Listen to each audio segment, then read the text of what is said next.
Yo, what's up, everybody? Welcome to the channel. Happy Friday. Hopefully you're having a great day so far, ready for Memorial Day weekend. Yes, I know many of us have a long weekend this weekend, and I'm excited to spend some time with friends, family, and all that, so should be a good time. But today, we're going to play some more Pokemon cards. That's what we got going on. The Pokemon TCG. It has been, quite an eventful week on the Pokemon Trading Card Game Live as the client barely works.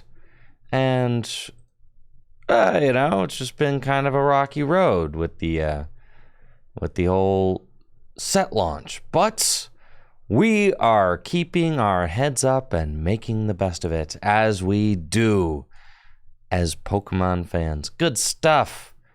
Yes, I played in GLC League last night.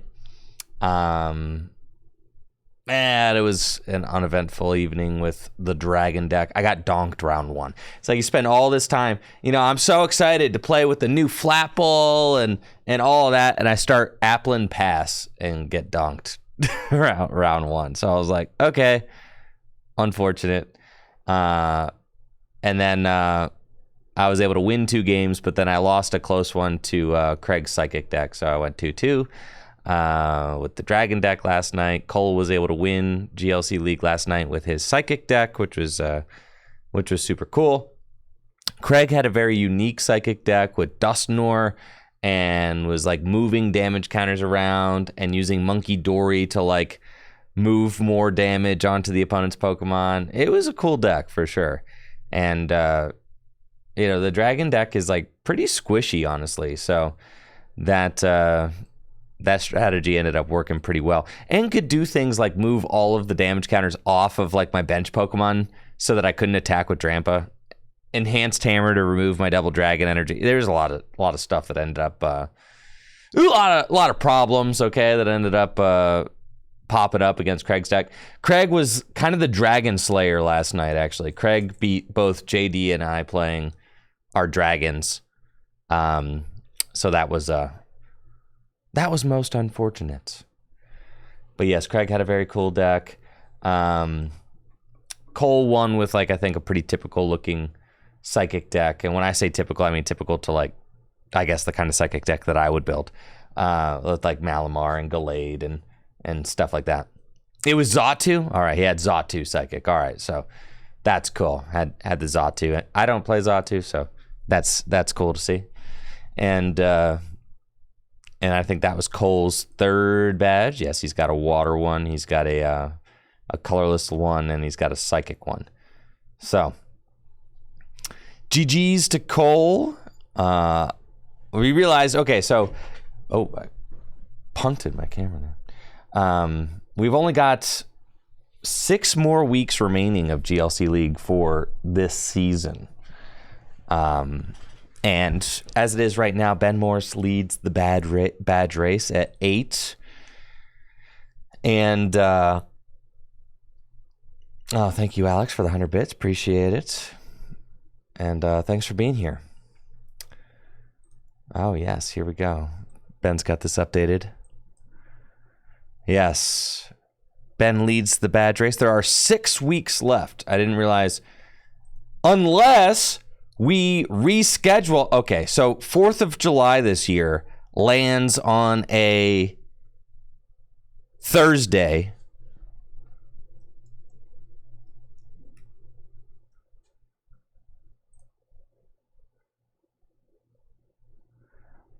We could just reschedule. Why wouldn't we want to reschedule?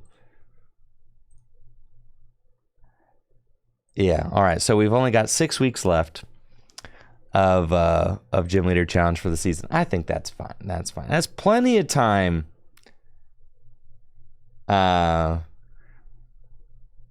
That's plenty of time for me to earn at least one bet. All I have to do is tie Ben. That's it. I am not convinced I'm going to be able to get 10 this year. That's okay. That would be very difficult, as you know, Ben's been working on fire and fighting for the last like few weeks, and it is not easy. This is not an updated badge board, by the way, because JD's got fighting now over here. JD's got fire and fighting. He's got like the two. he's got the two most jacked badges, dude. JD's fire and fighting.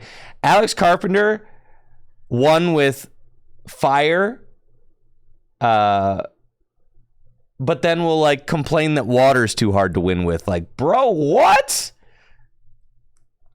Alex said that Alex is so desperate for a water win. He's been playing water for like 6 weeks. He's so desperate for a water win that he told me that he would play my exact, because I've been just making fun of him. I've been making fun of him.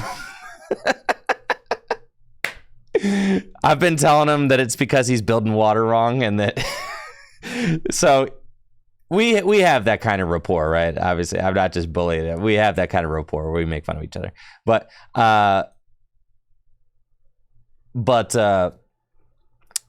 Alex is so desperate for a water win. He told me he'd play my exact water 60 if I brought my water deck and just handed it to him the day of the tournament next Thursday, that he would play my exact water 60, so that I could no longer say that it was just his list was bad. Because every week Alex shows up with his water deck and then loudly complains when something doesn't go well.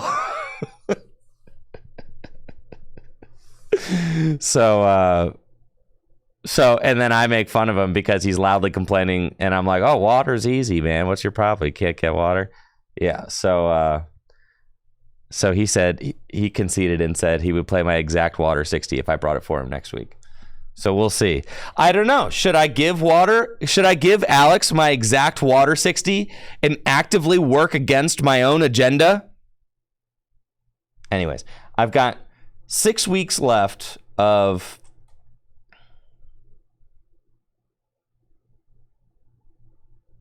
GLC League, and all I need to do is tie Ben.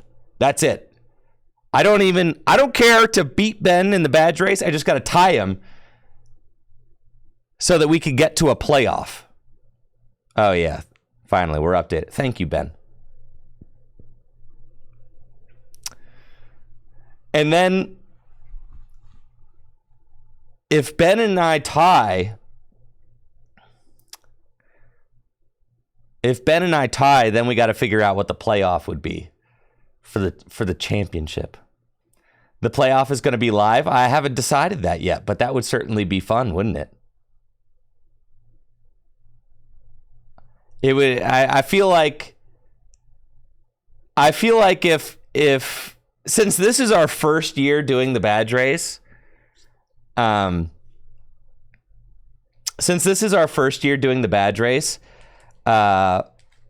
we haven't decided how a playoff gets decided or anything like that.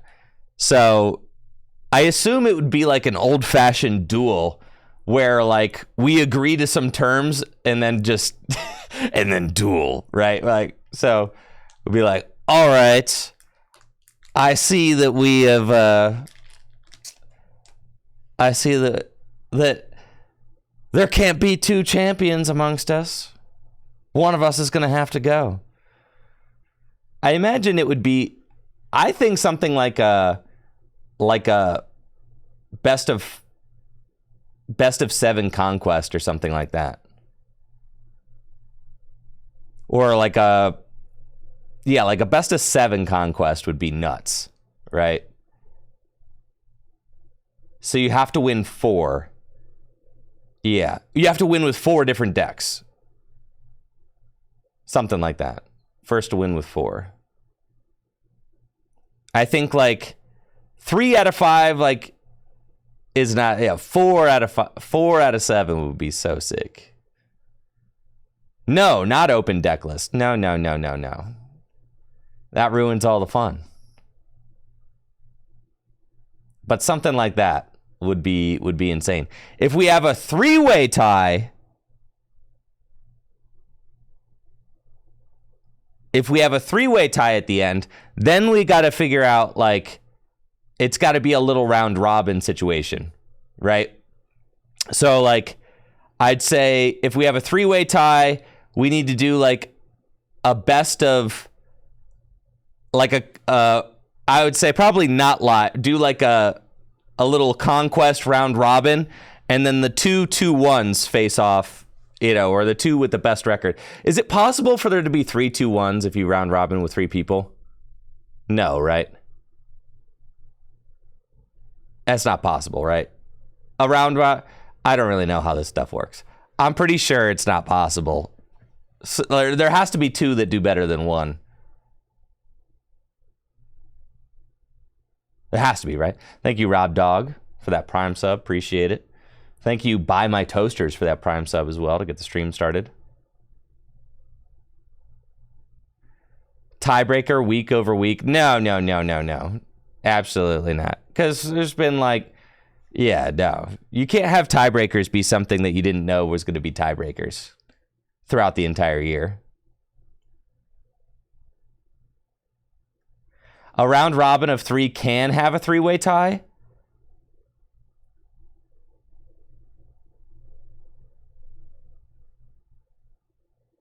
Three-person round robin, you can only have 2 matches. That's true. So everyone could go 1-1. Well, I guess we just have to keep doing it. If we have a 3-way tie, then we have to do a 3-person round robin until eventually one person gets kicked out. Something like that. And we just sit there and we keep grinding out the round robin until eventually one person drops. Yeah, something like that. We'll figure it out. We'll figure that out if it gets there. Like I said, this is like Calvin Ball. We're just making it up as we go. Yeah. All right, the tiebreaker is fairy decks only, final destination, 3 stock, no items. Exactly. So, we've got 6 weeks left since 4th of July falls on a Thursday, and it should be an exciting 6 weeks. I've got 6 weeks to get one more badge to tie it up for first place. So that's what we're trying to do. Ben has been kind of switching it up between fighting and fire, and can't seem to fight. I think he's favoring fire right now. Seems to be. I think he's fully given up on fighting.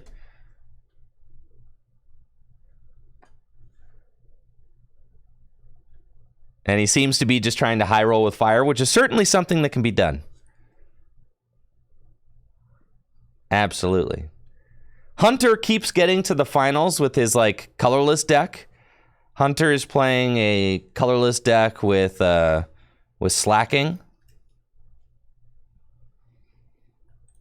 This guy, and it's pretty gnarly to play against. He keeps getting to the finals, and then just barely losing. I really want to play fighting. I really want to get a fighting badge, but I think the problem, one of my issues with fighting is fighting like cannot beat psychic. I mean, it is not a good matchup for fighting. It's just really tough out here to beat a. Is this thing weak to psychic too? No, this thing's weak to grass. Oh, that's nice. Still tough out here, but that is a big help.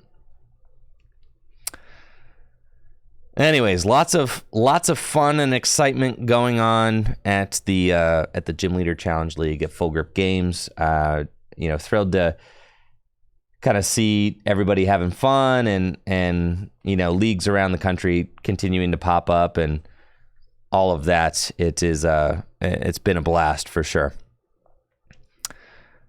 We've got some new cards to talk about. We did tabletop yesterday. I had Joe through, and we got to do some fun decks on tabletop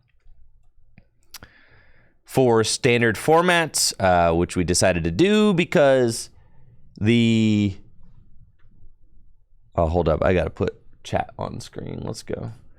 Which we decided to do because the the game barely works. So it was a huge relief to get to play some tabletop yesterday instead of hoping that my opponents weren't using the instant concede, hack on. Yo! God, that is so tough. Dang. That's beautiful.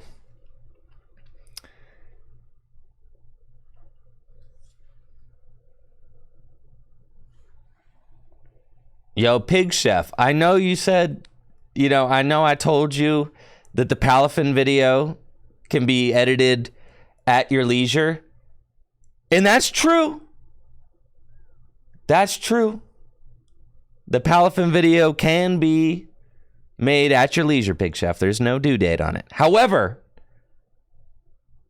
the sooner you get it done, the better. If the Palafin video say, we're done in the next, week and a half, that would be fantastic. Don't do this picture. I'm not doing anything. I'm not doing anything. He can complete the video at his leisure. It's fine. There's no due date. Just like that, the sooner the better. That's all I'm saying. The sooner the better. And the reason why it's the sooner the better is because the card doesn't work on TCG Live right now.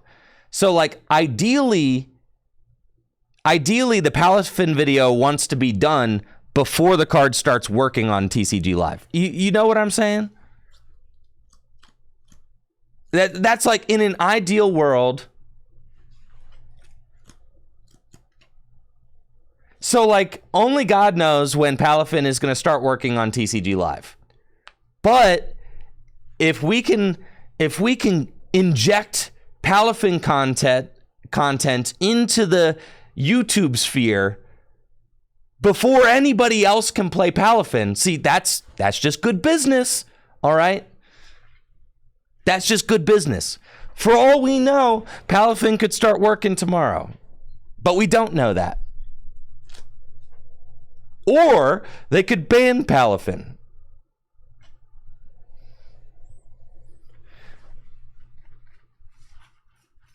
Or they could let Palafin be broken for another month. But nobody knows. However, if we get it out soon, it'll be a very novel video for us to have because we'll be some of the only people with Palafin content on the internet. So, anyways. I don't want to put any pressure on you, Pig. Obviously, work at your own leisure, but do just have that kind of as maybe some motivating. It's a 2-1 win with the footage is 90 minutes long. I know. I know. Pig is some other motivation. I also want you to know that many people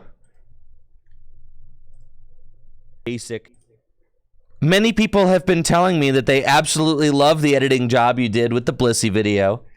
I've had multiple people tell me that this is one of the best videos that they've ever watched from us. So I want you to know the Blissey video, very well received.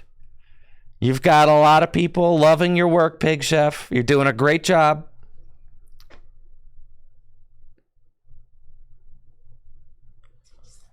And honestly, the Blissey video is one of my favorite videos on the channel right now. And part of what makes it so fun is the banter between Jesse and I and the kind of the discovery that's happening at the table. And that's something that I kind of realized about the tabletop games. When you get the banter between the two players and you get that kind of that moment of wow, or that moment of holy crap, I didn't realize that could happen, right? Those moments are just really powerful moments that kind of make a video so much more fun to watch.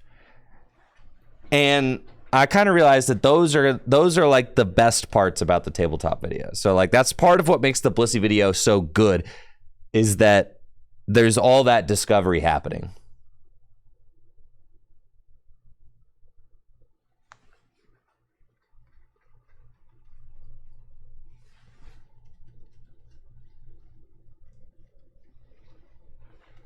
Brandon's Pig Chef, I'll tip you 1,000 bits if the Palafin video drops next week. Yo, let's freaking go!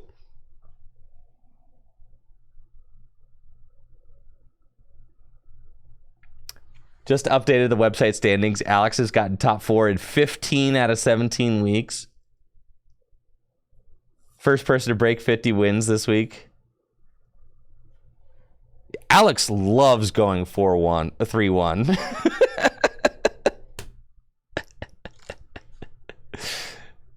Yeah, my dude Alex loves going 3-1 for sure. I guess I could see why the losses sting so bad. That's sick.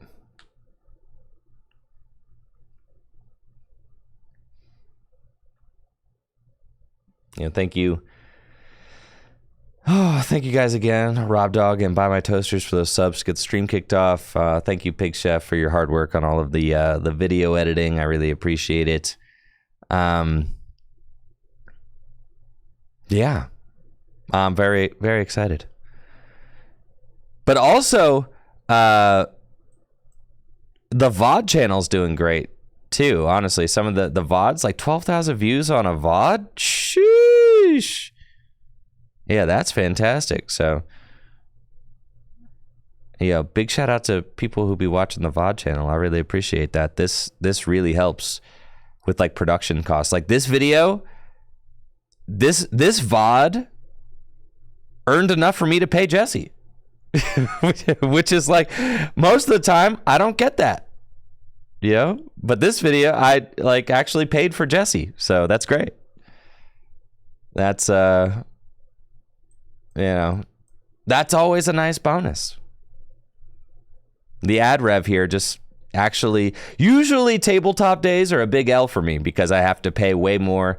Usually I pay my guests, you know, and then I pay to have the videos edited. Yeah. So like, right. Breaking even is like awesome.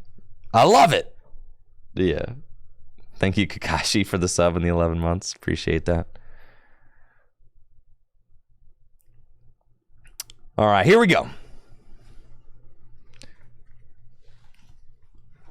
Kingdra EX with an amazing new art rare. You know, I gotta get myself this card for sure. It's a promo in English. I wonder how it's going to be released in Japanese though. I want, for this Kingdra, I definitely want the Japanese version of it, as it's got like a very Japanese illustrative style to it with like the waves and the water. So I do prefer to collect Japanese cards over English cards in a lot of, you know, situations anyways, but for this card in particular, I definitely want a Japanese version of this card for my binder. That is just a very pretty card. And the Kingdra itself is very cool. Let's check it out. It's got the, I guess we could just read the English one, huh? It's got the King's Order attack, which allows you to put 3 water Pokemon from your discard pile onto your bench. Now, 3? 3? I know. It's like water Archeops. I mean, we've seen how powerful something like that could be with Lugia, but the difference is, folks, that you can use Lugia's Summoning Star and then still attack that turn. Kingdra is a stage 2 and cannot attack the turn. I mean, cannot like do damage the turn you use King's Order. So at the absolute fastest, you're not doing damage until turn 3. I don't think that I don't I'm not so sure about this. It didn't work on Vaporeon VMAX. That's kind of what I'm saying, right? Like,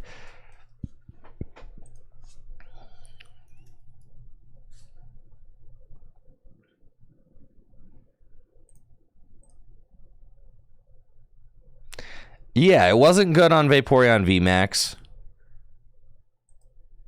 And then Kingdra EX. I mean, Kingdra EX gets more Pokemon, doesn't accelerate the energy, and it only gives up 2 prizes as opposed to 3. But it is a stage 2. I don't foresee this being very good, but like, things could always change. It's all a matter of perspective with the current cards that you have. With the current cards in the pool, this attack effect is not very good. With the current cards in like the standard card pool, right? And that was the same thing with Raging Bolt. Like, I thought Raging Bolt was total butt when it first released, and it was.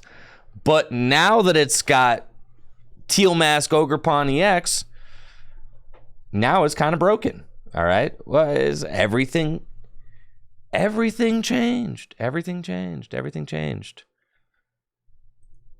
All because of Teal Mask Ogerpon. But this card was very bad when it first released. And the metagame also made it bad, with single prizers and things like that. But now, it's a much stronger card now than it was months ago. So, this Kingdra may not be good on release, but maybe... Mighty Mulder wants to know, why not Kingdra with Baxcalibur? I mean, let's talk about that, okay? What can a Baxcalibur Chen-Pao deck do on turn 2?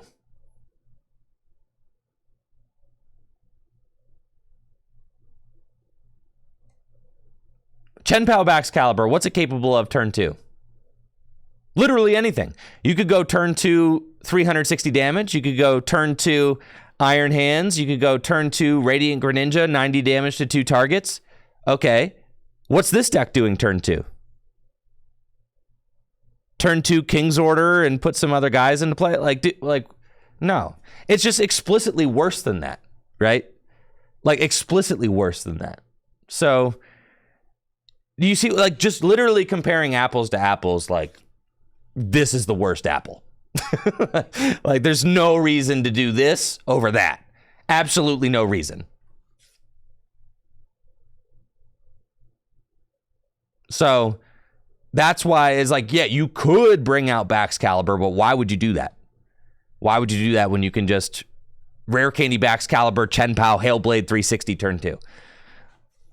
Like, Kingdra EX comes up against a Chen-Pao Baxcalibur deck, does turn 2 King's Order, sets up 2 Baxcalibur and another Kingdra EX. I go turn 2, blow up your Kingdra.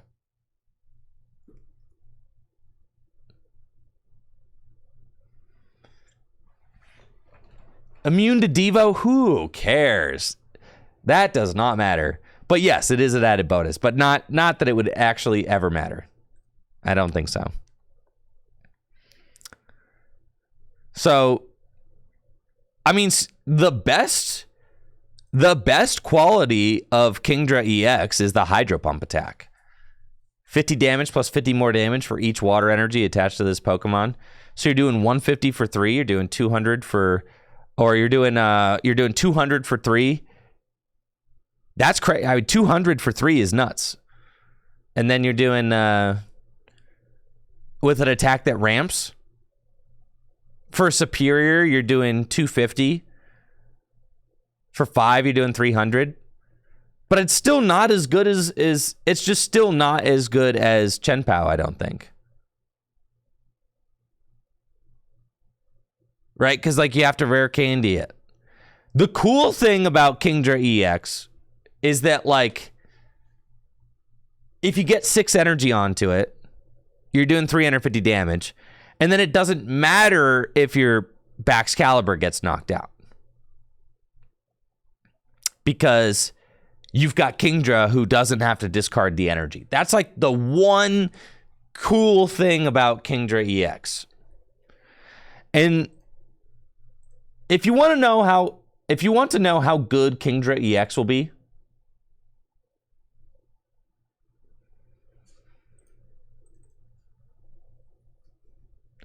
think Lapras VMAX. That's the tier we're talking about, okay?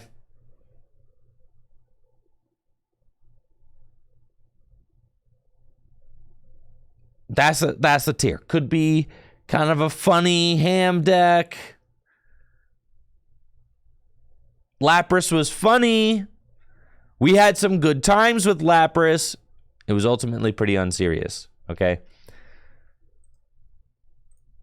But that's like you just got a big guy, you put a lot of energy onto it, and one hit KOs things.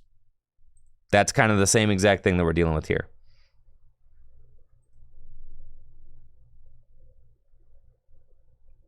So, the Kingdra ultimately, not that interesting. Guys, it's 50 plus, all right? The attack is 50 plus 50, all right? I know, it's 5 energy, does 350 damage.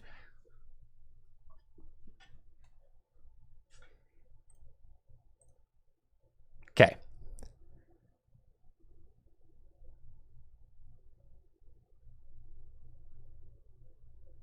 Right? Or is it 6? 50 plus. Oh, yeah. I'm tripping. It's 6 energy. Wait.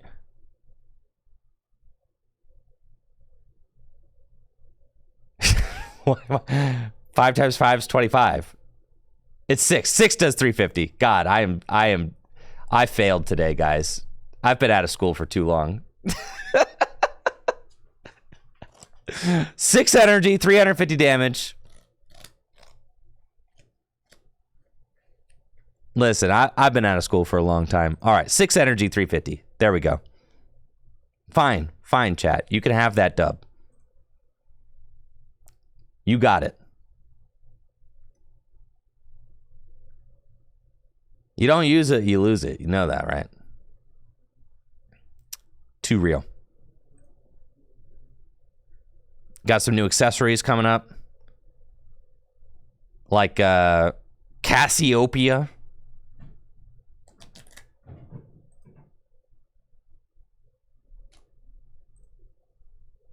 And then we got some new cards coming too. Let's talk about, first of all, Nightly Stretcher. This is insane. Nightly Stretcher, you put 1 Pokemon from your discard pile into your hand, or you put 1 basic energy from your discard pile into your hand. This card is very good. This is a very good card. Recovers an energy or a Pokemon. This is very strong.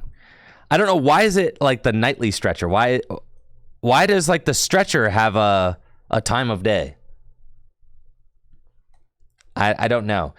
All I know is that I've been playing Buddy Poffin in a lot of my GLC decks lately, but not Buddy Poffin. I have been playing Buddy Poffin in a lot of my GLC decks, and I will continue to do so. I've been playing Buddy Rescue in a lot of my GLC decks lately, and yeah, this card's going to be coming right out.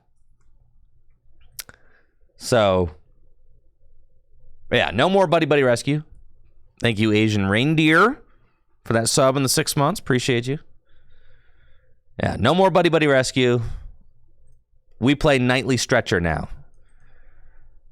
It's just explicitly an upgrade on Buddy Rescue. So, sad. It's kind of a funny, cute card with lots of very cute hearts on it. I mean, look at that, right?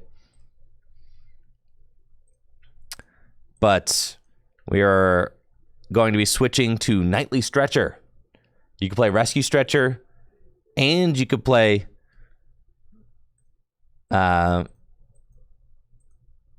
Rescue Stretcher. All the stretchers.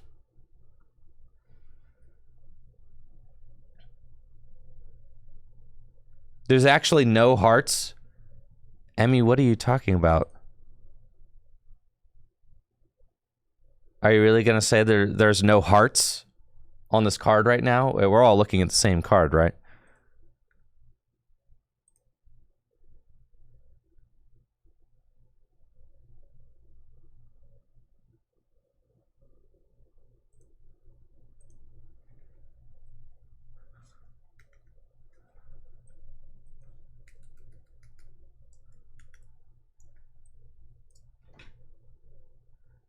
What is this?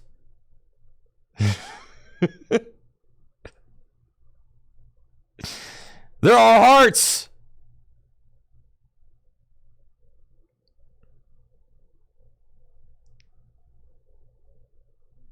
And I did say hearts plural. There's at least 3. 1 heart. 3.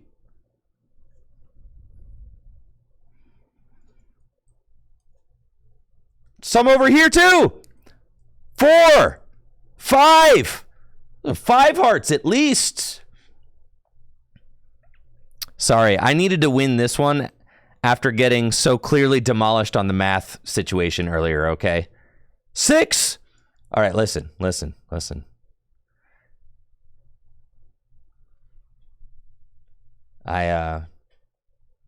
Yeah. Listen, the score is 1-1, all right? I needed a win after failing on the math quiz earlier, all right? That's all.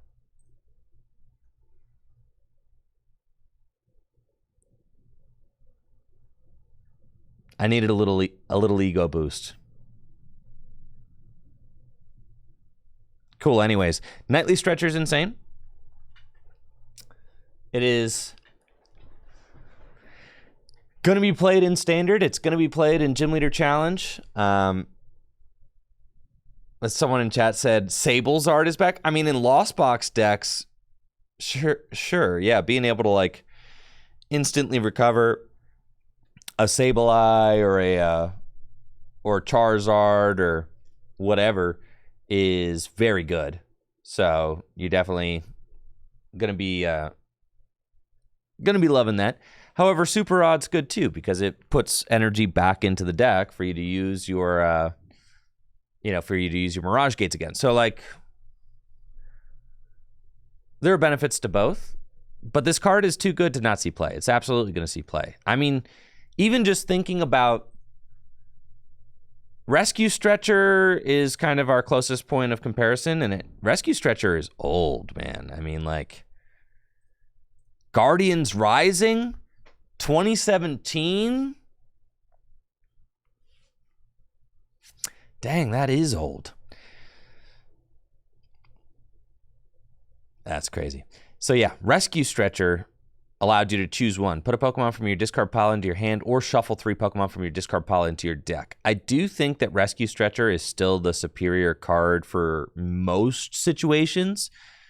Like Rescue Stretcher is still like probably slightly stronger than this card just because of the flexibility of being able to recover 3 Pokemon to the deck if you want to. However, this is the closest we've had to Rescue Stretcher. Like since, right? It's really good. We obviously had Rescue Carrier. Yes, okay. We had Rescue Carrier in the Sword and Shield block, but only good for Pokemon with 90 hit points or less. So like its application is much more narrow because you're only going to be using it in decks where like you wouldn't even play Rescue Carrier in a deck like Chenpao, right? Because you just, sure, it gets like only Frigibacks or like only Bidoof back, right? Like you're not going to do that. You just play Super Rod instead.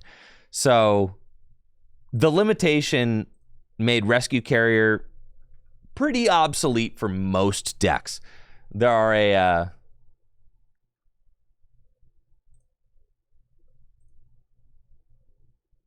there were a few decks that really liked Rescue Carrier, but most would not play it. Rescue Stretcher, though, was like ubiquitous. Like every standard deck felt like it played Rescue Stretcher just because that instant recovery is so good. So, I do think that Nightly Stretcher is going to be a card that we see in a lot of decks. We do already have Super Rod. A lot of decks are kind of already choosing to play Super Rod, but decks that don't maybe need the energy recovery of Super Rod may opt to go for Nightly Stretcher instead. Maybe if you just like if you don't need as much from your recovery card, you can play this. So this card, gonna see a lot of play in Standard. Just very useful card. And then in Gym Leader Challenge, it's gonna see a lot of play too. There are a bunch of great recovery options in Gym Leader Challenge already, but because of the singleton nature of the format, you can only play one of each card in your deck, which just makes new prints of cards very exciting. So a lot of decks are already playing Rescue Stretcher and Rod. I feel like if you're playing two, it's usually Rescue Stretcher, Super Rod are like the two. Those are the two recovery cards you're playing. Like if you're only playing two. And there are certainly decks that go to three. And then a lot of times the third option is like Revive, but Revive only works on basic Pokemon. So it's a little bit limited in that way. You got Buddy Buddy Rescue, which, obviously helps your opponent out. So like that's a limitation. And then you've also got Ordinary Rod, but a lot of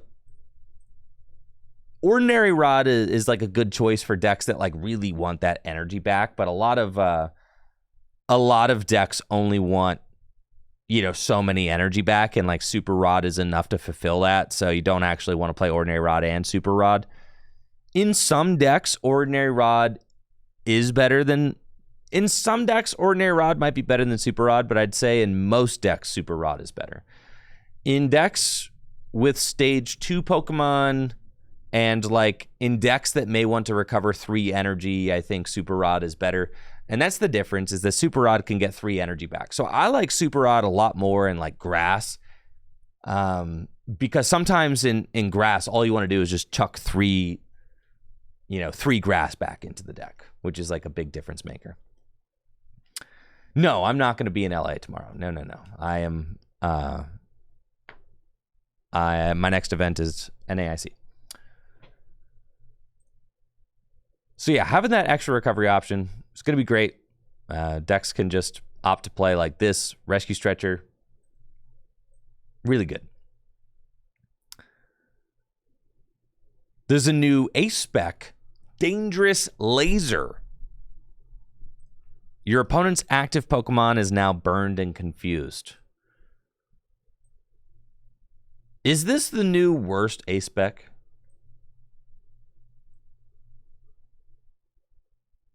What do you think?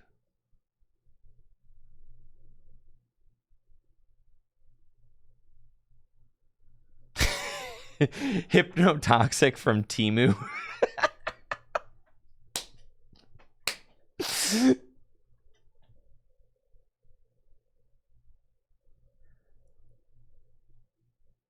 At least you can bring it back. What, with Silene? The thing about this Ace spec is that it's not even good enough to bring back. No, Heal 150 is not worse than this. Absolutely not. I can think of specific situations where Heal 150 would be like the optimal Ace spec for a deck. I can like concoct a deck in my mind where that is definitely the best Ace spec to play. But I can't come up with a single deck where this is the best Ace spec to play. What made Hypnotoxic Laser so good? The fact that you could play 4 of them in item lock at the same time. Yeah, this is a one of. It's like a Hypnotoxic Laser, but you can only play 1.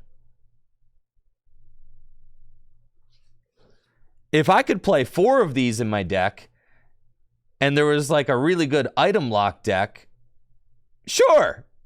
If I could play 4 of this card, it'd be broken. Yeah. If I could play 4 of this card, it'd be nuts.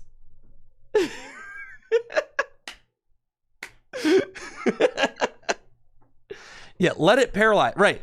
And it's like it's a terrible, just a terrible card. Yeah.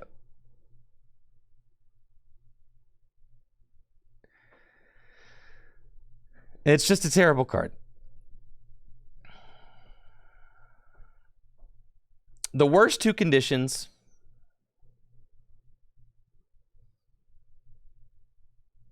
Even if it paralyzed, I don't think it's playable. Right. I agree. Status conditions are extremely bad in the game right now. Yes, I agree. You want to know why status conditions are bad?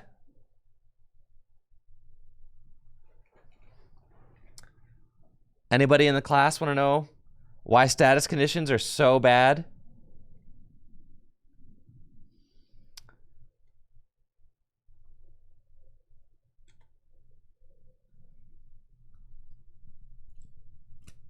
$330 HP, yes. All right, think about the average hit point total in base set, guys. All right.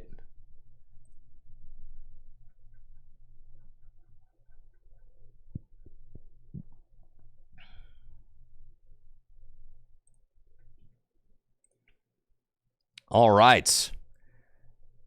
How much have status conditions damage been buffed since the days of base set? HP has tripled, right? Hit points have literally tripled since then.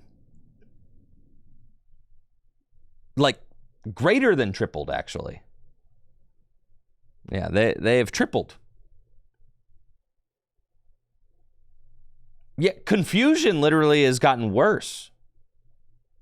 You used to have to flip to retreat out of confusion.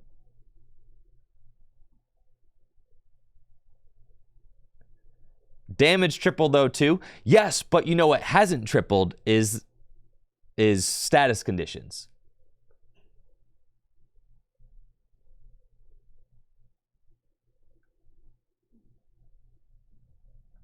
So yes, status conditions have just been getting worse and worse and worse and worse as the years go on because, and think about this, there's a lot of, like, weakness and resistance used to matter a lot too. This Pokemon has 50 hit points but resists 30, and the fact is, what was the average damage output back in the day? About 30. You realize... And this made playing the game so fun. When a Pokemon resisted you, you basically were invincible to that type. Right? Like, because the best fighting, like, you resist fighting by 30. The best fighting attackers, like Hitmonchan,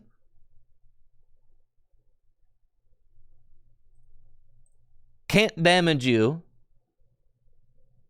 for jab and can do 10 damage to you with special punch. So yeah, there's just a lot of things. Resistances like don't matter anymore. Special conditions don't matter anymore. No, it mostly doesn't matter. It doesn't matter nearly as much as it used to. Like, this Sandshrew pretty much couldn't be damaged by lightning Pokemon. You put this thing in the active, lightning Pokemon just are sitting there like, okay, I guess I can't damage that. It actually makes the game very interesting when you have all these different walls and you're like kind of switching and using resources to like accommodate for weakness and resistance.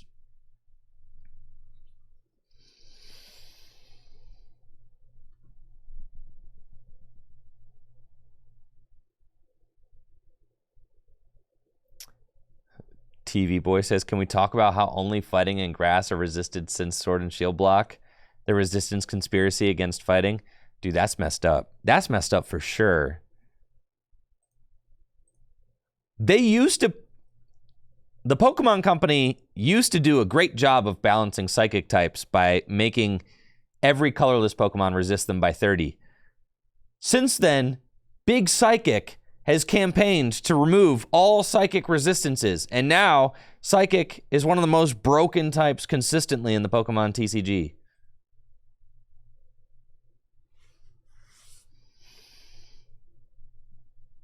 Yeah, psychic used to be kept in check. And then someone at Creatures along the way decided that the purple cards need to be the strongest cards ever printed. Somebody, literally somebody decided that.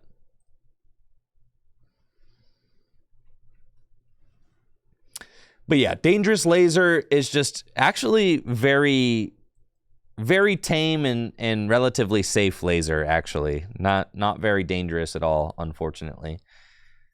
It is definitely the worst new A-Spec.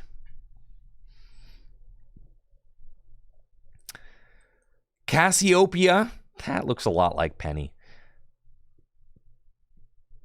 You can only play this card if it was the last card in your hand. You get to search your deck for up to 2 cards and put them into your hand, then shuffle your deck.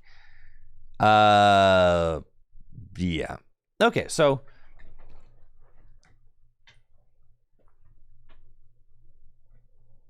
let's talk about this. What do you all think before I give my take? What do you guys think? Is this card good or bad?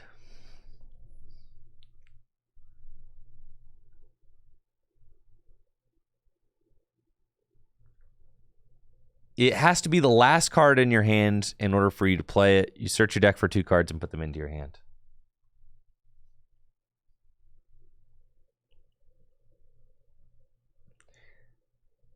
A lot of people in chat are saying, obviously it's not good.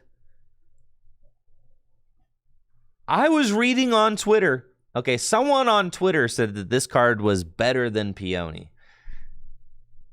And I was like, whoa, whoa, whoa, whoa. Whoa, whoa, whoa, whoa, whoa, whoa. I was reading the comments under the translation. Someone's like, whoa, a better Peony. I was like, whoa, whoa, whoa, whoa.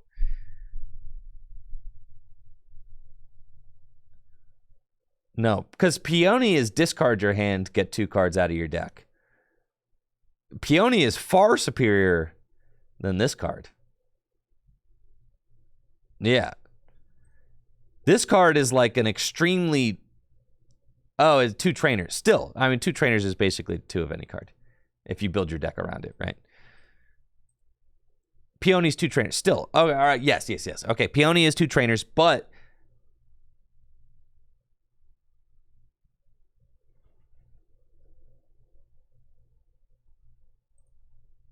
Yes, this card is terrible. All right. You guys want to see a good card?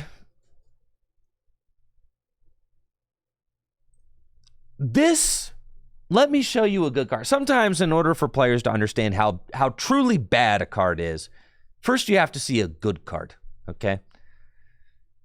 Now let me tell you about Twins. This is a good card, okay? You can only use Twins if you have more prize cards than your opponent. That's the requirement. And then you get to search your deck for whatever 2 cards you want and put them into your hand. That's crazy. That's nuts. Twins is a good card. Teammates. That's another good card. Thank you, Scientist MJB, for the sub in the 11 months. Appreciate it. Yeah. Teammates also good. I was just checking. I was wondering if Twins and Teammates were like the same people but grown up, but they're not. That would be funny, actually. I guess that would make... Because these are twins, and then Teammates are teammates, and that's different than being a twin. All right. Fine. But yes, Twins is insane. Absolutely insane. This card was played in a whole bunch of decks. In fact, like...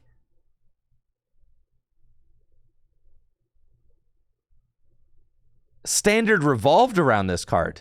A lot of times you're just sitting there waiting for your opponent to take a prize, right? You're just sitting there, you're like, come on, knock me out. Yeah, go ahead, do it. I'm ready, right?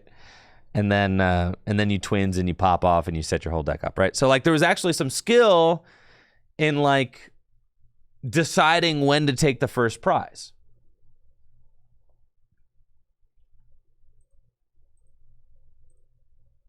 This card's terrible.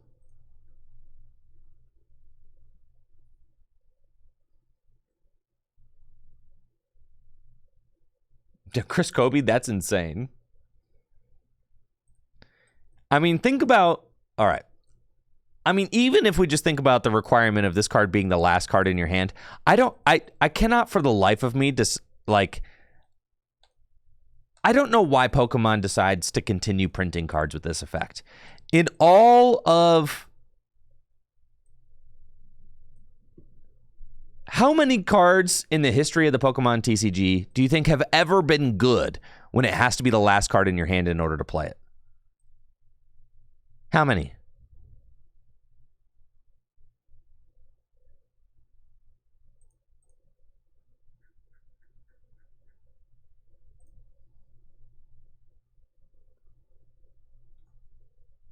Brandon. Terrible. There was like Single Strike Mustard was playable because you could do it with Arceus. Yeah. Like sometimes. Blaine's Last Stand, terrible. And then you had like Archie's is obviously a world championship winning strategy.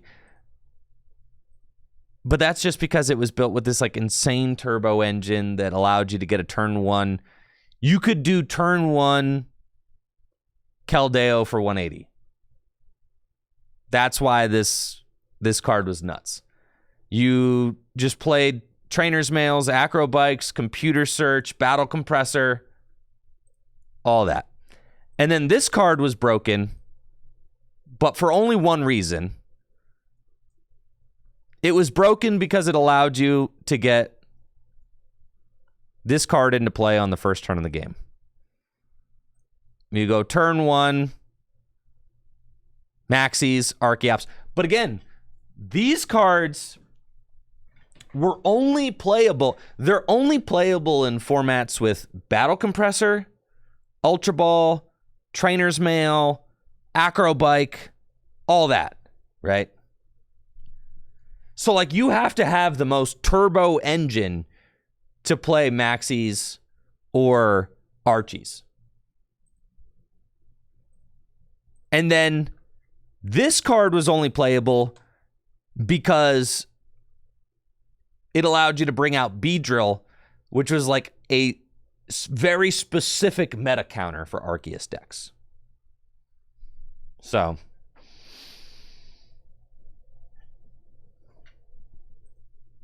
the fact of the matter is, I mean, so when you look at the cards, the only time that these last card in the hand cards are like worth going through the trouble of playing is when they break the rules of the game so hard that you're literally summoning an otherwise unsummonable Pokemon into play. Like they have to be that good.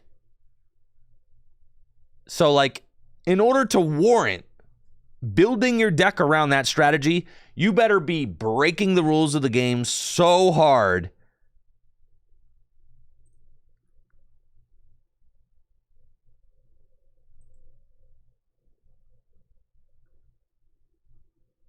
that you're doing all that.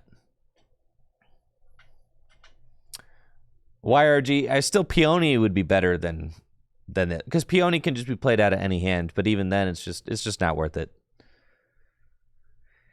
So cards that do stuff like Brandon, where it's like has to be the last card in your hand, yeah. Cards like this, absolutely just bulk tier. Terrible. Bulk tier. Now, Janine's secret technique, that is kind of interesting. All right, you got me reading. Choose up to 2 of your darkness Pokemon. For each of those Pokemon, search your deck for a basic darkness energy and attach it to that Pokemon.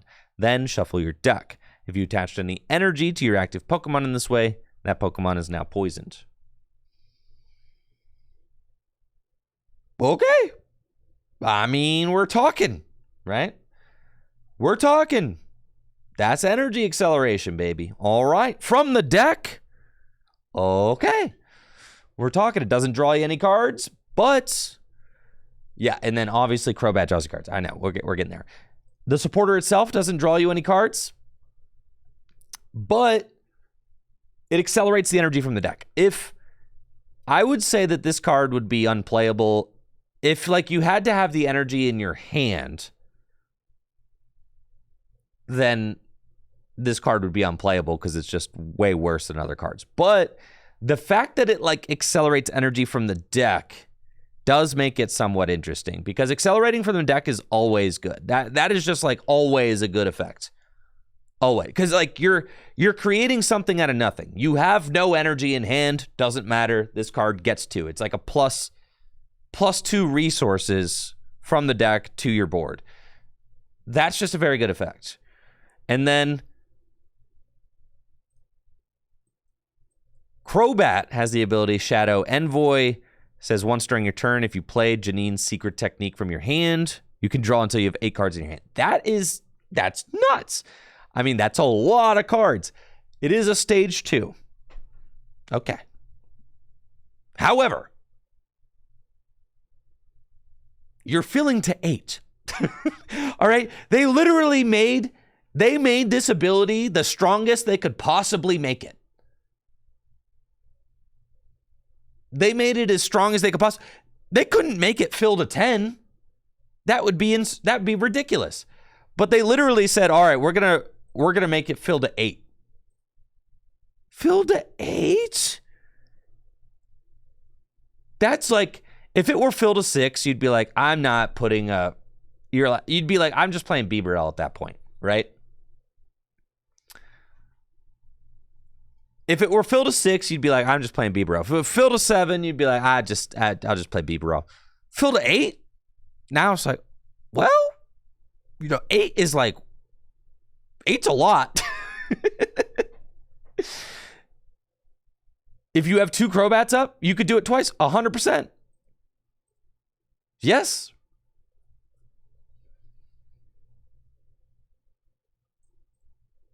I don't see why not. 202 Crobat line. Yeah.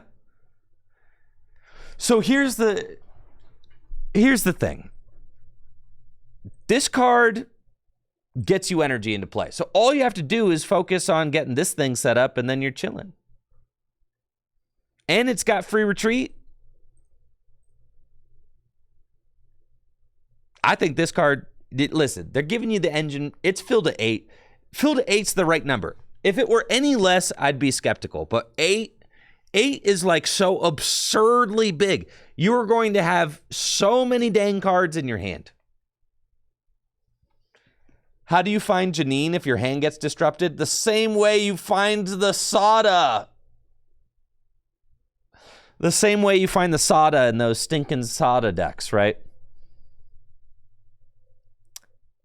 Joe says the bat isn't Iono proof. But okay, so it's the same thing as like the Sada decks. You're playing like 4 Janine, you have 4 gear, and you play Pal Pads, and you just, at the end of the game, you Pal Pad 2 Janine back in the deck, and you say, all right, go ahead. And it's like, okay, they Iono you into the Janines, you just put in the deck, and you go blammo, draw, you're good. Also,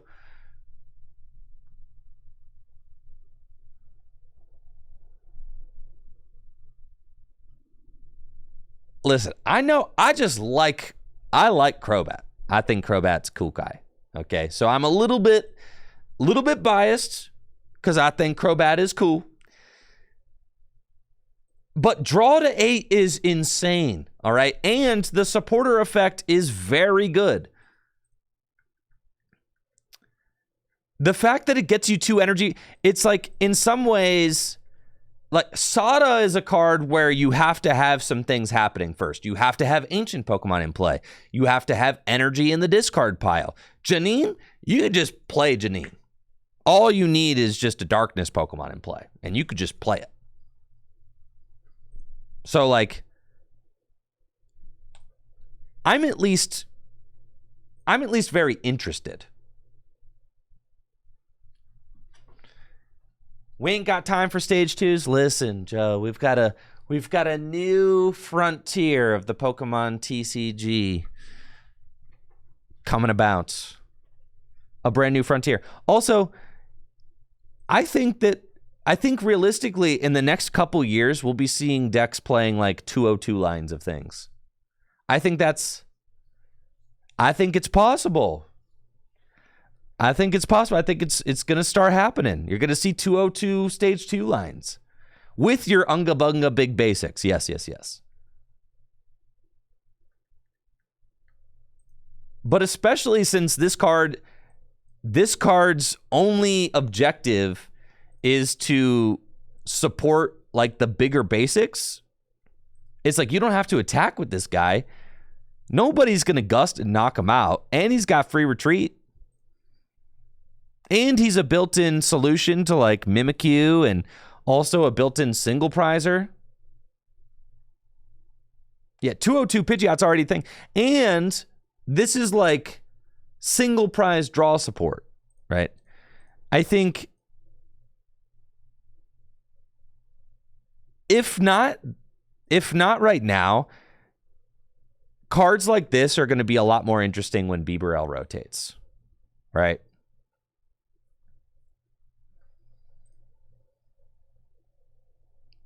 Like right now, Bibarel is kind of like the guy. But as soon as Bibarel goes, you're going to be looking at cards like this like, okay.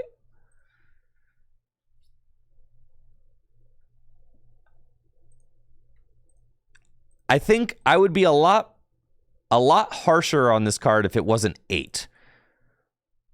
When was the last time we had a fill to 8?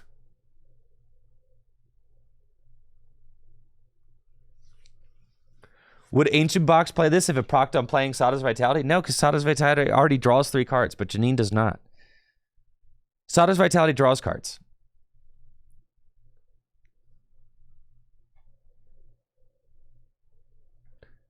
Let's see, Togekiss? Oh, there is a Togekiss, isn't there?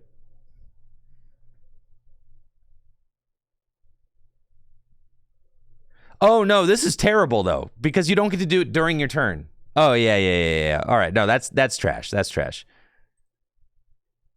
This is different. It's during your turn.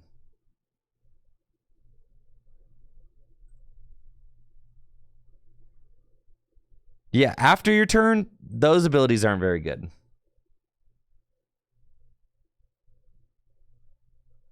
Isn't playing Janine as a qualifier to using the ability bad, though? I don't...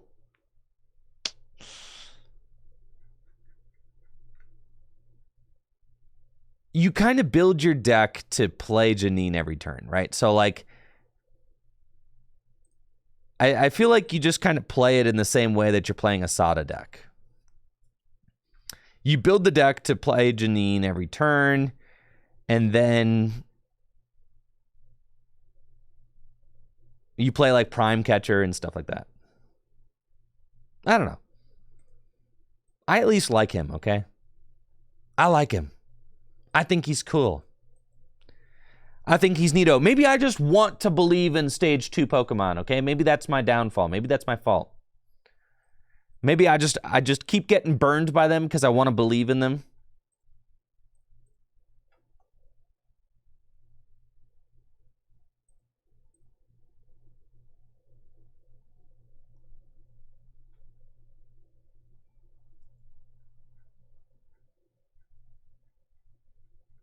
I believe in Crobat, okay?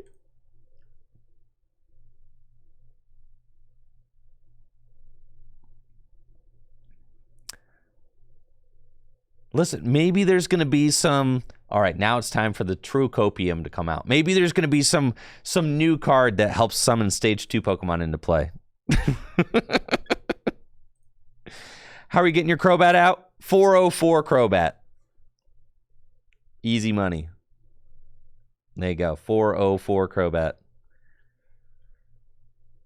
That's all you need.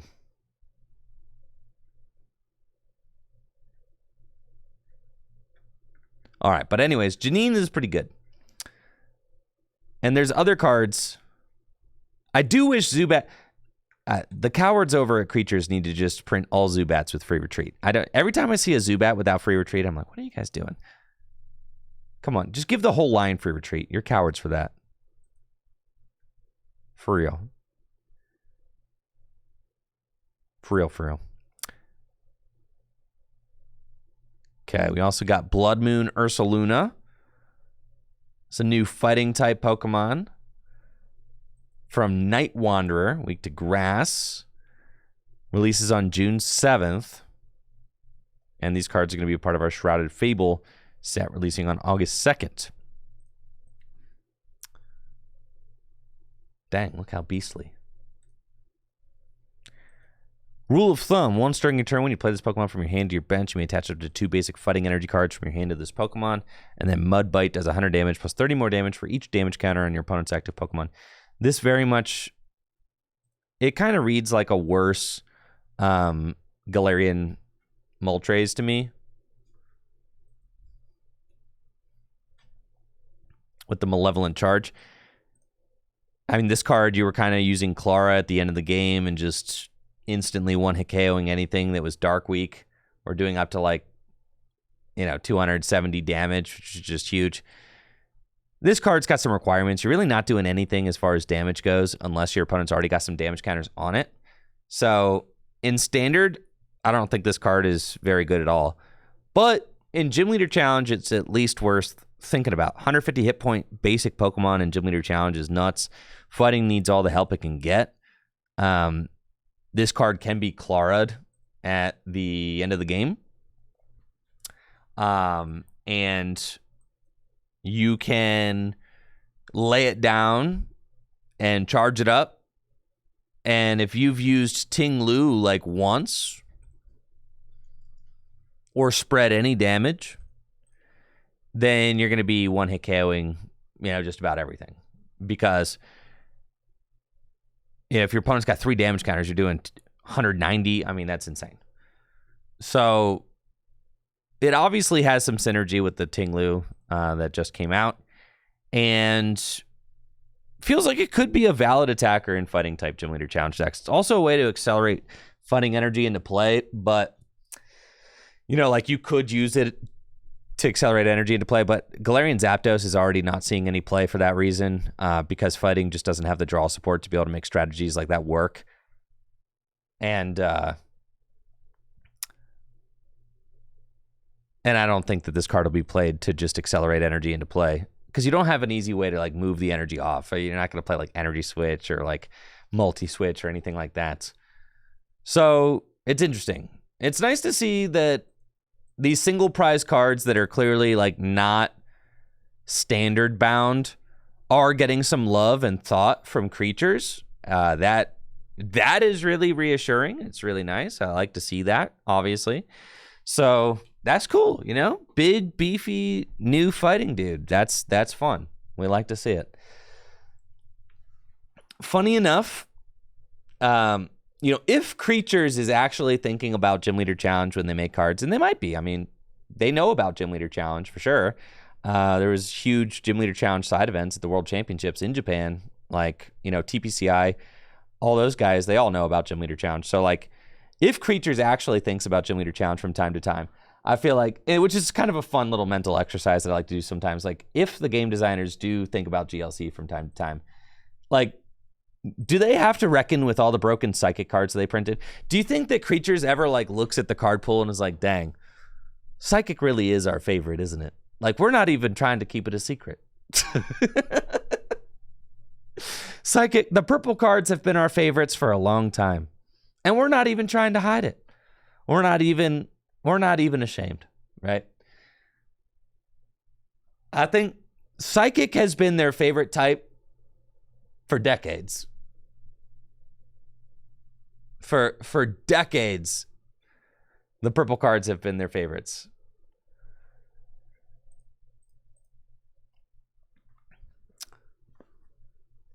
I think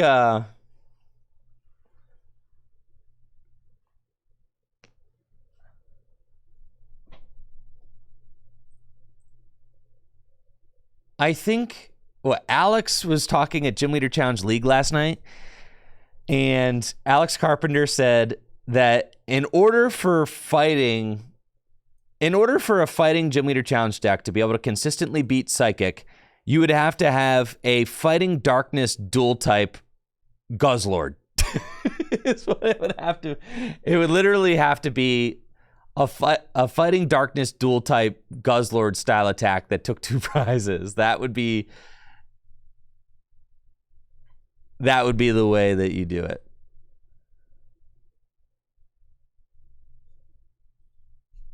TV boy, the thing is, yes, I do control the GLC ban list, obviously. I could go on a banning rampage and try to perfectly balance the format myself. That is not a good way to run the format. No.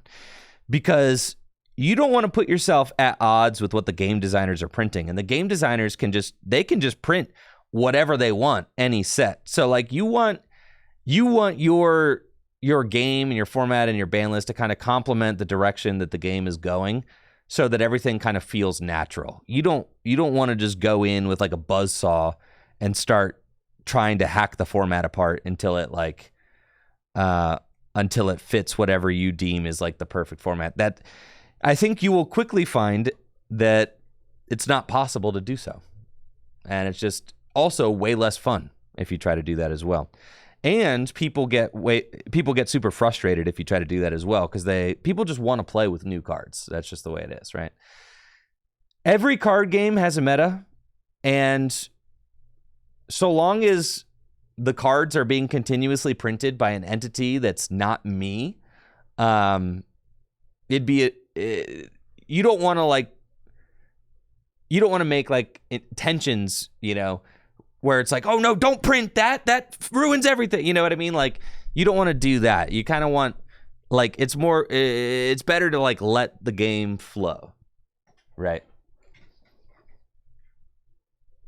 Let the game flow and kind of think of yourself, instead of going in with a chainsaw to a tree, right? You're kind of like pruning the dead branches. That's more what I see myself as, like the kind of formats curator.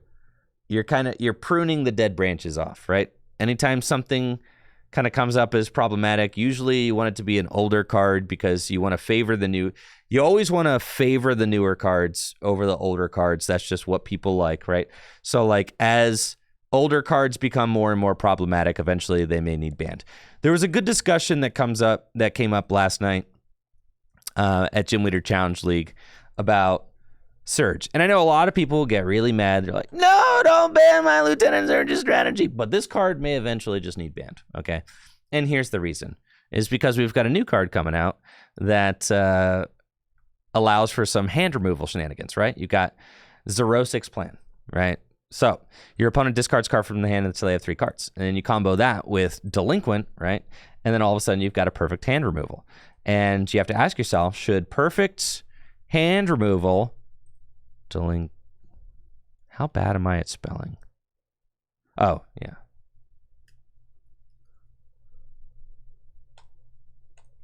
Should perfect hand removal just be a thing in the format, right? Where you can go Surge, Xerosic's Plan, Delinquent, hand removal, right? So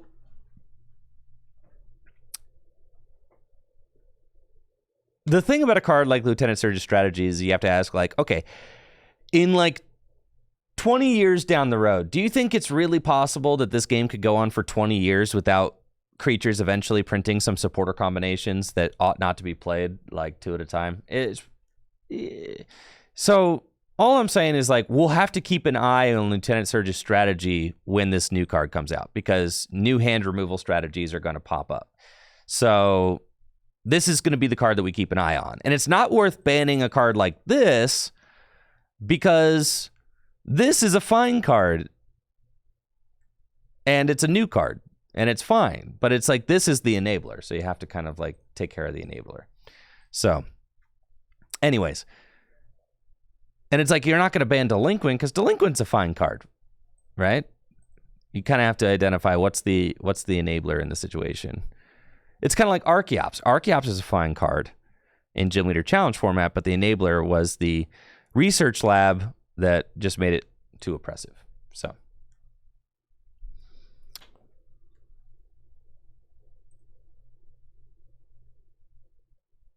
Do I think Xerosic will be good in Standard? Could be. I mean, imagine like a Lost Box. Imagine a Lost Box player that you haven't played Iono against the whole game, and they've got this massive hand filled with resources, and then you Xerosic them. I feel like Xerosic's plan is like up there with Airy as far as powerful disruption supporters goes, but like Airy is the stronger card, but Xerosic's plan is also pretty good. So that's kind of where I'd say it's like a notch below Airy, but still very strong. It's not as powerful as Airy. Airy is like nuts. But this card is still up there in like the... You're going to be considering it if you want a disruptive deck. For sure. So. I love the artwork on these guys. I don't think they're very good, right? No. But the artwork on these two was fantastic.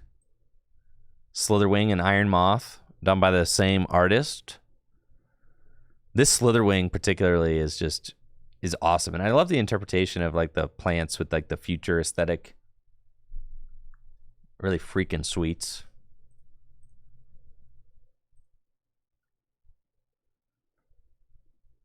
Okay. All right, I'm pretty sure that's it for the new stuff. What were the, let's see, Night Wanderer.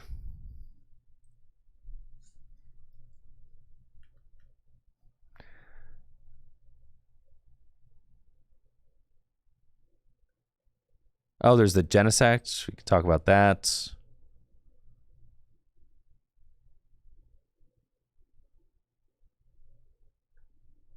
Didn't they, what does like the Pecharunt and stuff do? Where are those guys?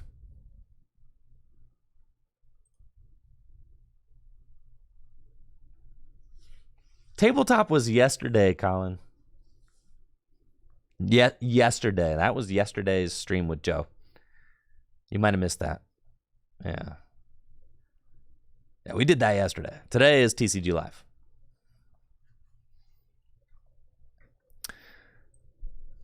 What, Pecharunt EX, Okie Dokie EX. Like, where are those guys? Oh, they're probably on PokemonProxies.com. Let's go there. Oh, yeah. All right. These fellas. What? So he does the poison. Oh, no. Poison Muscle. Search your deck for 2 basic darkness energy. Attach them to this Pokemon. And then Crazy Chain. If this Pokemon is poisoned, it does 130 more damage. And then you've got the Pecharunt. You can switch one of your bench darkness Pokemon with your active Pokemon. And your new active Pokemon becomes poisoned. That's cool. Crazy Chain does 260. Okie Dokie's got 250 hit points. I mean, yeah, so you've kind of got this like darkness toolbox deck that's coming up. You got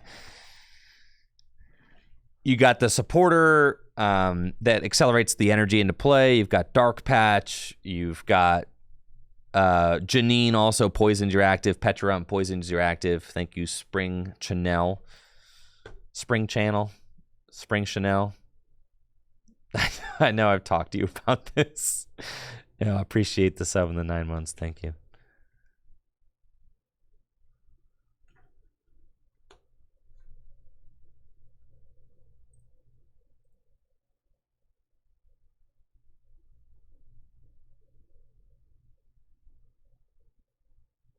Chanel like the clothes. That's what I thought. I always second guess myself though. Yeah, Spring Chanel. Yeah. Cool. Because channel has 2 ends. I know this. Skip a beat. If this Pokemon is knocked out by damage from an attack from your opponent's Pokemon.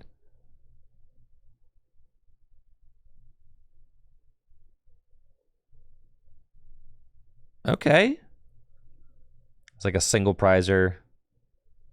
And then this guy draws cards. All right, maybe we're not going to play the Crobat, all right? Because you got the Pheasantipity.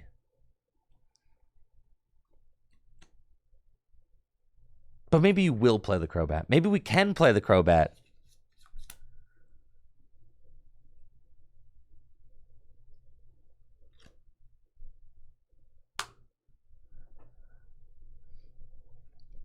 Yeah, maybe. All right. I'm willing to admit Joe's probably right on this one. You're just probably playing it like a big, derpy basic deck. Fine. And then the Moki.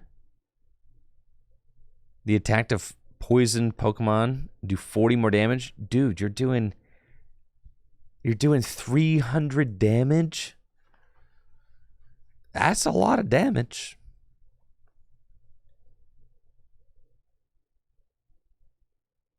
The Crobat is its own deck.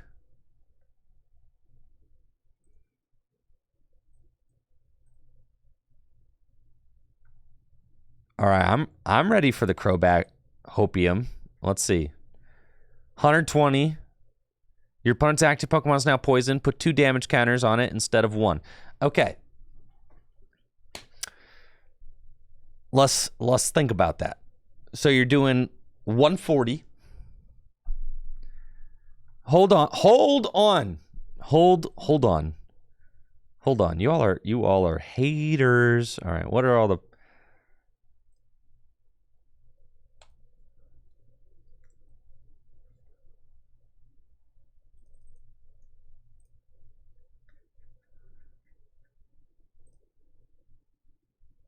You got Radiant Sneasler and Perilous Jungle, yes. So 2 more damage counters with Perilous Jungle. You got the Sneasler.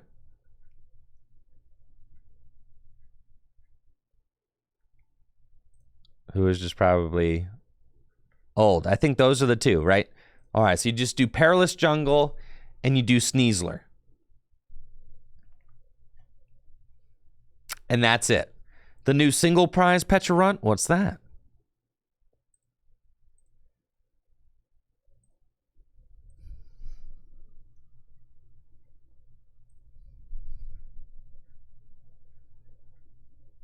There's no single prize Pecharunt. And the new tool...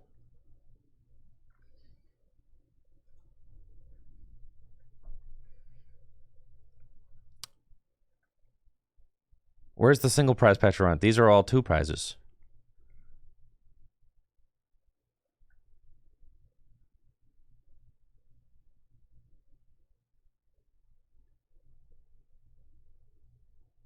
Oh, as a promo? Oh, this thing? No, that's an EX.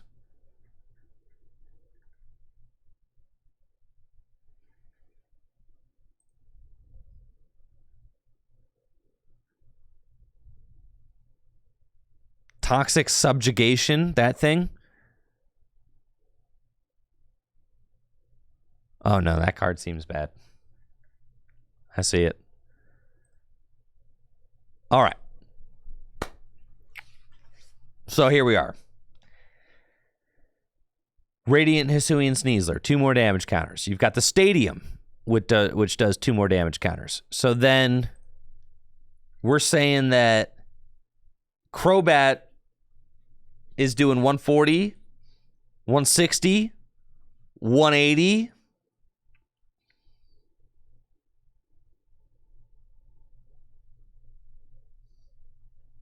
Okay, what's Atticus do?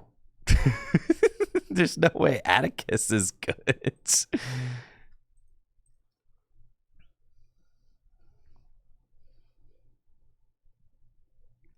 No, stop it. Stop.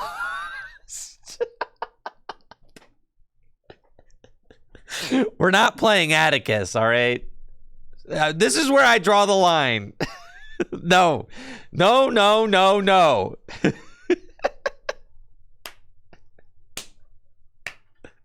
Absolutely not. No, you want to play Janine. Yes, you're playing Janine. Janine is your supporter. A one of? No, you can't even have a one of, Atticus. No.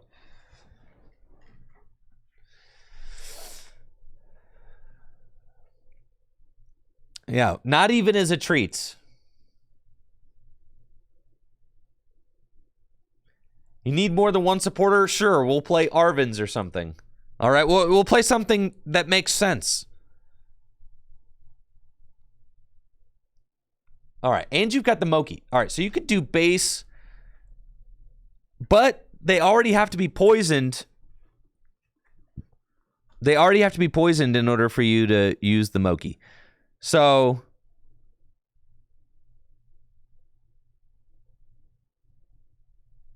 how are we poisoning them?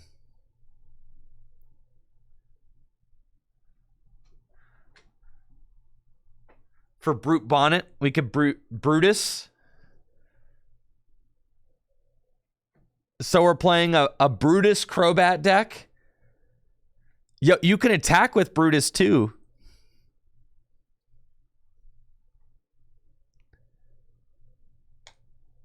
$120.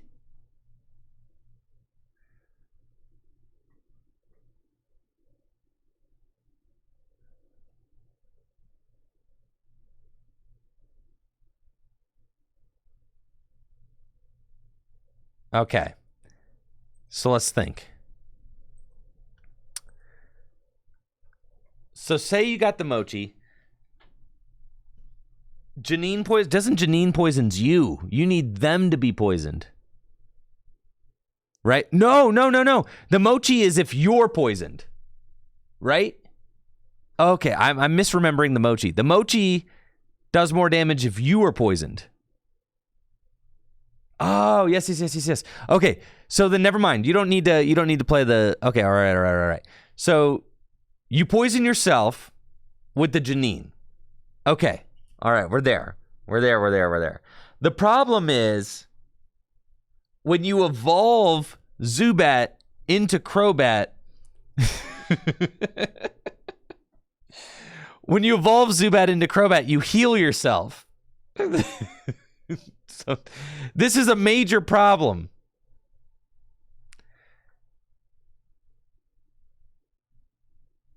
So you probably still need Brutus. Or you can play Pecharon EX.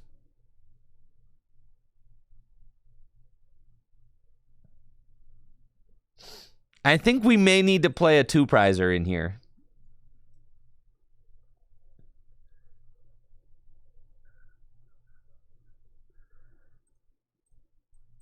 What do you think? You think, yeah, so something like that. Anyways, all right, let's get back to the math. We'll figure out the Mochi when we get there. You're at base 160, plus 2 more, it's 180, plus 4 more, that's 220. And they're taking 2, 4, 6 damage and poison. So you're at 220. And then coming back, if they don't switch, that's 280.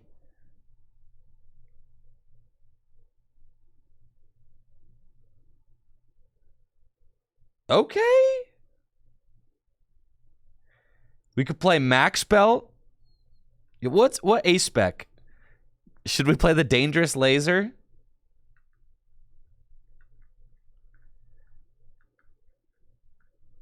All right, I think I'm with YRG on this one, though. I think that Crobat is potentially its own silly deck. And you just attack with the Crobat over and over again. And you pretend that Iron Hands does not exist.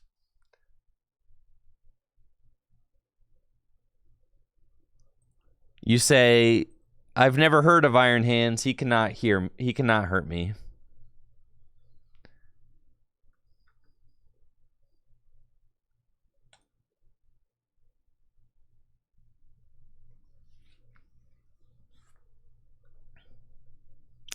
Routine server maintenance is scheduled for what day is 2024-05-29? Is that next Wednesday?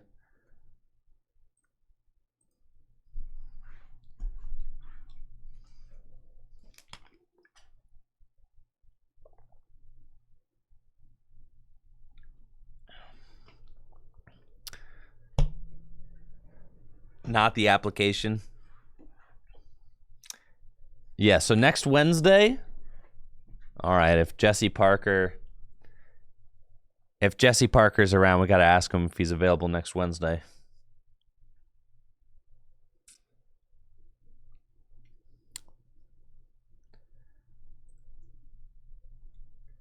Are we going to live with the coin glitch for a week? Listen, I'm going to get as many...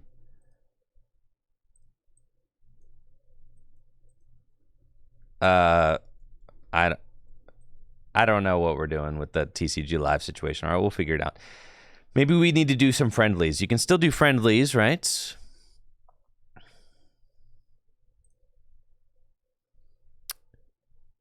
My king, Raging Bolt Ogerpon. Look at that.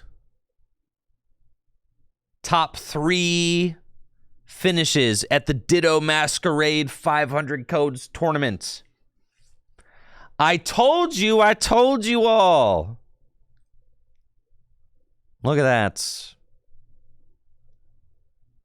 Beautiful.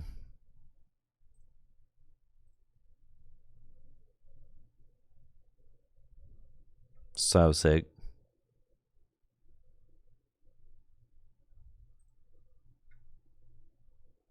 And then Shintaro. All right, how is Shintaro playing it? Pidgeot, Neo Upper, and Namella.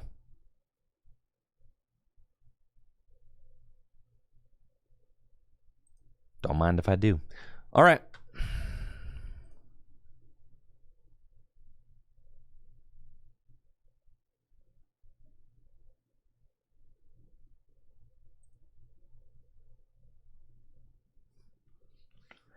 The deck is tier S according to Pokeka Book.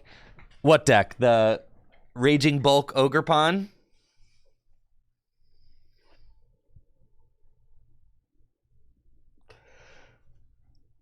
Brad, I need more caffeine, man. I mean, I need more caffeine straight into my bloodstream. Quitting energy drinks has been tough. I'm doing things like drinking vitamin water energy. This thing's only got 60 milligrams of caffeine. What am I supposed to do with that? That's basically water.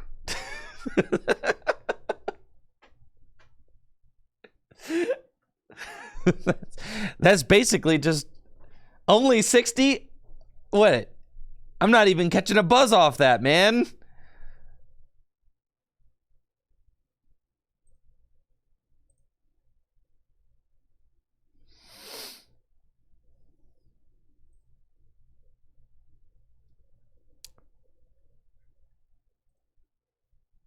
Jake, I hear your request for Lugia. However, I have to say that of all the things to do on my second day playing the brand new set, Lugia is not the top of the list. So we will eventually get to Lugia, but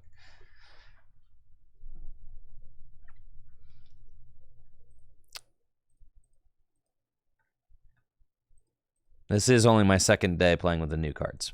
So we need to break Festivus. Nobody can break Festivus. That deck is not good. I know I need to get I didn't stop for coffee this morning. Eventually I'd like to get an espresso machine.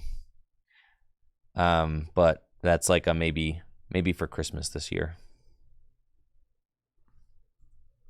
I know. All I had this morning, I had 1 cup of coffee and I'm halfway through this vitamin water and I'm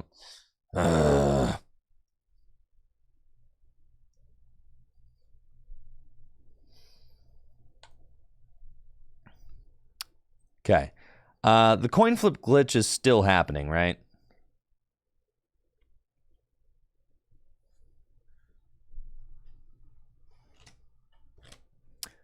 This is not my take on Dragapult. This is Shintaro Ito's list. So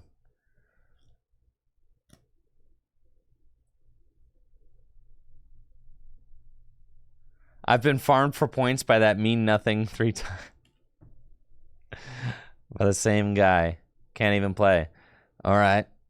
Anybody want to play a custom game? Anyone want to do a friendly? We can just take viewer battles, I guess. If the ladder is not working, we can try to do that.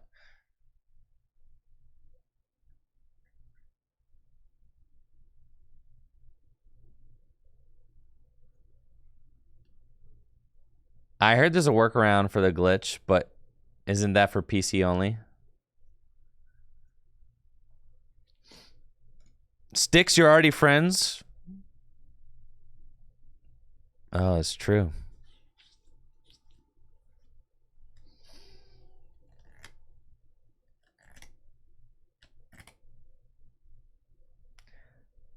Cam is locked out of their apartment. Oh, I'm sorry to hear that. Yes, I remember Sticks, yes. All right, cool. Sticks, let's play a best of 3. And then we'll move on. And thank you, Triple B TCG, for that raid of 46. Appreciate it. It works for Mac too? Wait. All right, what's the fix? What's the fix? I'm still down to play a best of 3 there, Sticks, but give me a second. Show me. Appreciate the raid, Triple B. Jakey sent a friend request. Appreciate it. For the win, Twitter post. Okay. I saw it was for PC.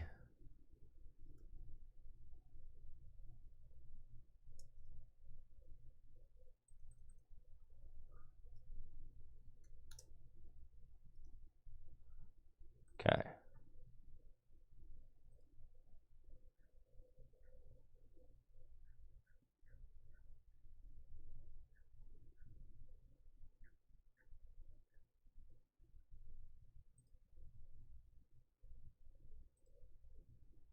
Okay, let's see.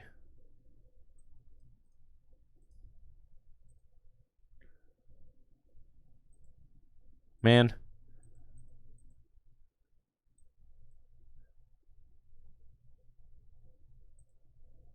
Here we are.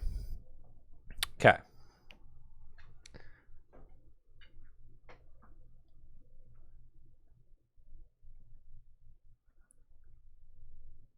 This is for Windows. Is there a Mac version?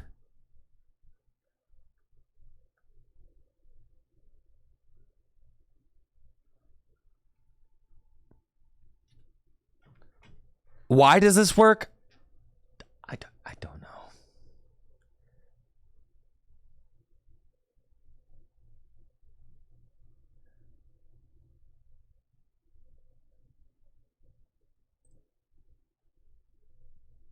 Man.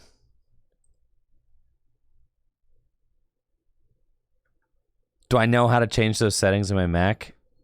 Oh, we're not going to worry about that. That's like doing too much right now for sure.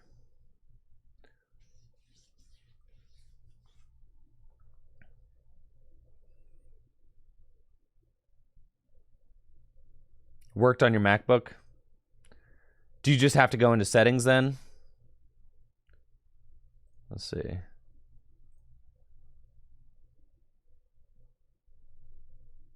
General, date and time.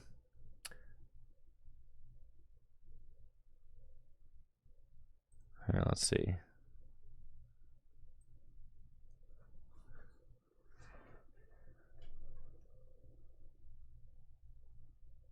Restart my Mac?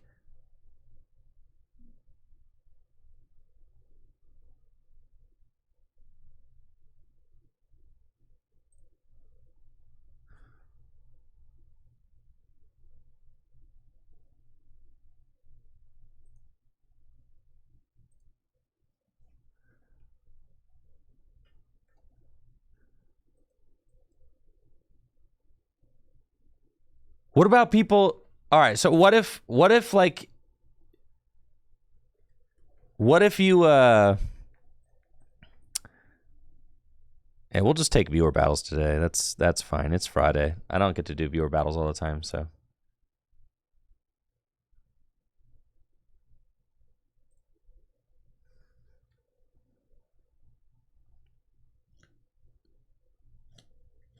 We'll do that.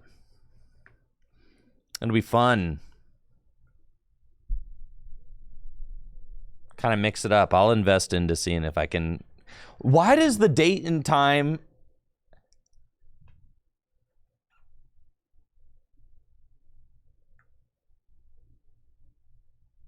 Make sure your Mac is connected to the internet. Open location services and settings.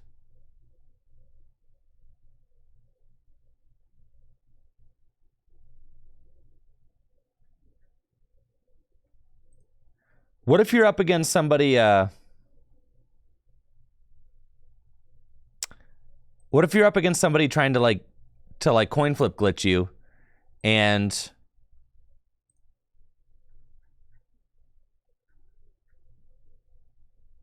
like you have the anti coin flip glitch technology, and then they get into a game and they're expecting to coin flip glitch you, but then you get it. Do they just concede?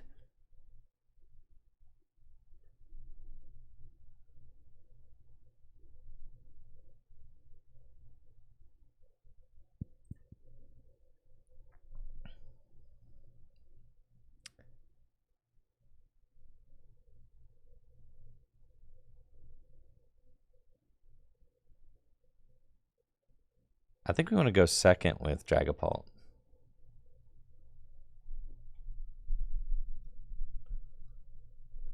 The anti-glitch tech is just for a fix for people who couldn't play at all. So it doesn't actually fix anything, is what you're saying.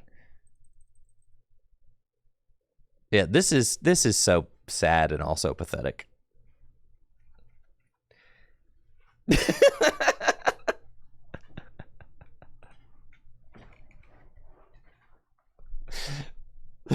This is so sad. All right, let me make sure I have this deck list pulled up so I know what's in the list as I'm playing it. And then let's pull the camera on those down there. Dreepster. Beautiful. Okay. Let's go.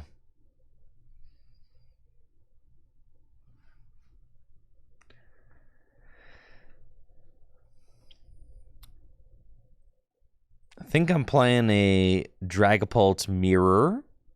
So this should be pretty interesting. They're starting off with attract customers, sure. I've got a great Thornton. So no, it's probably not Dragapult then. What am I playing against?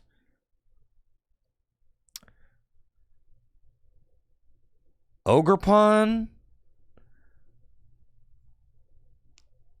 All right, I got no idea what I'm up against. There's an Ogerpon and a Tatsugiri here.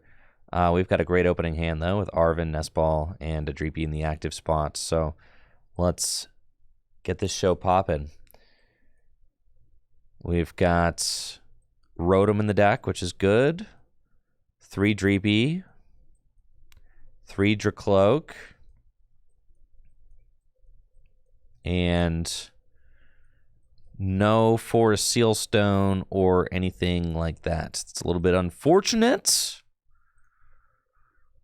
but it's fine. We can just go here. Arven for the board and the Buddy Buddy Poffin. And we'll play the Buddy Buddy Poffin. Go get a Dreepy and a Pidgey. And then Fire Energy to the bench Dreepy. Not going to attach the rescue board yet. It's the only tool I got. And then we'll instant charge for 3. We've got Ultra Ball and Arven. So we can Arven for Rare Candy Pidgeot. Pidgeot for Rare Candy Dragapult. We're kind of cooking. We got some things we can do. Still got no idea what my opponent is playing, though. Thank you for Dio for that Prime sub and the 11 months. Appreciate you.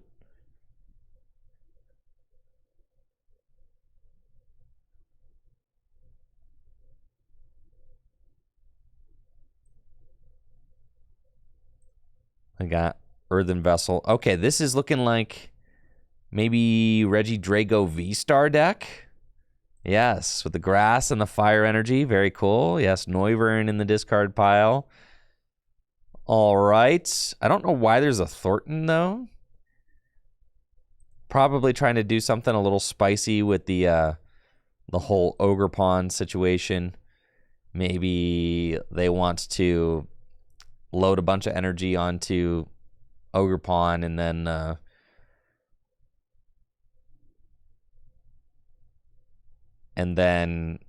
Thornton it into something else. I mean, that seems like kind of asking a lot, but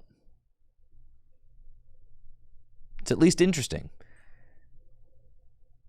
Top deck Rare Candy is really strong. I mean, that's nuts for sure. This is phenomenal for us.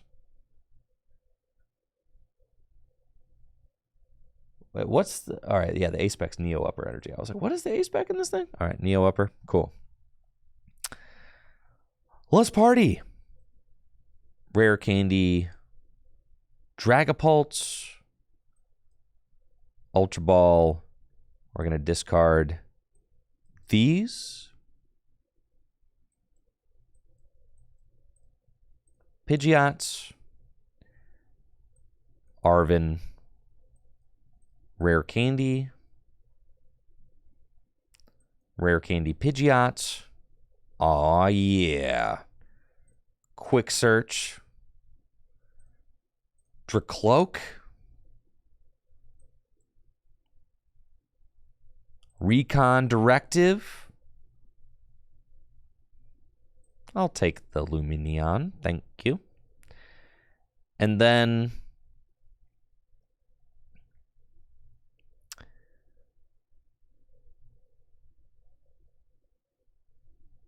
is it worth it to...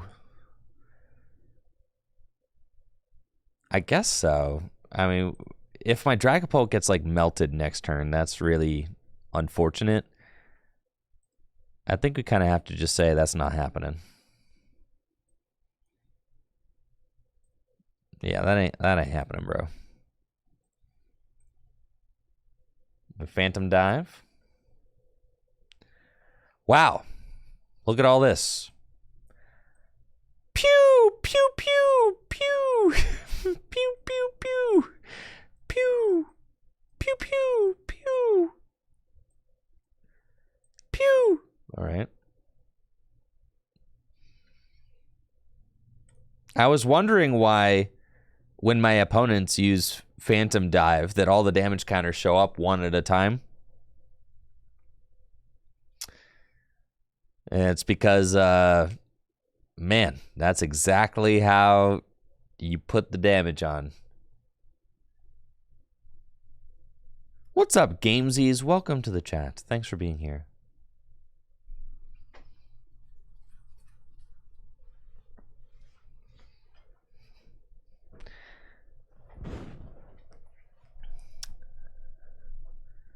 Why not one on each teal mask and the rest on Drago? I think being able to... I mean, the Mew EX is literally 3 attacks and the Mew EX is gone. So, like, that's pretty good. That's, like, good math right there. Right? Like, 3 Phantom Dives and I get to...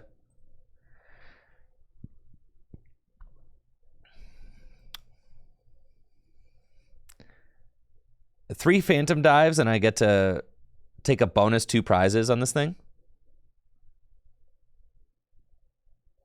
And I don't think that they play a switch cart.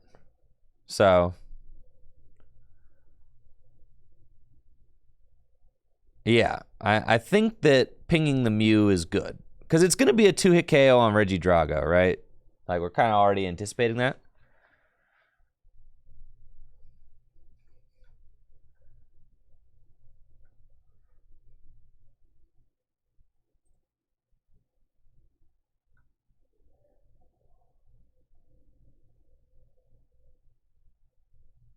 Oh, we got Iono, Neo Upper Energy. I got another Dragapult going.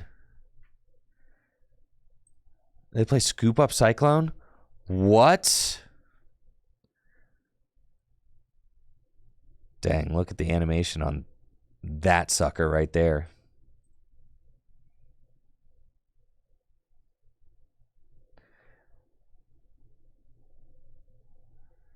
I'm saying, Brandon, yes.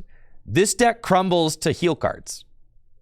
Yes. If your opponent plays like a heal card or anything, you're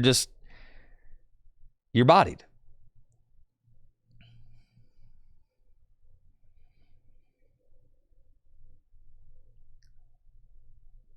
Okay. We got a teal dance coming in. What cards did they get? They got the Scoop Up Cyclone, obviously, so they could just heal this Mew now, which is like very annoying.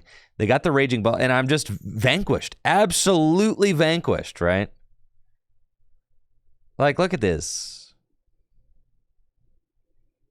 Destroyed.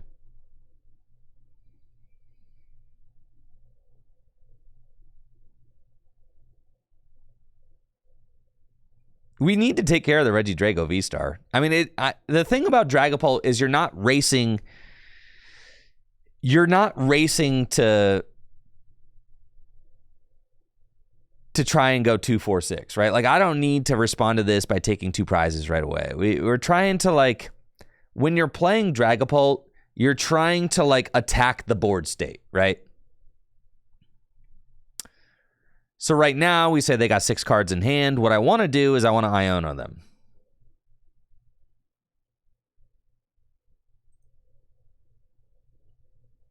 Let's go Recon Directive. Take the Nest Ball. Nest Ball. Go get another Dreep. Neo Upper Energy. Dragapult.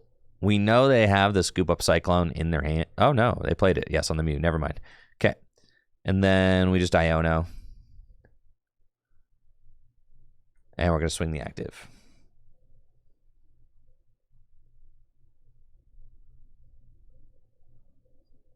Cool. Dreepy. Save the Buddy Buddy to Ultra Ball away next turn, potentially. I don't know that there's anything else that I particularly need right now.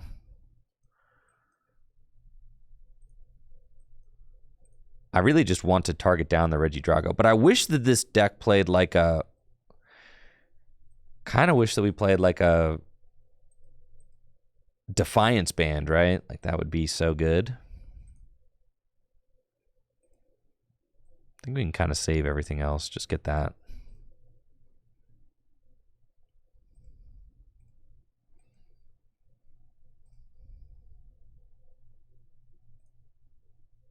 That's fine. And here, I am on odd prizes.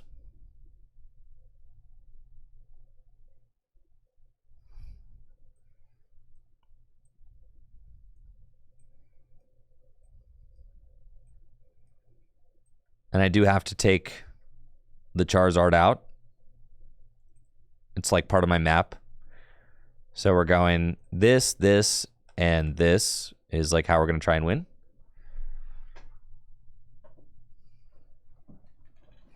And we're saying, I mean, basically we're just saying like Iono has to stick eventually, which is why the Pidgeot version makes the most sense, because you're just playing it like Charizard, just with a game it's like your game is slightly more control-y.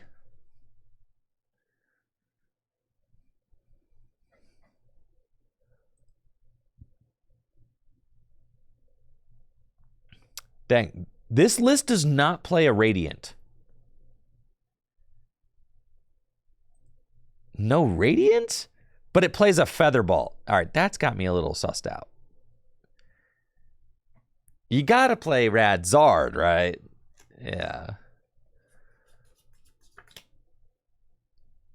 Listen, I'm sorry. Are any of you named Shintaro Ito? Okay. I didn't think so.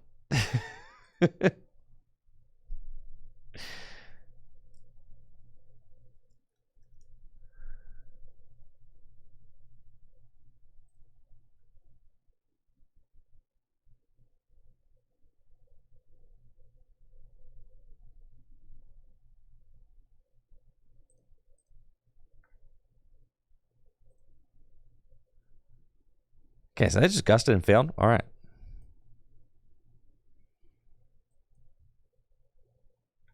This is sick. I think they just explicitly lose now, which is cool.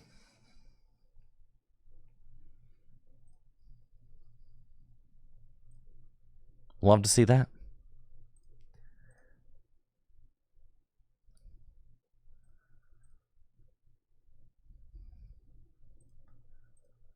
There's like nothing else that I need at this point. They're kind of stuck.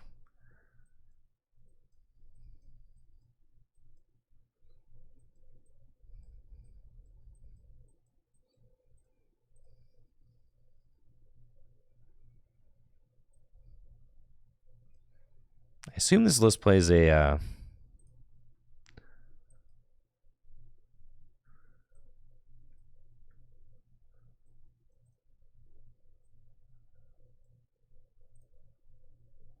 assume this list plays a rod, right? No, there's no rod in here? Goodness gracious. Got to be really careful. Whoop. Open wide, Charizard. Choo-choo.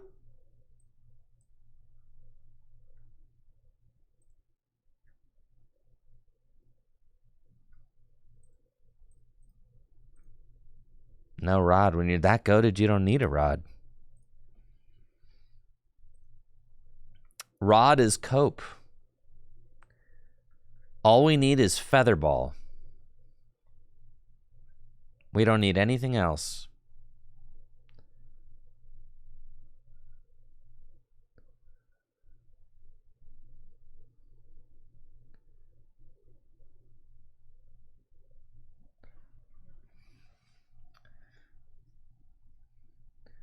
What's got free retreat? We play one rescue board here.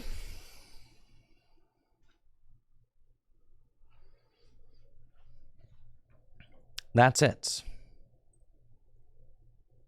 That is the only pivot in the deck. And then there are 3 fire, 3 fighting, or 3 fire, 3 psychic, and 1 Neo upper. And that is it. I'm going to make a couple of alterations.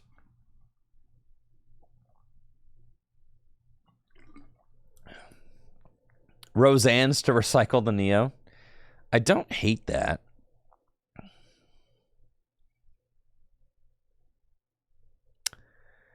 We should play Silene.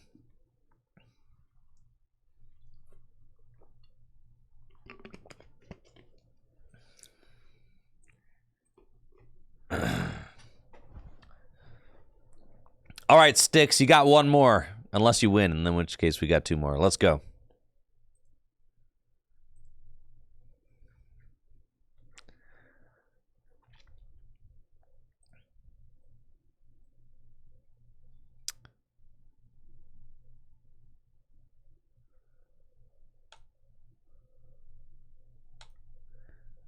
If anybody else wants to play today, go ahead and friend request me. My screen name's EnjoyFriend, ENJOY friend, and we can maybe get some games going. Apparently, I have to. We're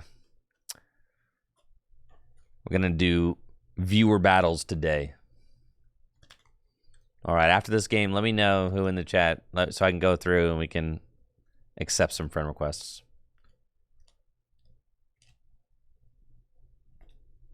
Yeah, the friend games have to be working or else there couldn't be any online tournaments.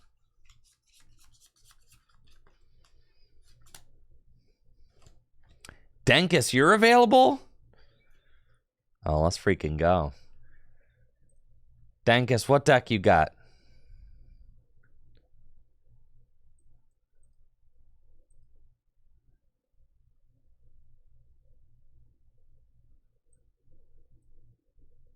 Whatever I want to play against.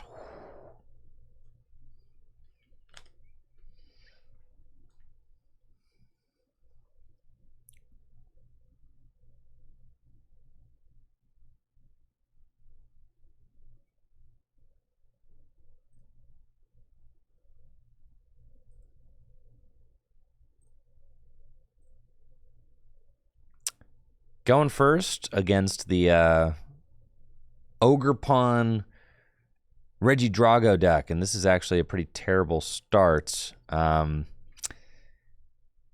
they could just donk me. Huh. So I guess I have to put this Manaphy down, and I'll pass and kind of see what we get into next turn. I don't want to just lose the game to Koraidon attacking, so that's fine. I don't know why the Koraidon is here in the Reggie Drago deck. Maybe they're worried about Mimikyu or something like that. But isn't there like a drag? Like you could just... Oh, yeah, actually I have no idea why the Koraidon's here, because you could just Radiant Charizard. Or you could... or you could like put... If you were really worried about it, couldn't you put like Giratina in there and like Shred? Aren't there some Shredders? Some Dragon Shredders. So, I don't know. Oh, I think it's probably to copy the... Oh, it's not supposed to be in play. Yeah, it's to copy Shred. Okay, all right. I get it now. Duh. Okay. All right, and we've got Arvin. Let's go. Let's go, Arvin. And we'll get the Buddy, and we'll get the Force Seal Stone.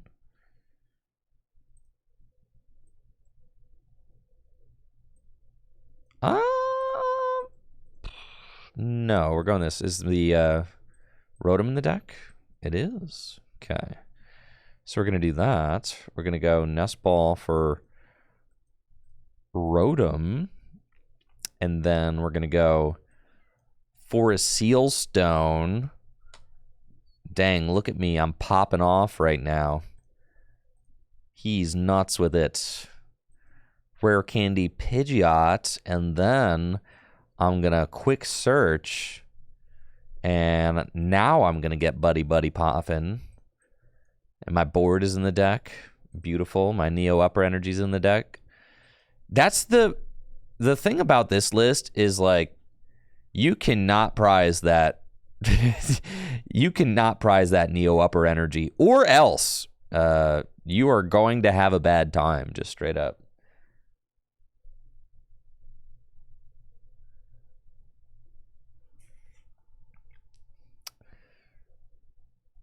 Yeah. Do not prize that Neo Upper Energy. This deck does have a very slow start. Do we have TM Evo? Not in this particular list. This is Shintaro Ito. This is world champion Shintaro Ito's list. There's a Devo in here. Sticks, you're cooking. You're cooking too hard, bro.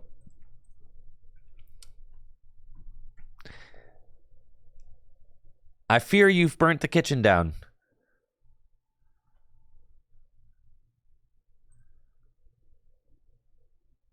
There's a lot going on in here.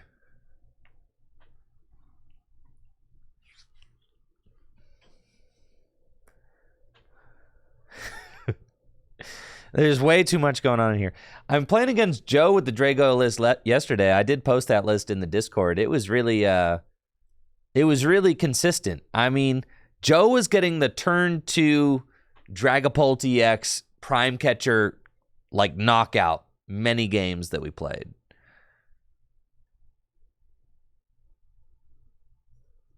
Loyal game, I don't think you need Charizard or Xatu, no.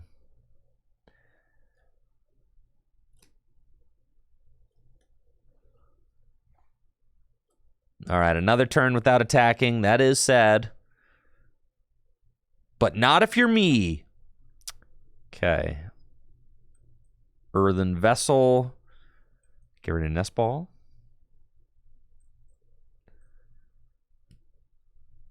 I know. So sad. Quick search.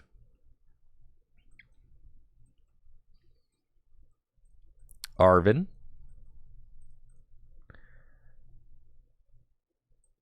Arvin. Rare Candy. Board. Rare Candy Pult. far board.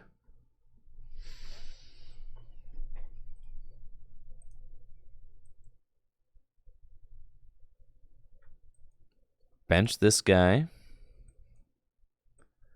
To the bench.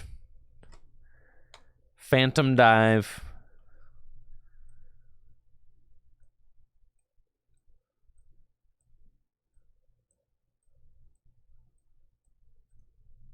Blammo.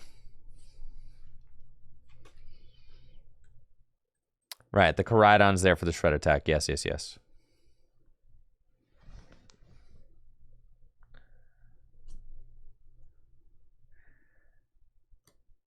Well, it helps.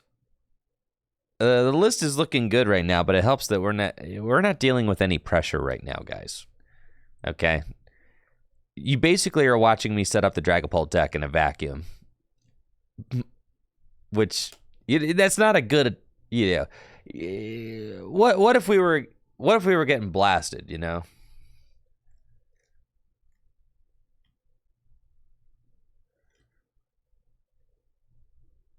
It's setting up smoothly, but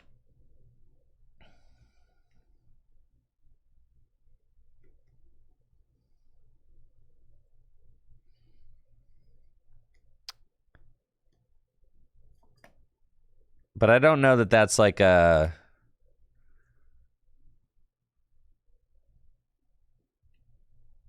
It's not. I mean, the options are nice. Can Torterra EX be good with Ogerpon? Isn't Torterra EX do more damage for the amount of... Is it grass Pokemon or evolutions? Let me see.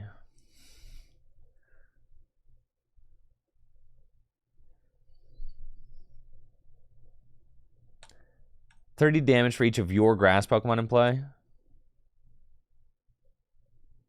I don't think it's good. It only does 180 damage, so no. The answer is Torterra will never be good. It doesn't do enough damage.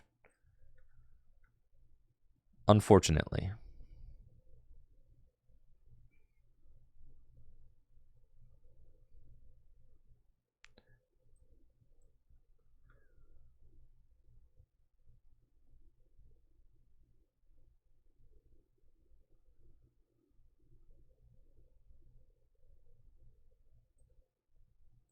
Yeah.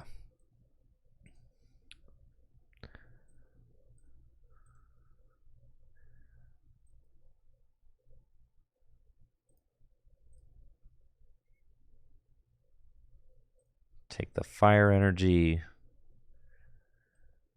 Far. Quick search.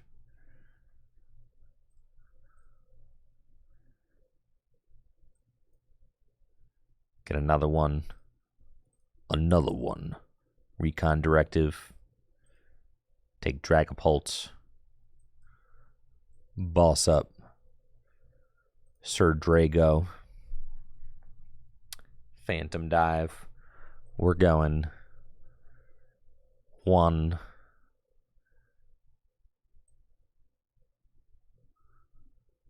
See, I've got... I guess...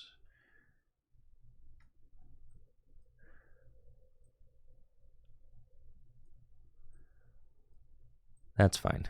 Because, like, I'm looking at... What are my 5 prizes? Probably here, here, and here. I could have put 1 here. I guess that would have been correct. I think best to put 1 on the Ogerpon.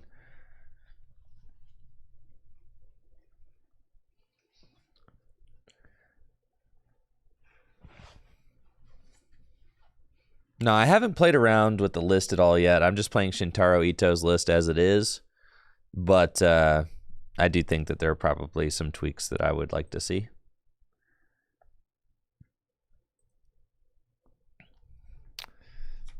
Here we have to just worry about the scoop up Cyclones. Like, they're out to heal one of these guys.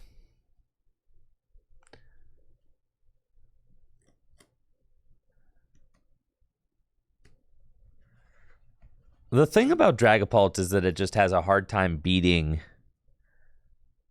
the decks that are like supposed to beat it, right? Like, how is a Dragapult deck gonna beat like Lugia? This list, Shintaro Ito's list, is not prepped for Lugia at all. It doesn't have any special energy removal or anything like that. I think we're just like losing to Lugia, right? You know, and then how is this deck supposed to beat like a Raging Bolt deck? It's not beating that either. So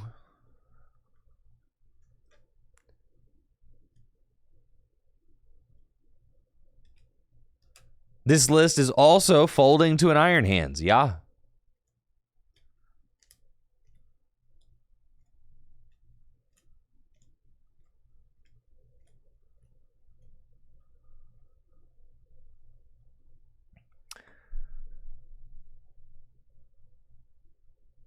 Ultimate, I kind of find Dragapult just underwhelming to even play right now because it doesn't beat any of the things that are like, people are playing the things that beat it.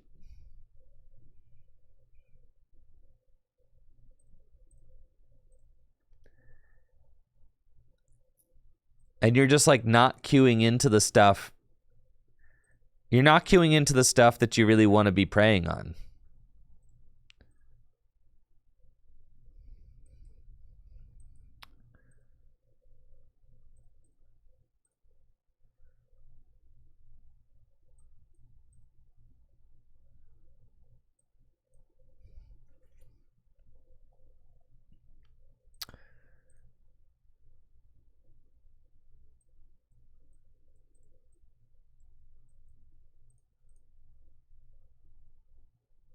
All right.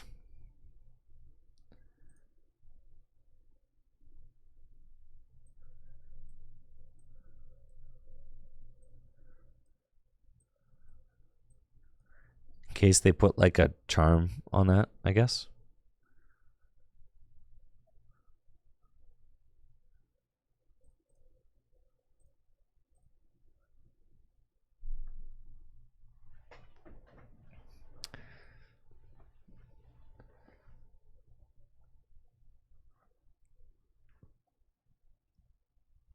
Just make the Lugia draw poorly. I mean, that is the surefire way to defeat Lugia, right?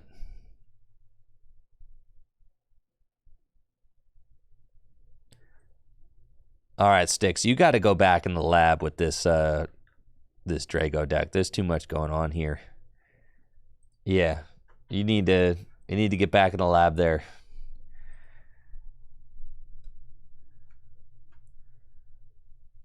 Okay.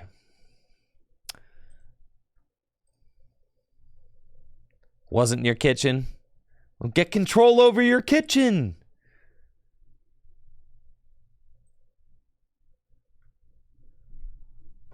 All right, who all we got here? We got to make sure that I'm friends with Dankus.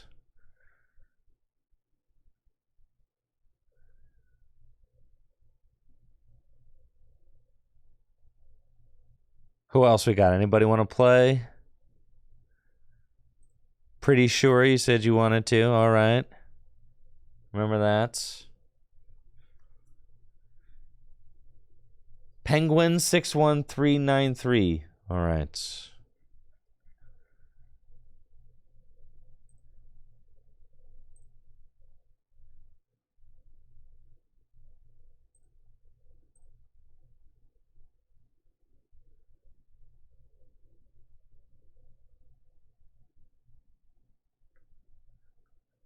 Making my way through all of these is not the smoothest thing, I'm not going to lie.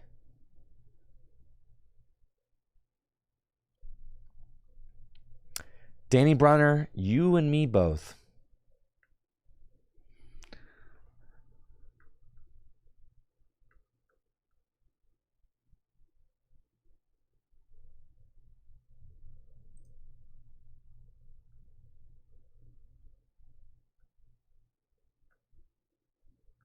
Here's Penguins.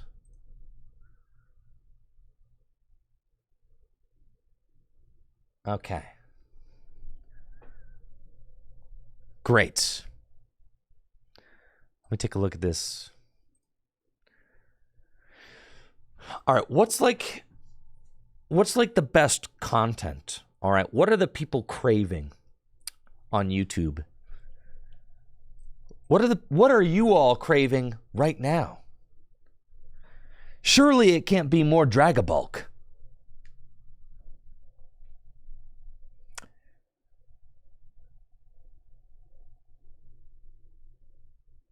Thank you, Danny Brunner, for the sub. Appreciate it. The festival. You all want to see the festival. Why do you want to see the festival?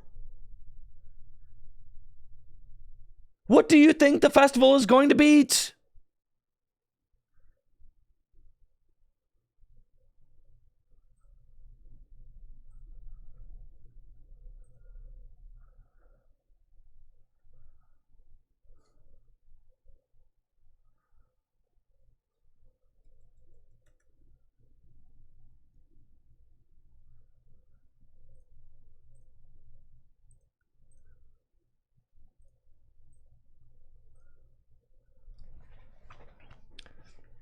Should I build the festival lead deck and then force Dankus to play Charizard against me?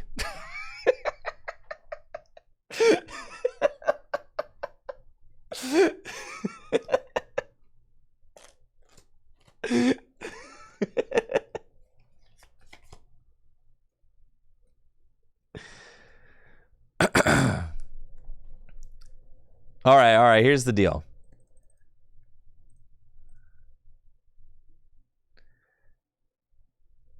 Well, the sick thing about doing viewer battles is you guys can make me build a terrible deck, and then we can exclusively give it its best matchups. That does sound awesome. You guys are right.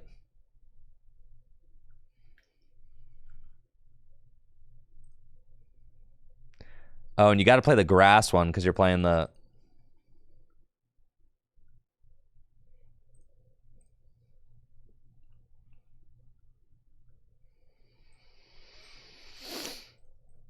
You're playing the bug catching set.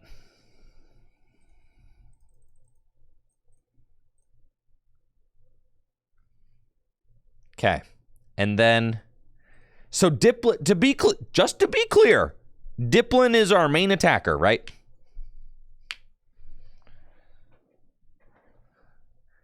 Just to be clear, this is what you guys are talking about, right? All right. Just to be clear. Okay.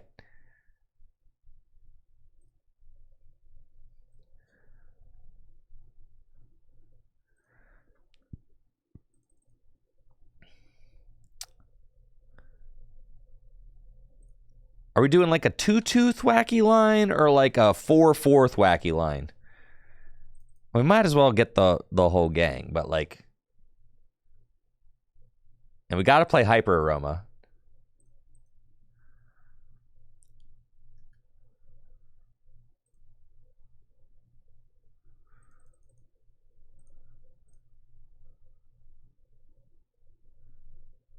You got to play thick as possible because you want to be able to do the wave for as much damage as possible.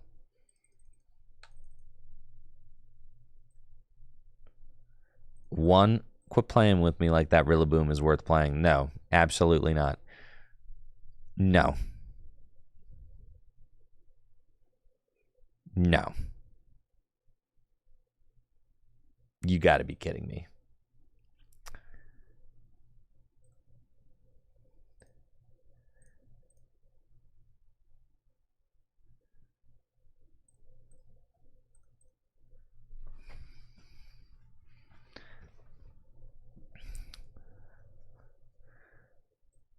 Rabska, Rellor,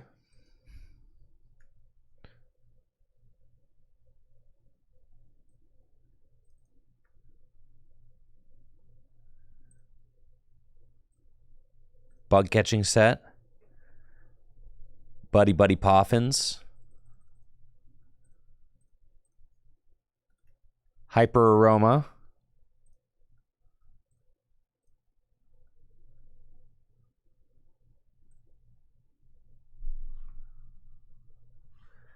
a Bieberell in here?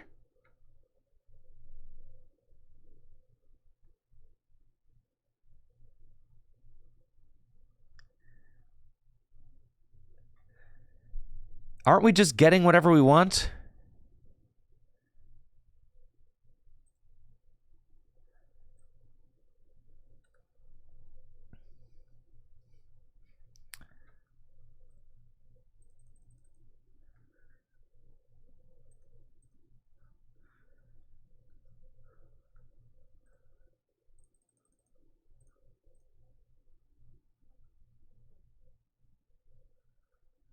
The deck gets eaten alive with Frostlass. Dude, Frostlass is not...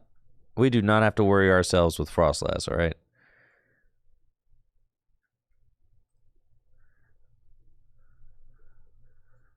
I think you want, like...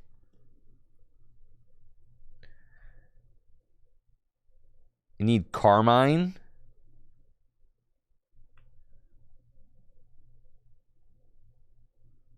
Kieran?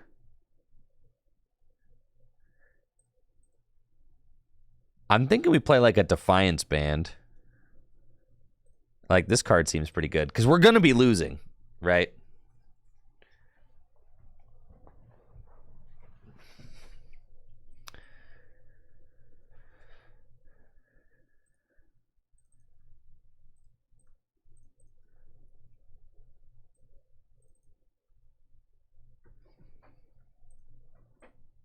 You think we should be playing Arvins?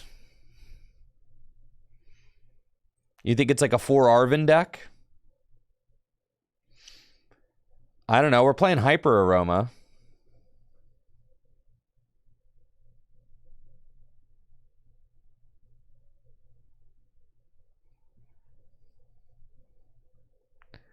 Survival Brace?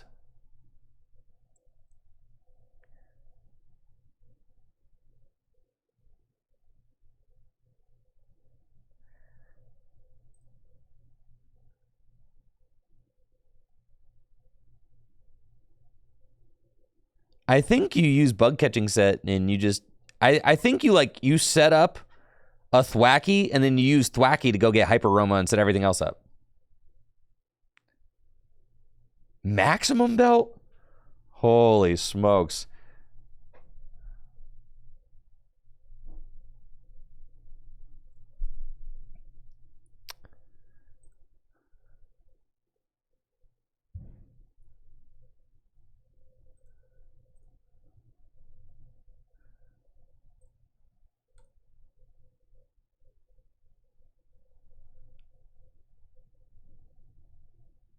I ain't playing the box, dude. Yeah, I got 2 Ace Specs in my deck. That's crazy.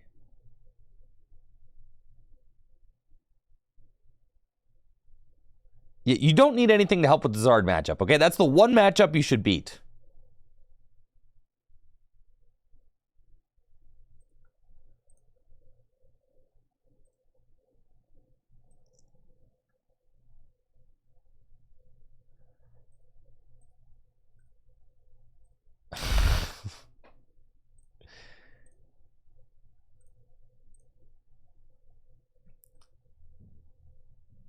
Okay.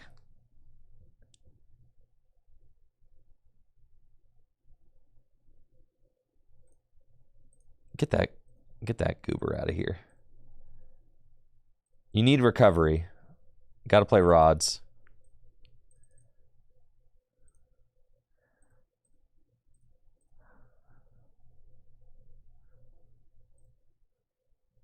What are all the ways to get back?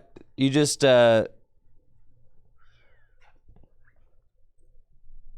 I'm Silene pilled.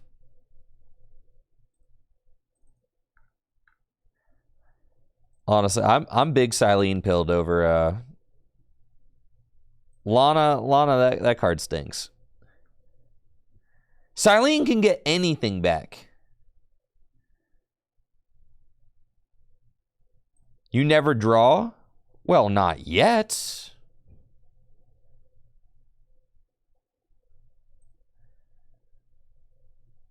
Not with that attitude. You got the sauce. All right, Denkus. That sounds good. I think we're playing the rods. We're playing the survival brace.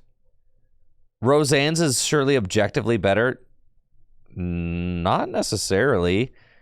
It gets energy, a stadium, a tool card, and a Pokemon. Silene can get back, like, catchers and stuff. All right, fine. I'll put the Roseanne's back up in there, but this card stinks. All right.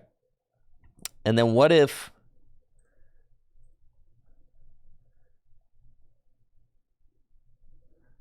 All right, we're staying on theme.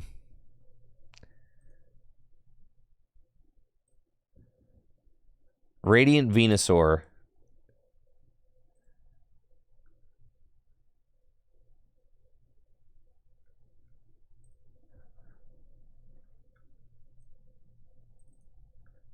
We got to draw some cards, folks. And 4 Iono. 4 Iono. 4 Buddy Buddy. 4 Bug Catching set. And we need a couple of Switch.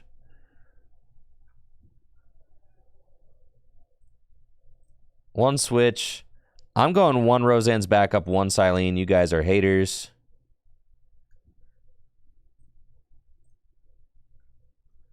What the heck am I going to do with a Goldeen? Absolutely not.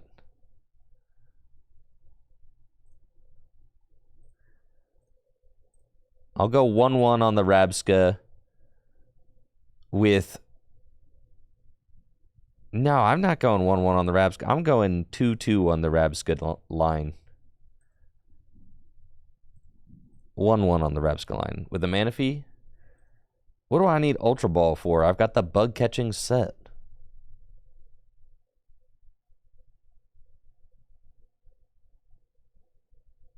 Gotta be kidding me.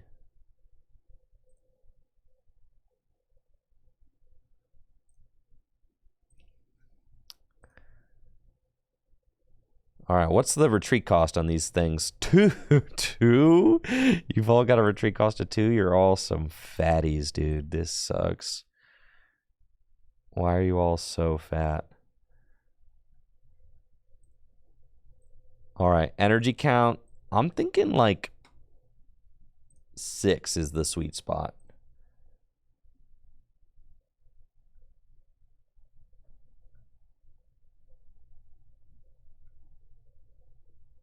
You think we can go 5? I like the way you think.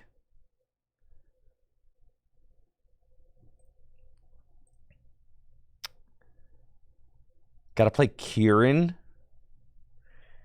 You guys are turning my beautiful deck into an absolute abomination. You guys are we're gonna open the most miserable hand you've ever seen. And you'll be like, I don't know how that happened. I don't know how that happened.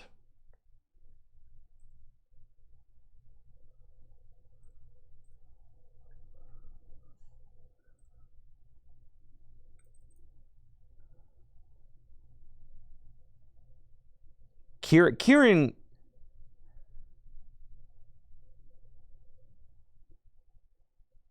Is Kieran the card pushing this to Abomination tier? Yeah. Yeah, it is. Yeah.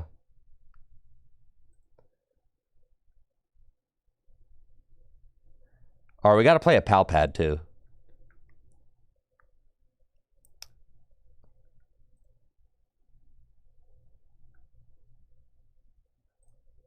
This is where we go the 1-1 Rabska line.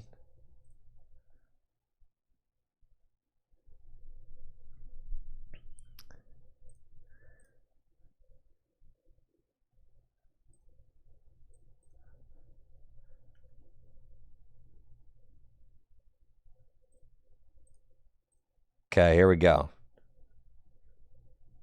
Add Heavy Ball. Right when I thought I was ready to go. If we have a Kieran, do we need 2 Switch? I do need 2 Switch. I'm going to get run out of... People are going to like gust up my Radiant Venusaur and I'm going to be like, guess I'm stuck.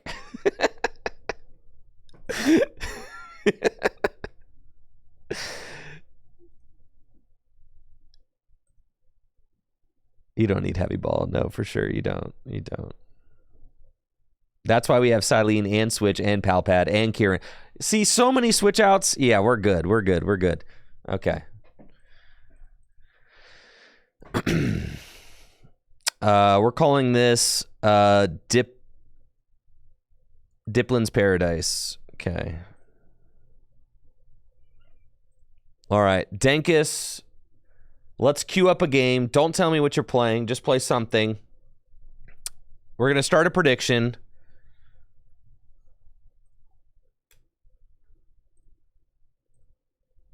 Will Diplin's Paradise persevere? Yes, no.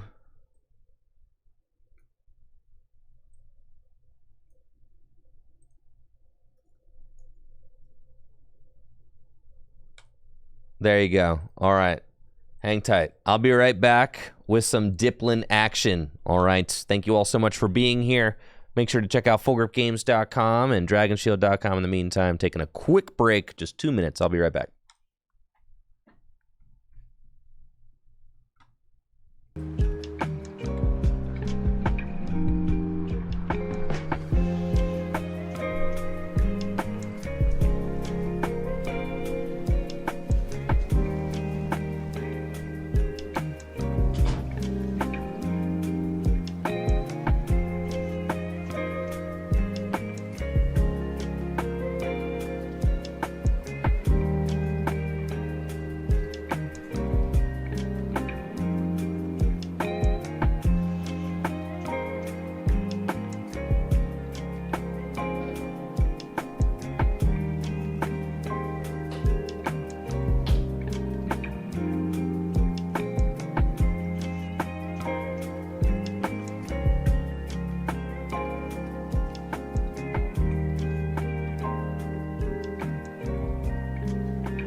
We back.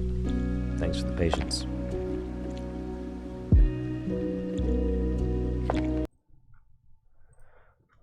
Let's roll.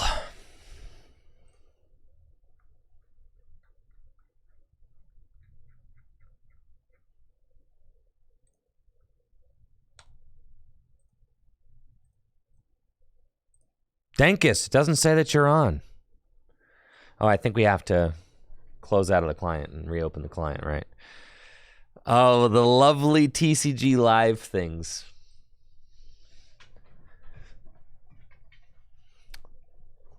Just a little TCG Live fun where you add a new friend and you gotta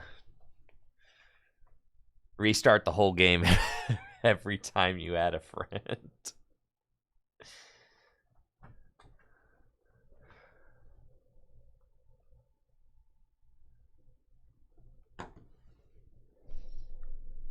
Okay. Let's see how this works.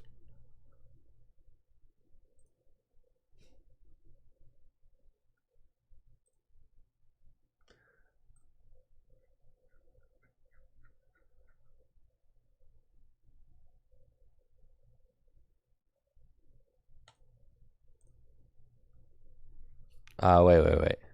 Select a deck. Diplin's Paradise. There we go. Here we are, Diplin's Paradise, playing against our own moderator, Andrew Denkus, who is a World Championship qualifier. Regional top 8 finisher. And all-around stand-up fellow from Columbus, Ohio. Diplin dots, what we got to call it? I could see it.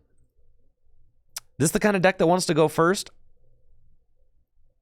I think so. I'll try.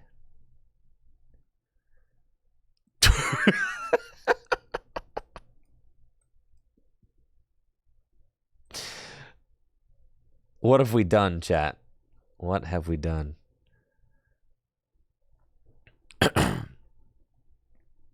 We're saved. All right. Looks like I'm playing against... No, it doesn't look like... Playing against my friend Andrew Dankus with his Ogerpon deck. Don't know what kind of Ogerpon variant this is, but we've got a great opening hand with a couple of Applin and Buddy Buddy Poffin. Yes, my Radiant Venusaur is in the deck. That's great. We love to see that. We'll start off with a Buddy Buddy there, and then play one more Buddy Buddy to go get another Grookey. And I can Ultra Ball away these two cards to go get Radiant Venusaur. And we'll end our turn with Sunny Bloom to fill our hand to 4. Great stuff. That is pretty good. Now we just need to find a draw supporter, which our deck plays plenty of. So draw supporter would be great. We can, maybe find research off the top, Iono, all that. It seems like it's truly a battle of the grass decks, Ogerpon versus the Thwacky, Diplin, Venusaur. All we need to do is find a Diplin, and I'm going to be able to search my deck for whatever I want with Thwacky. Maybe Dankus is playing an Ogerpon Toolbox deck. There's Beach Court, Research. Of course he is. Uh-huh. Of course he is. Isn't this like immune to all Pokemon with abilities? Goodness, Dankus. You monster.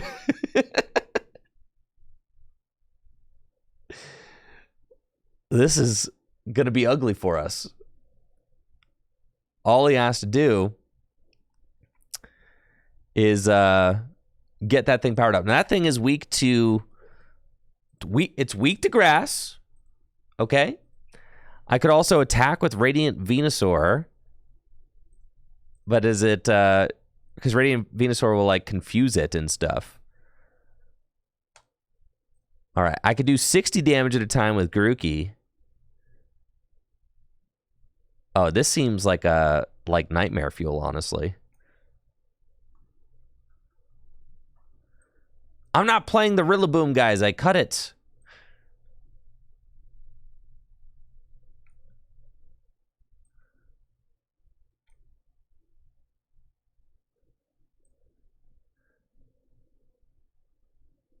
Yes, we lose.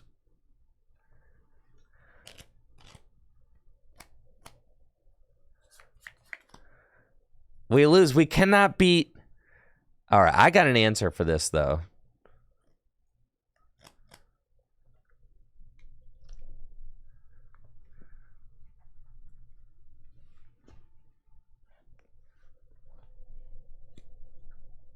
Dankus, we're not doing this, Dankus. Give me... All right, you can play your silly deck, but let me put it... I can't even touch your guy. No, you're good. I'll play against the deck, for sure. It'll be fun. But I need an answer to it, and right now my list has 0 answer. So we need to... There was a gross oversight in my deck building. No, that game's not going to count. We wouldn't have queued up for an auto loss, okay? No, you're good. Give us one game against the funny deck. One game against the funny deck. We just got to decide what's our answer going to be. Is it going to be, we could play one Canceling Cologne. Does Canceling Cologne do anything other than turn that off? Or you play the Rillaboom. But honestly, the Rillaboom...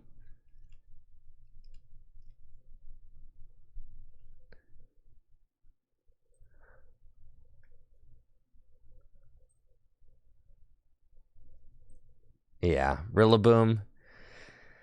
Oh, that's so cringe. I also do want a fourth Ultra Ball in here now that I'm kind of like thinking about it. I just want too many cards, you know?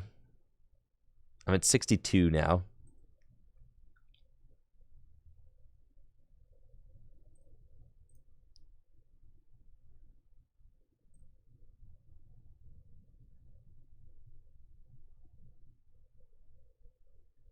Gotta play fourth Wacky.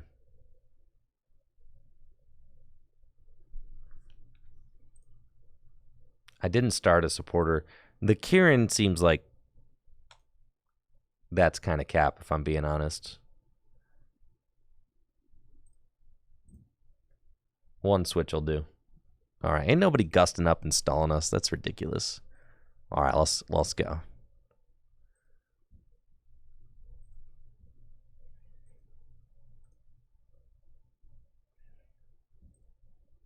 No, we've got the perfect list. Perfect list. Perfect list.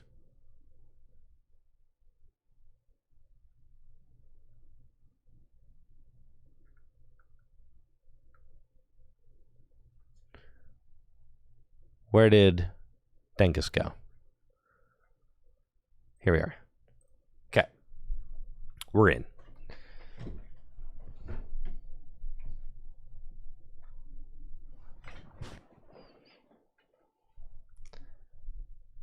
Do we need the Rabska? Feels like we still lose to spread decks. Ye of little faith. What if we don't lose to spread decks?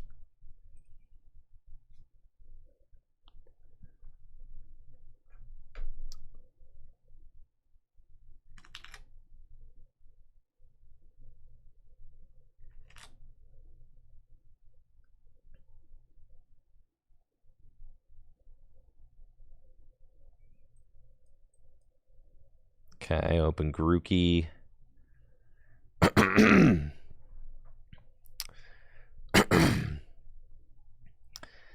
Playing against my buddy Andrew Denkus with his quad Ogre Pawn toolbox deck. Are there 4 Ogre Pawn? There's the grass one, the fighting one, the fire, and the water. Yes, so quad Ogre Pawn toolbox deck. Just look at all these masked fellows.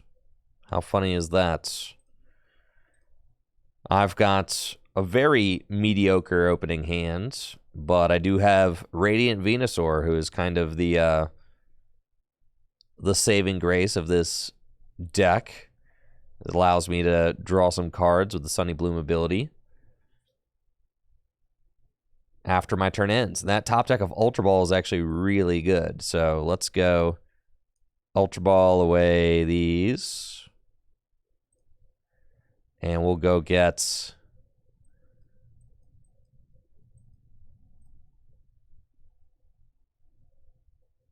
another Grookey. And then Ultra Ball away these. And then we can get an Applin. And here we go. Sunny Bloom. Draw our 4. Cool. And then I've got a Survival Brace, Thwacky, Relor. Oh, yeah. It's crazy how much work this single Venusaur is putting in. It's like, I feel like we have our own, it feels like instant charge. I feel like we've got our own Rotom V in here. Isn't that crazy? He's, you know, kind of a hefty Rotom V. He's got A 3 retreat cost. Gosh, I'm going to have to contend with all these. That's a turn 2 demolish with the boss? Oh, man. This is... All right. Dankus is popping off, actually. This is crazy. Okay. Top deck Iono. This is fantastic. We've got the Thwackster. Buddy Buddy Poffin. Get Grookey and Applin. Survival Brace there. And I actually don't want to Iono Dankus right now because he's only got a 2-card hand. So I kind of want to just... But I do have to find... Yeah, I think I kind of just have to play the game, actually. Because I have to find my... I have to find a lot more to get this, like, Rillaboom going. So we're going to retreat into Rellor, the sacrificial Rellor, and then evolve into another Thwackster. Put Festival Grounds into play. Bug catching set. Take the grass. And then we'll attach that there and end our turn with a Sunny Bloom. Cool. Oh, we got to look out for Water Ogerpon, huh? Yeah, that's tough. We do. This is probably going to be a tough one, a tough matchup. But I guess I want to recover my Rellor and actually set up the set up my Rabska. Maybe it was correct to sack Grookey here instead of the Rellor. Maybe the Rellor was more important than I gave him credit for. I'm starting to feel like perhaps that's the case.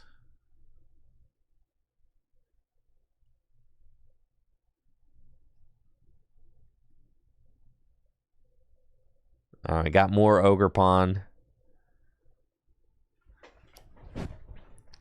This is kind of gnarly. I'm not going to lie. Dankus is really kind of selling me. This is definitely the fastest way to get this thing up and going. Thank you, Mixel, for the sub and the 40 months. Okay, I think we're just going up with Thwackster and saying, I better find Boomer this turn.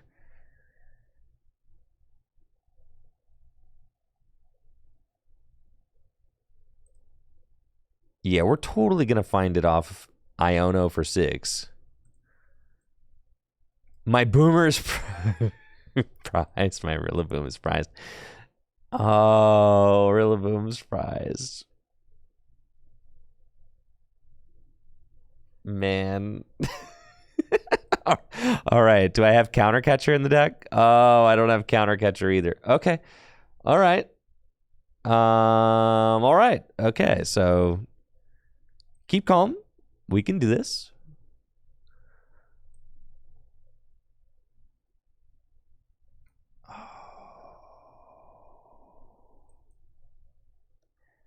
Man.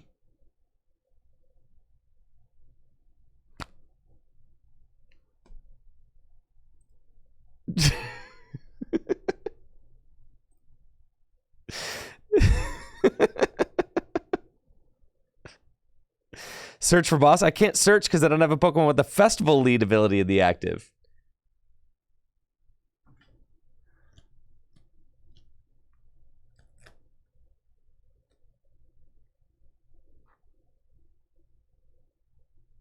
Man. This is terrible.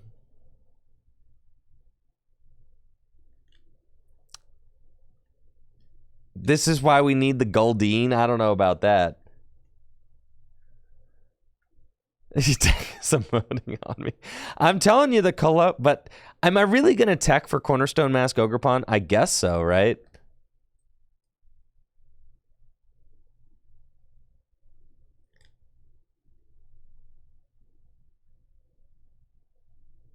All right. Dankus, you got this one. I prized my Rillaboom that game. But even so, Rillaboom is like not actually solving the matchup, right? Because Rillaboom has like, it'll do 120. And they can get the extra energy on. This Rillaboom like almost solves the matchup.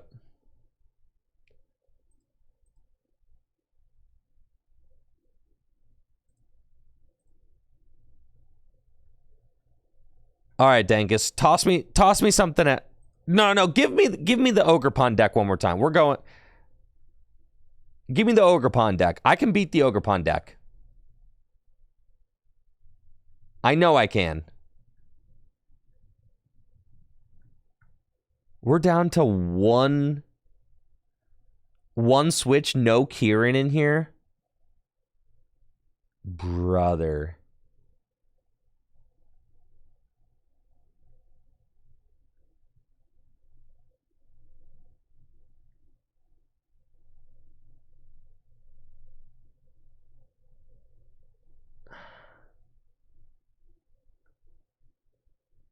This thing's a mess, guys.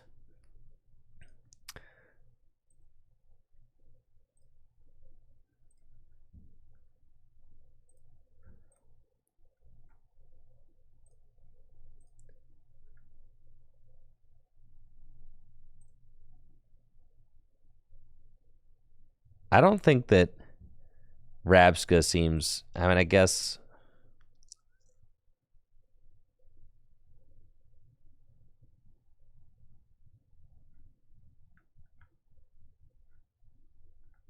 No, we're chilling.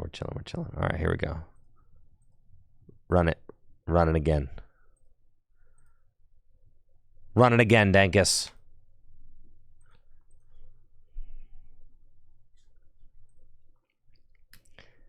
TM Evo is not solving our deck's issues.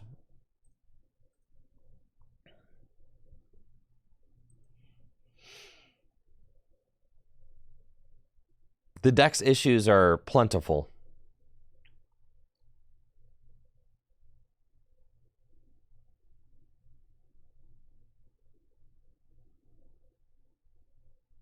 Is Bolt Ogerpon going to be the most played deck at NAIC? That'd be sick if it was.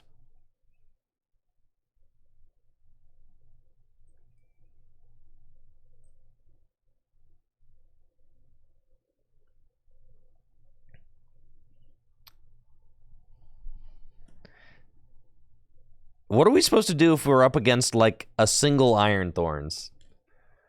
I have not, keep in mind, have not attacked with Diplin twice yet. Not even close. Granted, I've been up against exclusively Cornerstone Master Ogerpon, but playing against Andrew Dankus with the Ogerpon Toolbox deck. We've got a pretty subpar opening hand, but that is very par for the course as far as the Diplin deck goes. Top deck research, let's go. We're so back.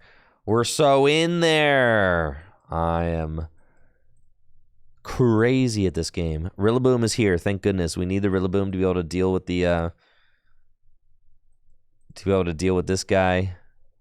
We'll attach an energy here. Super Rod.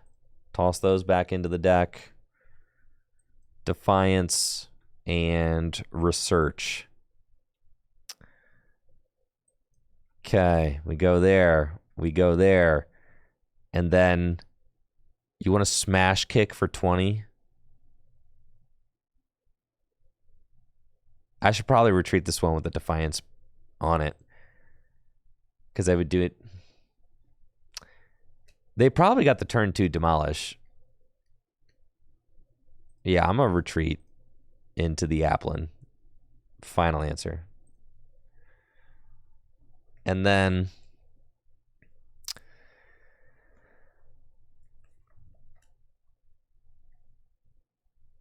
we want to keep the one with the Defiance, because if we're losing and they put like a charm on their guy,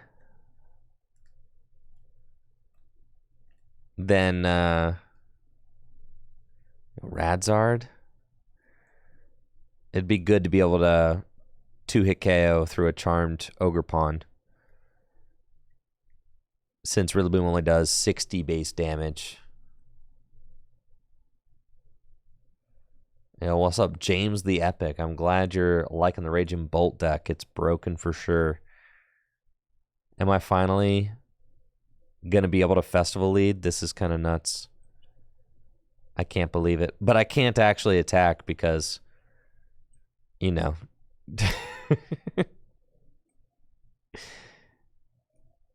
Let's just Iono.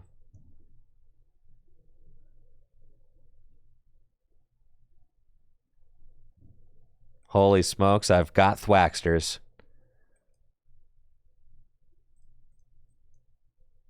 And I do kind of want to get a Rellor so that I get the Rabska set up. And now I can Boom Boom Groove. Heck yeah, dude. Now we're cooking. Boom Boom Groove for Boom Boom Groove, and then I Boom Boom Groove for or whatever I want. Heck yeah. This is broken. Okay, I'm taking Switch for sure. And then let's Bug Catching set. Oh yeah, you're destroyed, Denkus. It's over for you. Next turn, I'm popping off. Yeah. Just don't you dare Iono me, all right? Yeah, don't you dare do that. That would be crucial meanie behavior. Diplin needs a retreat of like 1 for sure. Why is that apple so fat?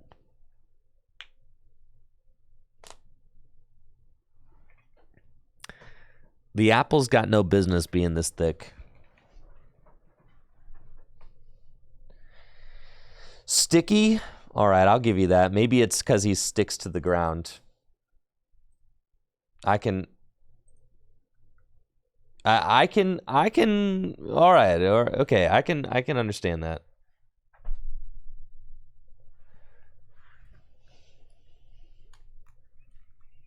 All right, this is a lot of Cornerstone Mask Ogre-Pawn I see in play. Or a lot of Teal Mask Ogre-Pawn. So that is 4. But I guess that's the idea of the deck, is you kind of go wide with the Teal Mask and then you like transform them into other things.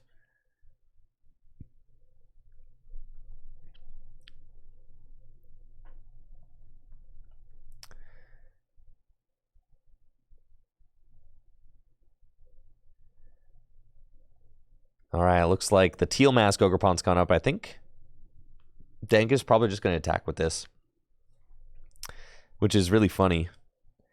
All right, here we go. Myriad Leaf Shower. Okay. Holy smokes, guys. It's time to do the thing. We're doing the thing. We're doing it, guys. We're doing it. We're doing it. Everything is happening. It's all happening right now. Here's the festival grounds. Here's the Diplin. All right, here's the grass. And then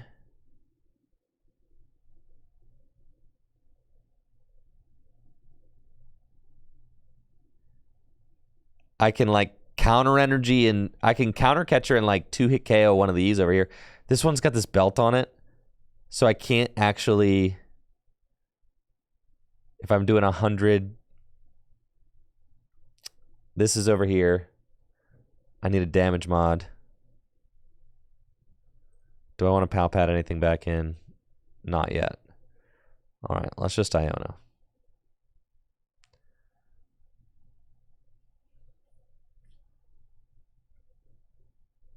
Cool. We get Rabska. That feels good. Don't want to... This is my second Super Rod. I guess I can do that. That seems fine. Just put all 3 of these back into the deck. Bug catching set. Okay, we'll take those. And then I can... Boom Boom Groove for... This is fine. This is fine. We'll Boom Boom Groove.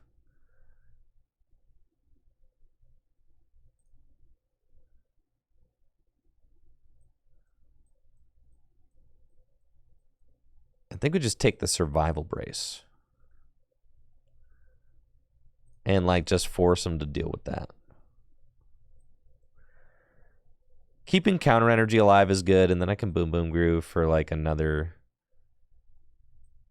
You probably want, like, a supporter in hand, I guess.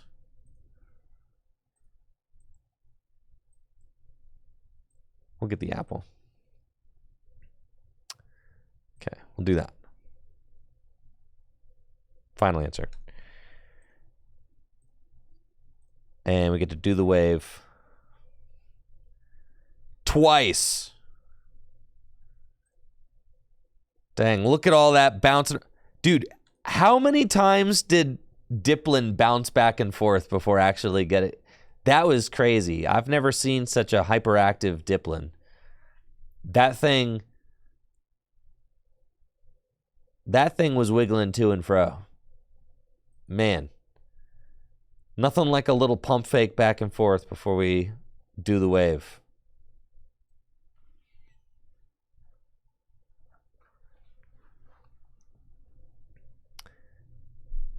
It's one of the wildest, like, design choices of TCG Live is, like, the fact that the guys gotta... Why do they gotta do all that?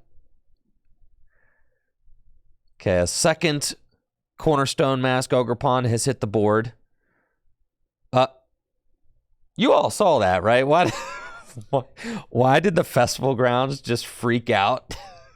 Man, this thing, dude. What was my stadium doing there?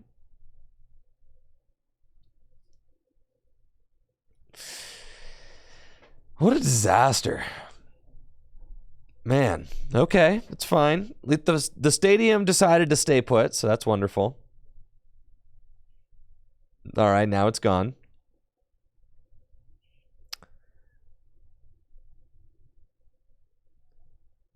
And we're going to pivot into Cornerstone Mask Ogerpon. Looks like that is the deal.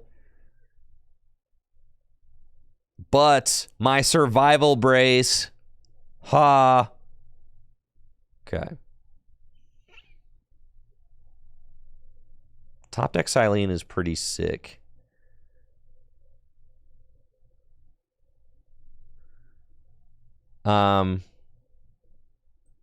Check this out. All right, Silene. Wasn't that cool? See? Wasn't that so cool how we did that? Yeah, man. That was hype, honestly. That was really sick.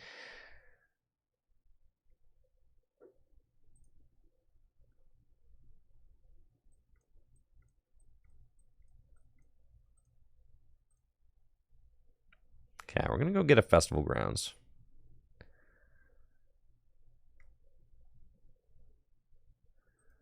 And then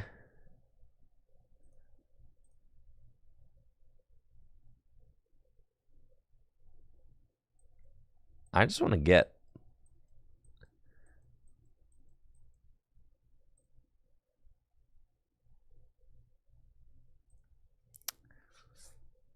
I want to take a knockout. All right, I need some more cards. Let's do it. Oh, but I can't. Well, I can't because, like, if I guess I could just take a one. It's not even a one-hit KO. Yes, I think I threw. That's fine. I can just go Rillaboom. I can attack it. But then they can knock out my Rillaboom. How are they going to knock out my Rillaboom? I'm not exactly sure. We'll figure it out when we get there.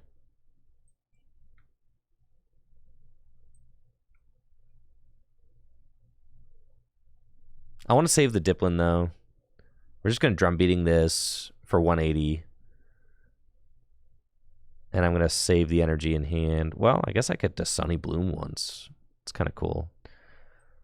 So we'll attach the grass here. And then drum beating. I could have used Wood Hammer, but then it puts me in range of Demolish, and I don't think I want that, right?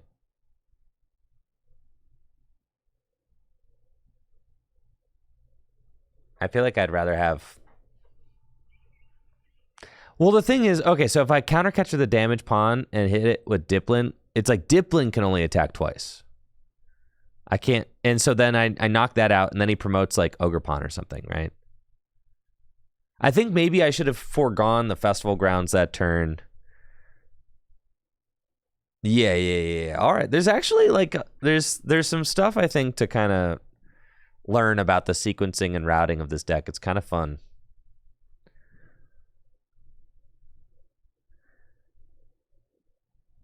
The Radiant Venusaur helps. Trust. All right, now you can...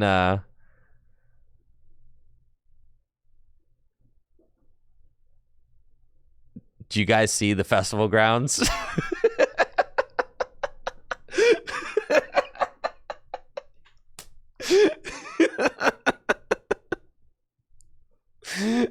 Dude, it's every time Festival Grounds is in play and somebody plays Ogre's Mask. No, that's just what happens. I think... Yeah, every time someone uses the mask and there's a Festival Grounds in play, it goes haywire. Because of course it does. Wait, Denkus says he can't attack? And now the game has frozen. God forbid we try to play two new decks against each other. And now Denkus cannot attack. Yes. Denkus, you can't attack because of the curse of the Festival Grounds.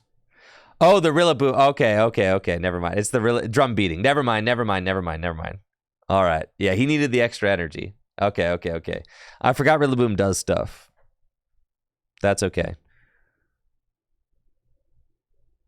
All right, you guys want to see something cool now? Are you finally ready to see something cool?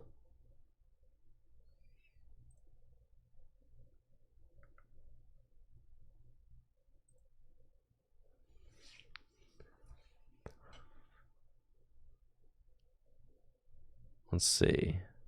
I have to Gust. I still have Counter Catcher. But I'm about to take two. You can't choose what the new attack's going to go to. God, this stinks, man. This deck, bro. This deck is unserious.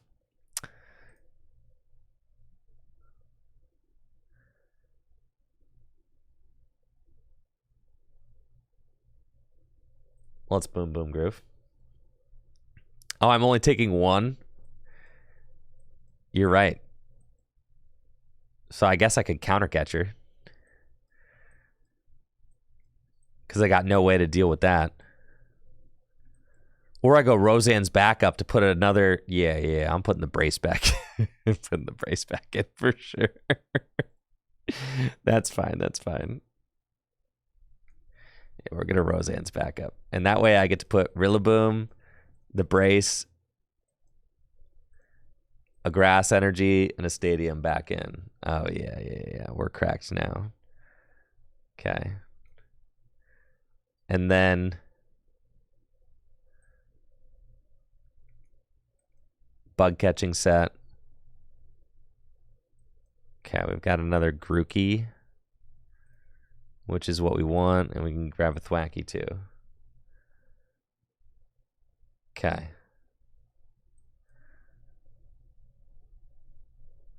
Radiant Venusaur is just there. Radiant Venusaur helps in the early game. All right.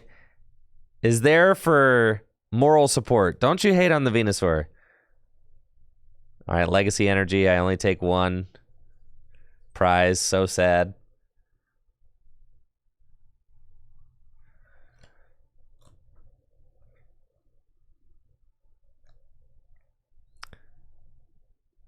But now I can't even swing into this thing.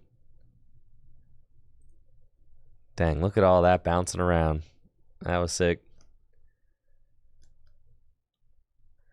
You can't play supporters in between.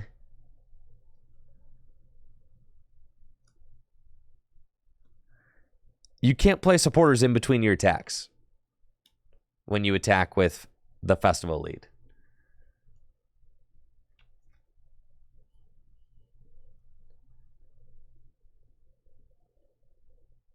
Yeah, you have to just attack. And that is one of the weaknesses of, like, yeah, you get to attack twice, but you have to attack whatever they put up.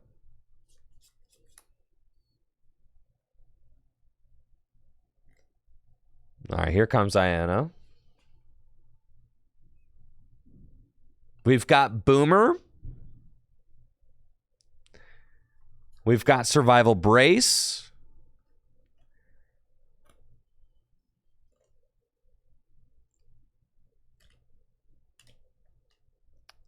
Things are happening here. This is thrilling, really. I've got this guy over there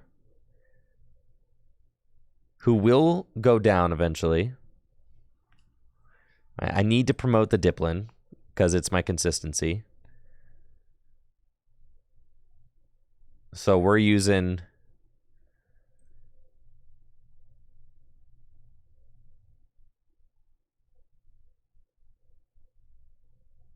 All right, I think I'm kind of figuring out the flow of this deck and like what we want to do.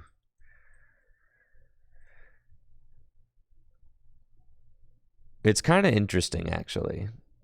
I don't think it's terribly good, but it is pretty interesting.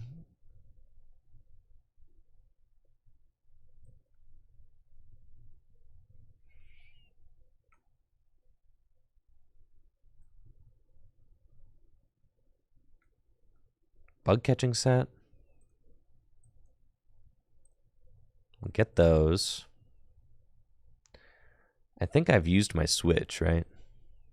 Yeah. All right.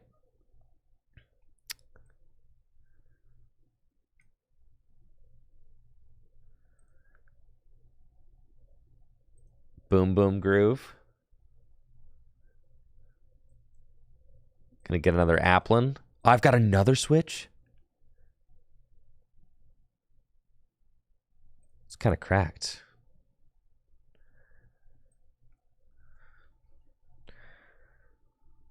Okay. And then who do I want the brace on? I'm going to Pal Pad back in Roseanne's and an Iono. Honestly, Roseanne's and Silene seem kind of insane. Yeah, that's fine. And then I can...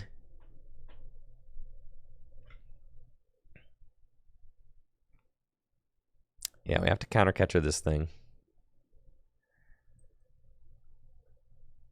And we're going to do the wave. Do I want to survival brace the active? Survival brace the active is kind of cool.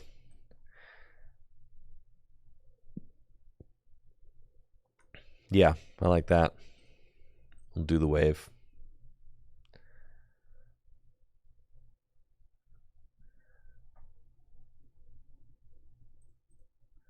We'll take our 2.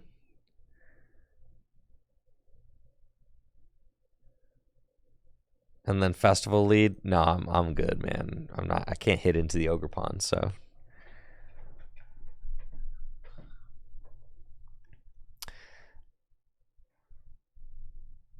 Do you think we could... Don't do this. Gusting up the Rabska?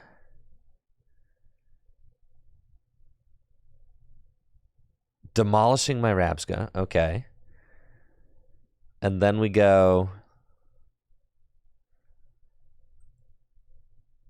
Thwackster. Research off the top. Insane.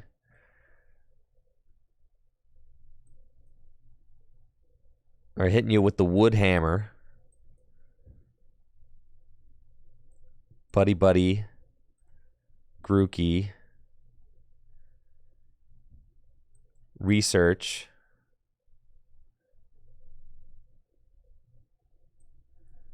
Apple.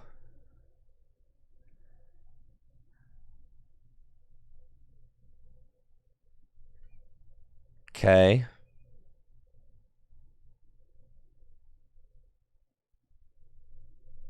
I don't know if I can, like, win, though. I don't know if I can knock out one of these. I need boss, for sure. I think I prized it, so maybe it's right here. Yeah. Okay. Thank you, Rock Solid, for that prime sub. But now I need a way to do more than 200 damage. Oh, no, I don't, because I can just knock out ready. Dude, I think I've persevered, dude. We just knock out the Charizard and we win. Oh, man.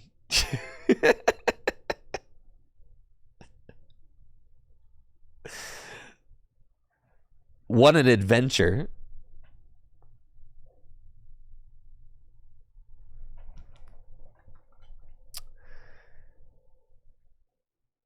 Don't we lose to Water Pond? Water Pond only does 100 to the active. If he's got Water Pond boss, then yeah, we lose. Sure.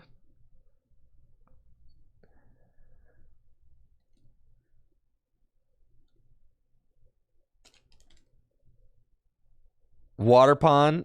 Show it to me, Dankus. Oh, man, no. Up.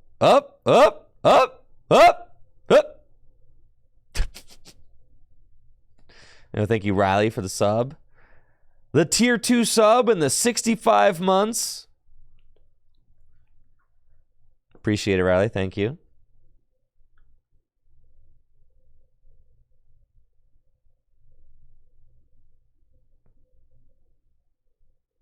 That's right. Well, now... Oh, and I have the Switch, too. You're done. GG's, Dankus. That's right. Absolutely sauced. 80 damage twice.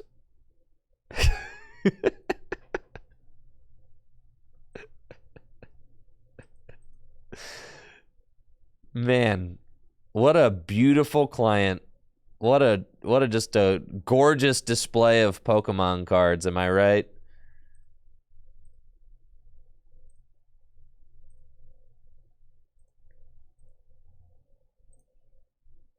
All right, Dankus, thank you for the games. I'm going to move on, challenge somebody else. I think there's a couple of things that I feel like I realized about the deck. I think you want, like, who are my other guys? You want, like, the Swirly. You want Swirlix. It takes psychic energy? Never mind. All right, what about Goldeen?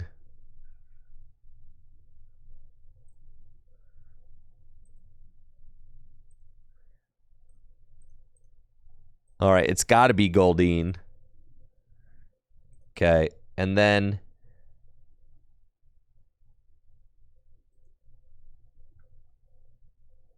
You want to play, like... boards. You need, like, a... You need, like, 2 of them things. Or, like, maybe 1. Something like that. I guess it's probably Swirly and a Luminous Energy. But that... No, that's so bad. Yeah, we're doing Goldeen instead.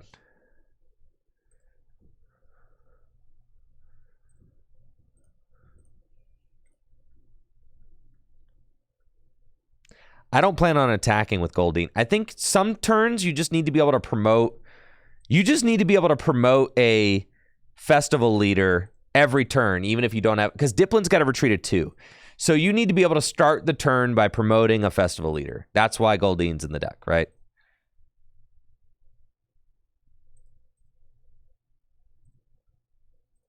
You need like one Goldie, and we'll even do one Goldie and one Swirling. Just to play the whole gang, you know? Why the heck not?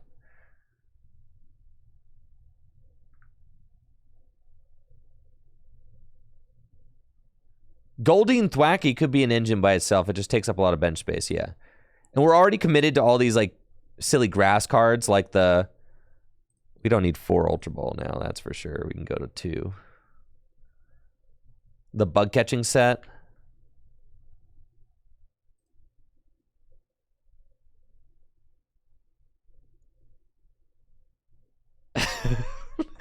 You're not gonna let the vibes of this deck are really atrocious. What are you talking about, Riley? No way. What? All right, I think we actually need the Kieran. What?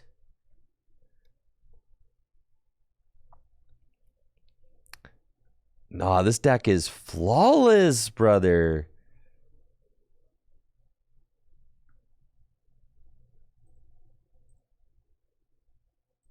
This is broken. This is everything we need right here.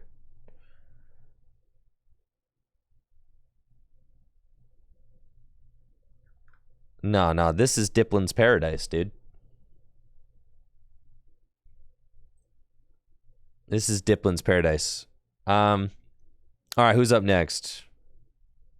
Who wants to play?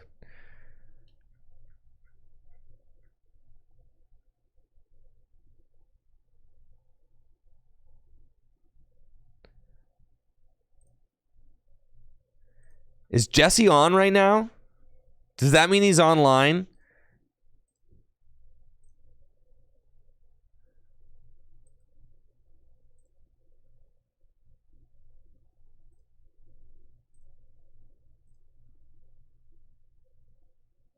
Jesse. Play me, Jesse. Battle me, Cabalion.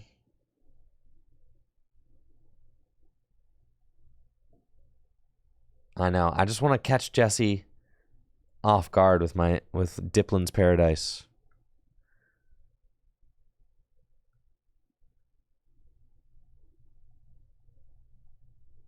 Hey, Cogger, you want to play?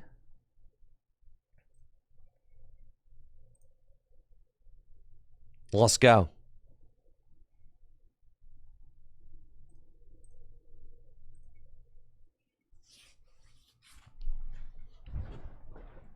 Laxstall? If you queue up into my Diplin deck with Snorlax Stall,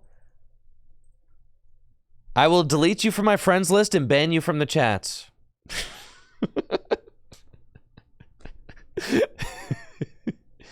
Don't even think about it.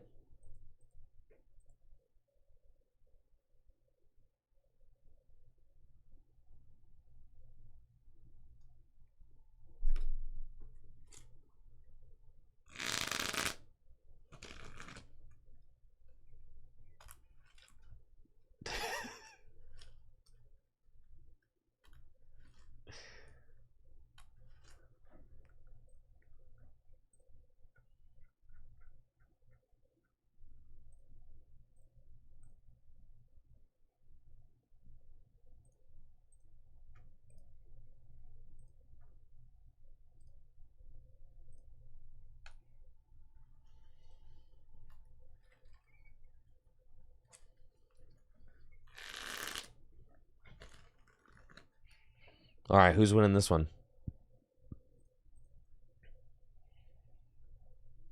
I did not Mohar, but I've heard that the Orioles are doing well this year. I've heard lots of good things. I've seen them. I've seen a couple games.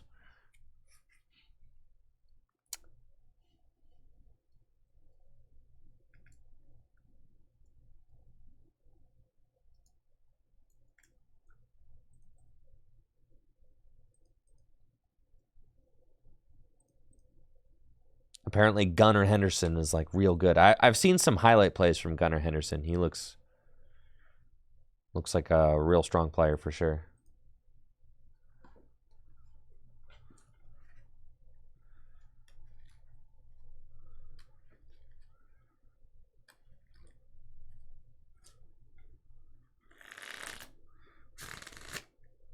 See, we need the Venusaur. You need to play the Venusaur, guys. The Venusaur is all we have. Now we've got Stinky Kieran in our hand. We're up against Max Rarity Guardy. All right, please let me draw the sauce. Let's go.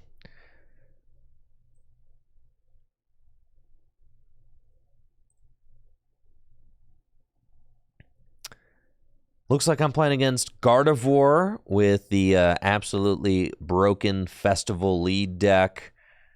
I top decked Research off the mulligan, so very thankful for that. And I've got a couple Grookey, an Applin, and my brave little Goldeen in the active spots.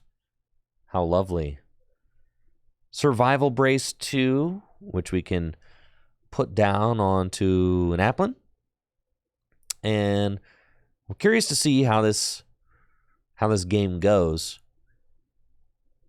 We both have single prizers. I might be able to... It's weird, right? Because, like, I can't necessarily guarantee that I'm going to be able to take double knockouts because they can always just promote a Pokemon that I can't one-hit KO. So, not exactly sure how this is going to go for me. All right, Festival Grounds, Grookey, Apple, Grass on Apple, Survival Brace, Research.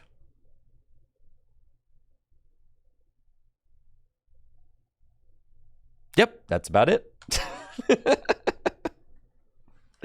And pass. And I should have one more turn. Unless this Gardevoir deck is playing Rare Candy, but most Gardevoir decks are not playing Rare Candy. So, probably have another turn to set up. This thing, as long as this Pokemon's in the active spot, your opponent's active Pokemon has no abilities. That's mildly annoying, right? Because it turns off Festival Lead, but then also makes it so that Dipplin doesn't even have the Festival Lead ability, which means that Thwackey cannot even... Yes, mildly annoying. But I'll just knock out the Fluttermane, no problem. That's all good. Okay, so they go Evolution. Start getting some dudes set up. Wait, Thwackey still works? It shouldn't, right? Because it says has no abilities. And then Thwackey only works... Anyways, we'll figure it out. So we go here. Yeah, so Thwackey only works if your active Pokemon has the Festival Lead ability. Yes. And if your active Pokemon has no abilities, then your active Pokemon cannot have the ability, folks. Come on now. All right. And then Liono. No, Banana Man, that's actually not how it works. You don't have the ability to have it not work. Like, it says has no ability, and it means it. Yeah. It means it. Okay, Buddy Poffin. But who even needs all those cards? I think we get the Relor. Oh, yeah. Okay, so we're going to get those. And I'm doing the wave, folks. Let's go. I mean, you can't vacuum my Goldeen and my Dip, so we're going to do that. We're waving, folks. That's turn 2, 100 damage from a brave little apple.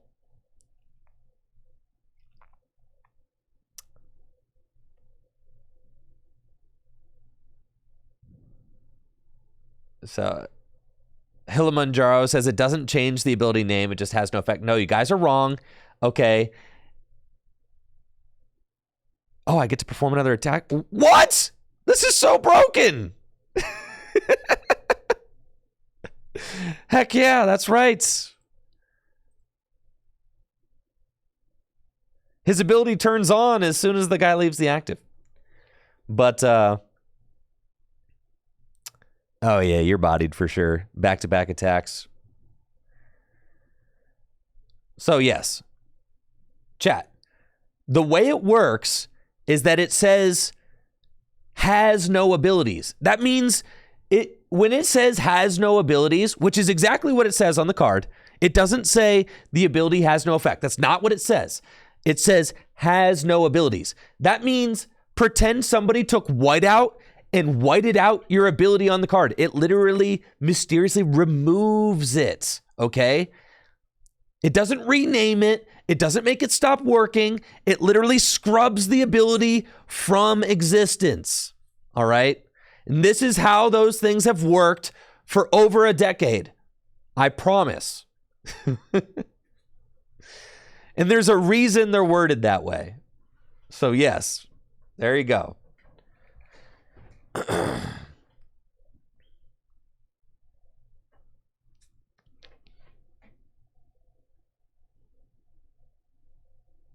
All right.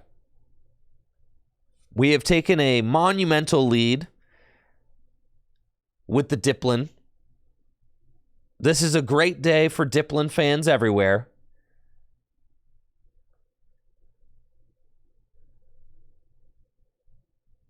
Amazing day for the Dipplin believers.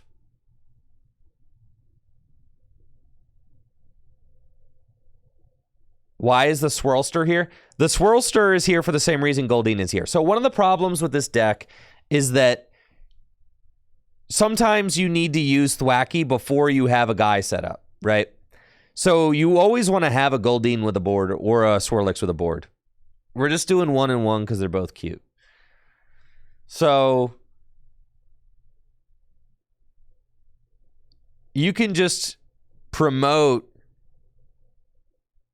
Yo, they just have to Miracle Force into my Dipper, dude. Yes. Yes, bro. Yes. My dippers are dipping, man. My dippers are dipping like crazy right now. Dude, look at this. Look at that. Look at this. Look at this. Oh, yeah. Yeah, check that out. I'm going to go get my Rabska. Okay, and here comes Rabska. And now, I mean, we've got the dream scenario set up. Literally, whatever I want, I've got it.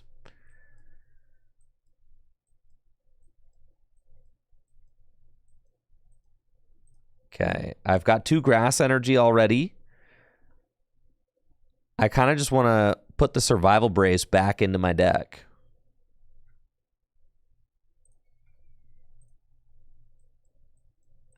Is what I want to do. But I already have silent. I'll get Roseanne's back up. That's fine. For next turn. And then let's do the wave, baby. 200 damage.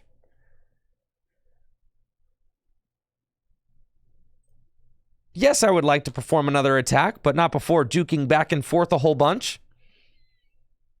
There we go.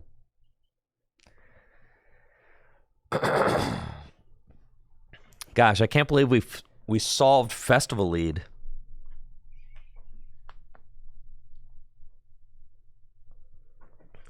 If only they made... If only Do the Wave was... Should have been 30 times, man. Just let me do 150 damage. Thank you, Vinishow, for that Prime sub.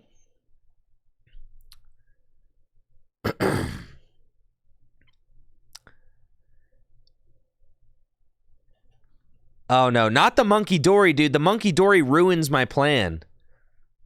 I just want to use Survival Brace like 3 times. I appreciate that, Vinishow. Thank you. I'm glad you guys are loving Gym Leader Challenge for me. That's amazing. No, thanks for the sub. Thanks for being here.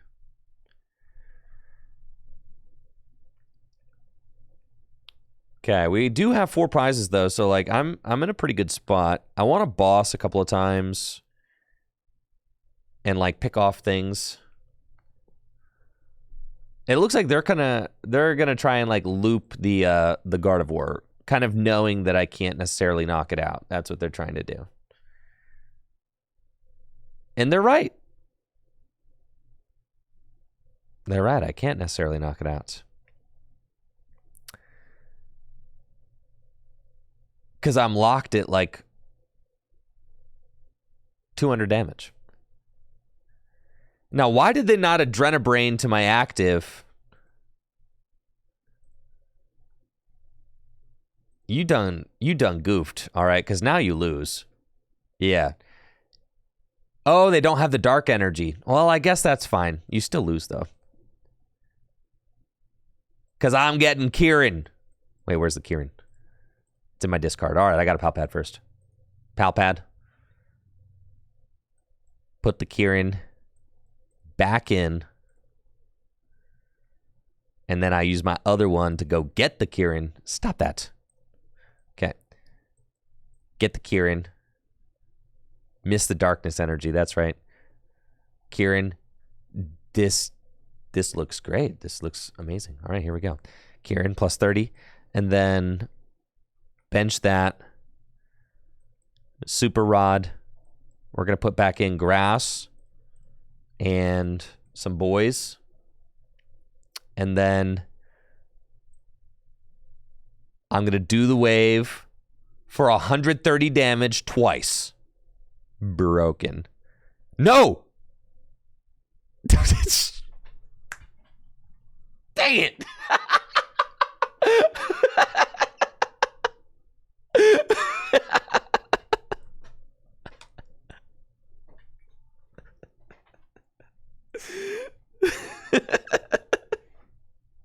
All right, well, now I'm throwing. Yeah, that's fine. Listen, it's my first time playing the deck. Have mercy on me, folks.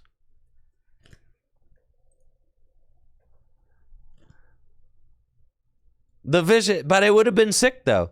To be fair, I couldn't have gotten the play. There was no way I could have gotten that one hit KO. But it was a waste of my Kieran, though.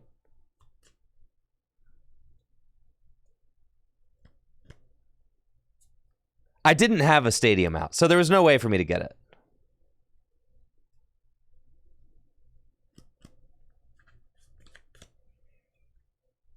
Dang it. It's fine. We got him next time.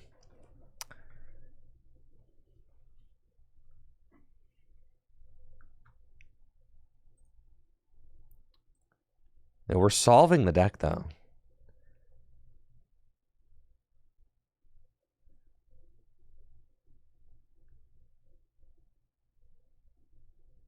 This deck is mega solved. And we got the Silene in here. We can reuse anything. I can go get the Kieran back. All I have to do is hit Silene heads.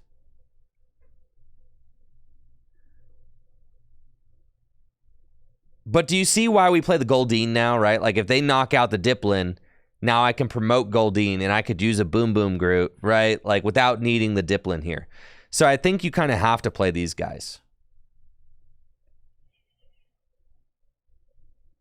Okay.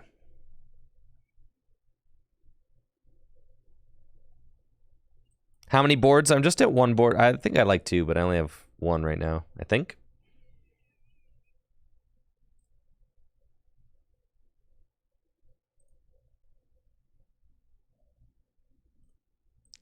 What's my energy situation? I think like, oh, I got a rod. There's 3? That's plenty.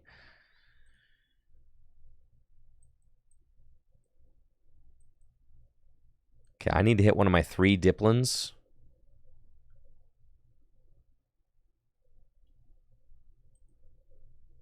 Okay.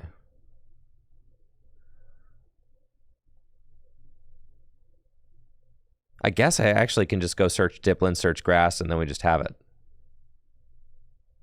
No, because it's a 2 now. Oh, yes, I boss and I attack. Okay, but I need the stadium. Don't forget the stadium. All right. Okay, okay, okay.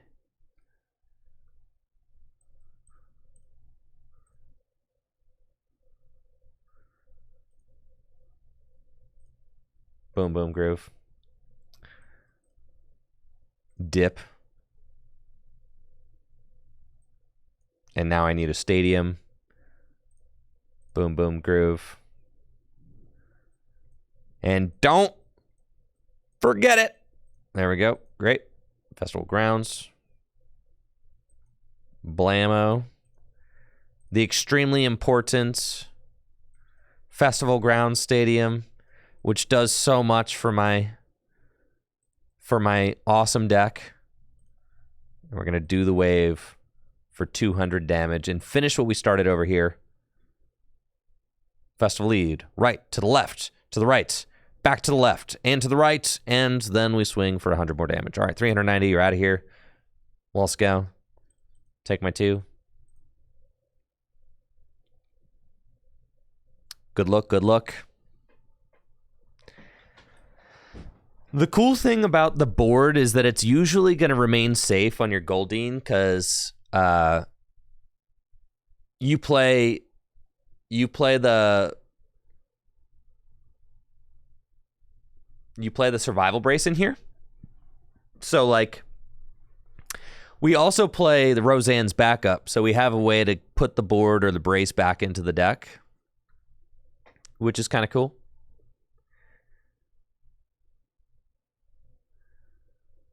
But they're like, that play doesn't really happen unless we have the Goldeen, right? Because the Goldeen allowed us to go get the Diplin, which was sick.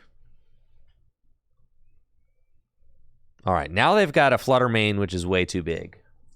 That's unfortunate.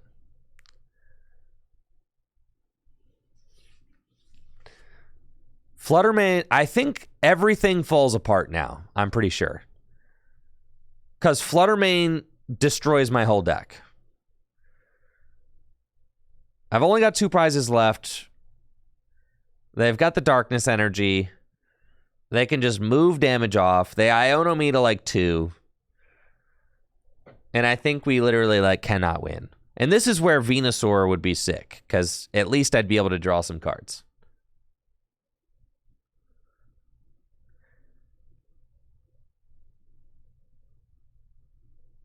Now they can move some damage off.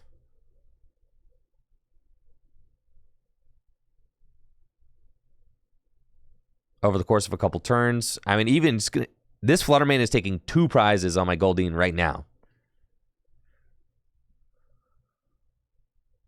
Oh, no, it's not, because of my broken Rabska. That's right. Never mind.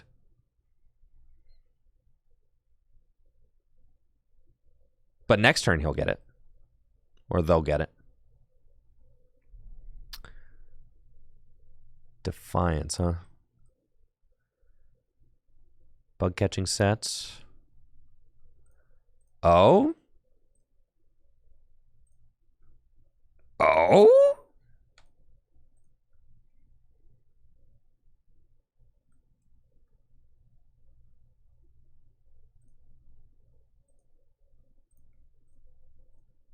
Oh? All right, we evolve here.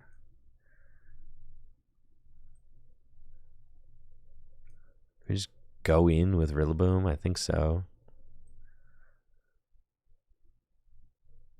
Do 60, make the attack cost more.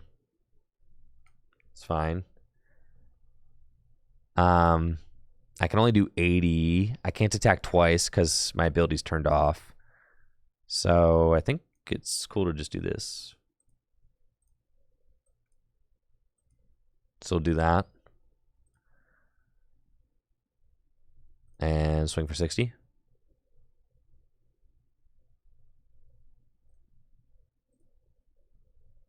And then kind of just see what happens. I definitely feel like we're in a bad spot.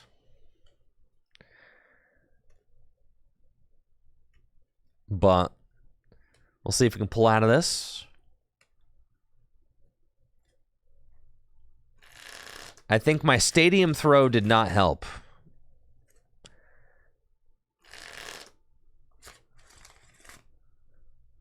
That was a slight oversight. Okay, knocking out the Goldeen. Super not cool. And now they only have 2 prizes left. But I have no way of, like, dealing enough damage to that Gardevoir to knock it out. And that's, like, kind of one of the major problems with this deck.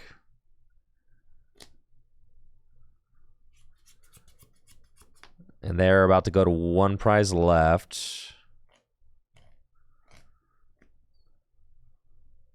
And they're going to boss up my Diplin. Yeah, this is... They can go to 1 prize left with that. Yeah, it's game over for sure.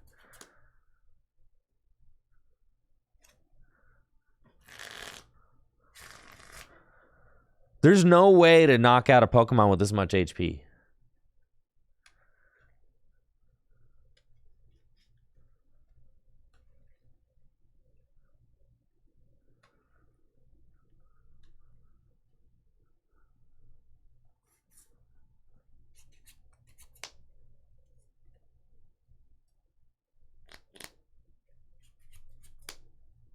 Yeah, there's nothing I can do. That's GG's for sure.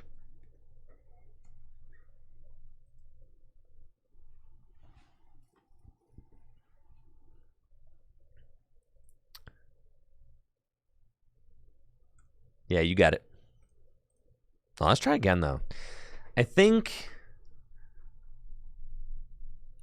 like we kind of can't win that matchup.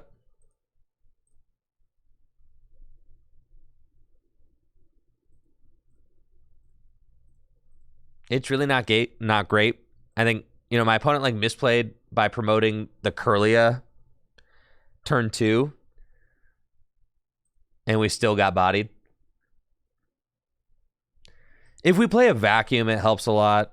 Do we want to play a vacuum? No, but probably ought to play a vacuum.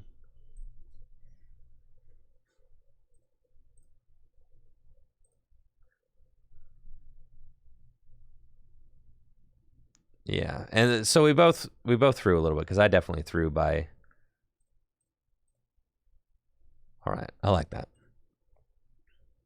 All right, want to run it again, Cogger? You can play whatever you want.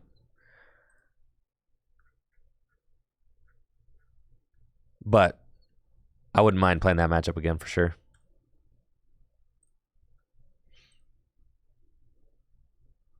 Cool.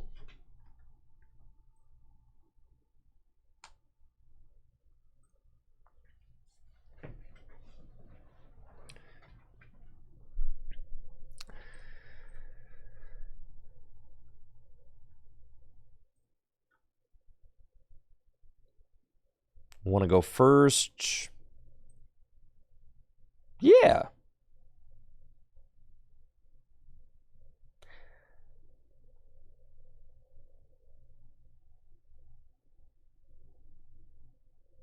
No? Yeah, sure. We need vacuum to lower HP anyway. Right. We do. Like, certainly, right? Because anybody with a bravery charm becomes an instant problem, so.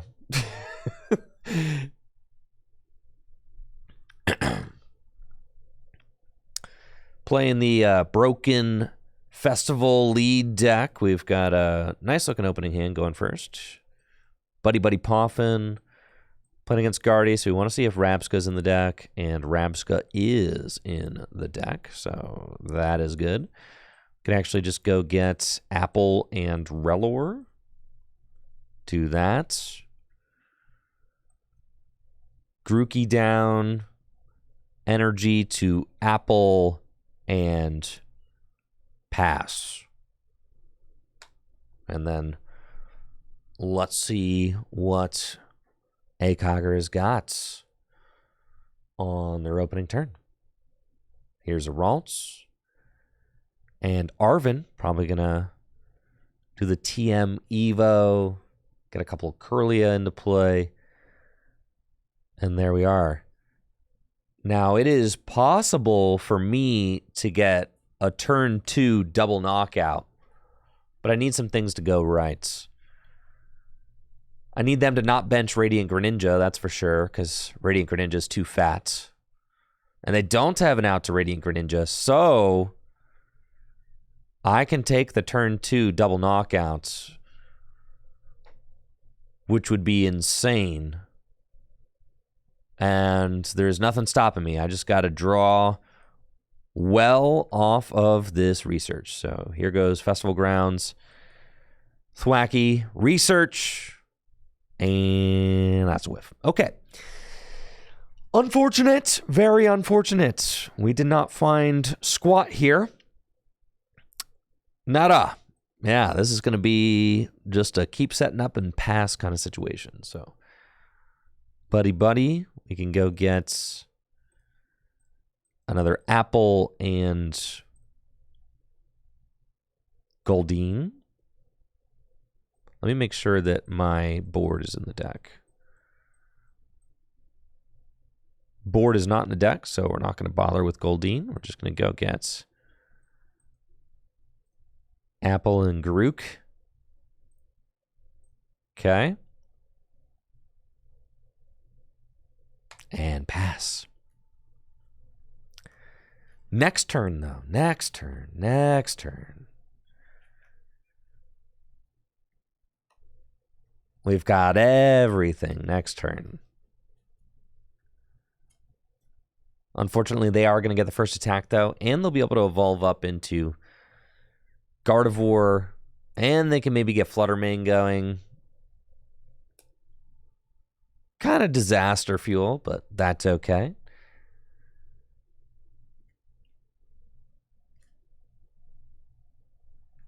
If we hit that turn 2 double knockout, though, it would have been nuts.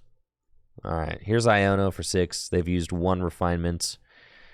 And, of course, we draw into the good stuff off of that Iono, which is to be expected considering we didn't have anything good in our last hand. Now we've got it. So they just need to find a Gardevoir, and they're pretty much in there. They did find Radiant Greninja too, which is kind of a huge problem because if I knock out one of their guys, then they can just promote Radiant Greninja and soak a hit. But I guess there is the nice thing that Radiant Greninja can only soak 1 hit. So that's pretty good. I do think they've only seen 2 energy right now, so they do have to find 1 more. I guess they don't have to. They could knock out my Applin with the energy, which is pretty much a disaster situation. They found the energy, so yes, we are in a disaster scenario right now. Because they can Scream Tail and knock out my Apple with the energy.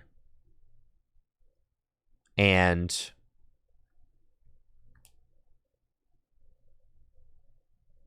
I can't use Boom Boom Groove unless and I can't double attach. And I need to find the switch. So I need to find the switch, but the switch is not, in my hand right now. Which is pretty bad. Yes, and they make the correct choice and take out my Applin. All right, this is not good. This is very bad. But we get Iono. Okay, so there's hope. But not much. We can evolve this guy. Buddy. Just wants another apple. And then we're hoping that we find the Rabska. Bug catching sets. We'll take, honestly, those 2 and just put them on the bottom of the deck before this Iono. Okay.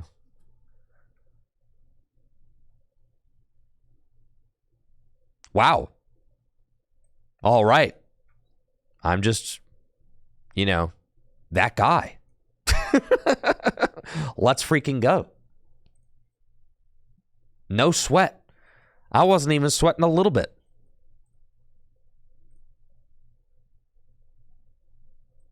Now, this is an interesting question. Do I get to attack twice if they promote Flutter Mane? Probably not. So that's kind of funny.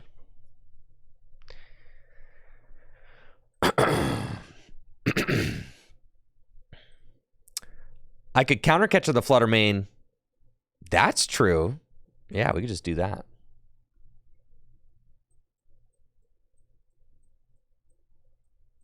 But my counter catcher is prized. So that is not going to be a thing that we do. So instead, it's looking like we just grab a supporter for next turn. Or the counter catcher is down. Is down, not prized. Okay, that's fine. We'll do that and do the wave. All right. Not gonna lie, that was a big rip off of that Iono, so I'm not even mad.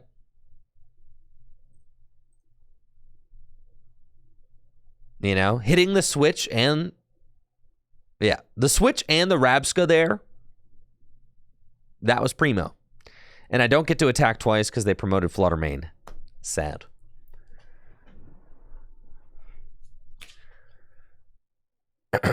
This deck is pretty much all one-ofs when it comes to, like, the trainers. Oh, no. Tell me they don't have the Darkness Energy. Please don't have the Darkness Energy. They can ruin my whole strategy with the Survival Brace.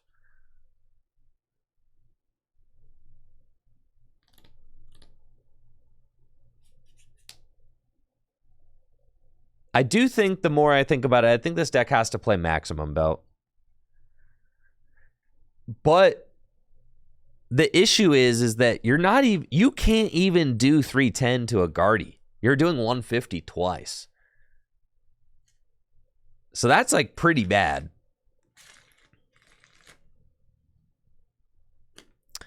We run a lot of one-ofs, and then we play both Silene and Roseanne's backup so that we can put them, we can put all the one-ofs back into the deck.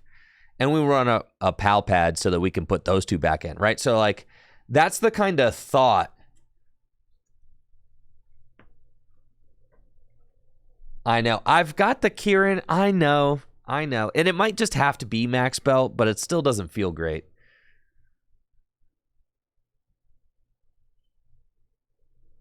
It still doesn't feel good.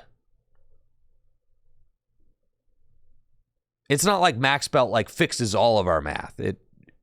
It does help us against cards like Iron Hands, though. So the official Twitter account said they're about to take the servers offline. For how long? That's so hyped, though, so...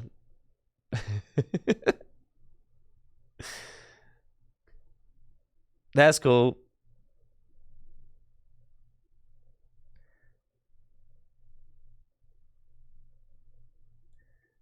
Dang, you got the... Wait, why didn't you move it to the active? Why didn't you move the damage to the active so you could break my brace?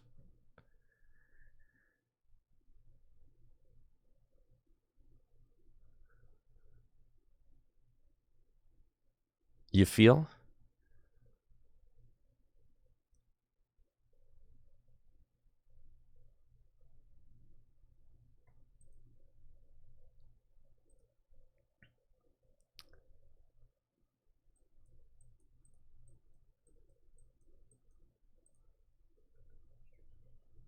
Okay, I'm gonna boss up.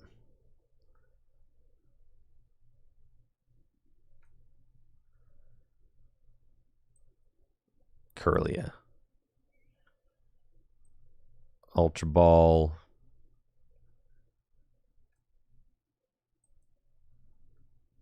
Away.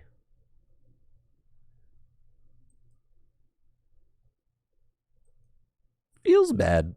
Those. Go get Sir Dippleton. Do that. Boom Boom Groove. Get another Thwackster. I can't knock out... I guess I could knock out the monkey. Yeah, it should be the monkey, actually. Boom Boom Groove. I forgot I'm going to get to attack twice. Duh. We're going to Pal Pad.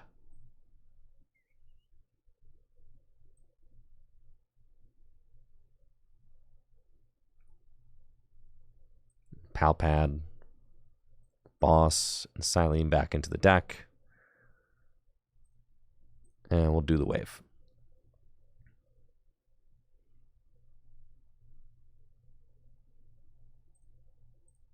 That's fine. Right, and they just put... Yeah. Yeah, it needed to be Monkey Dory. Yeah. Dang. This matchup's tough, man. There's a lot of things that they can do. I think I do have to play the maximum belt, though. I keep forgetting. The Fluttermane just turns off my whole deal.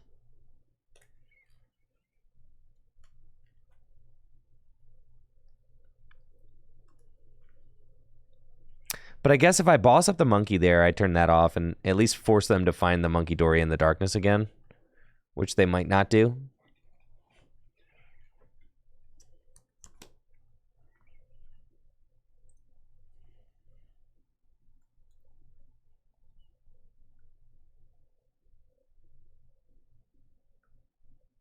Let's see what Pokemon TCG Twitter says.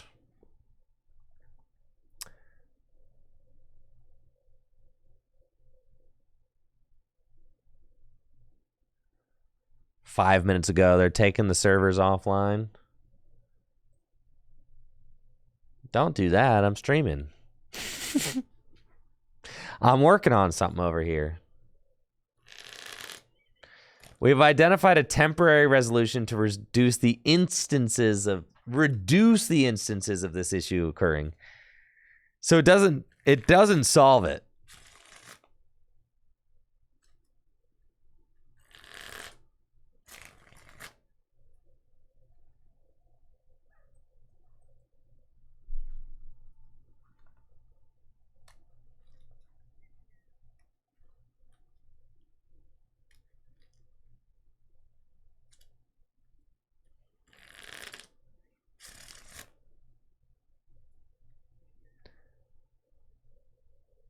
Thwacky being in the active, I'm not exactly sure what my end game is here with the Thwackster in the active, but we'll figure it out.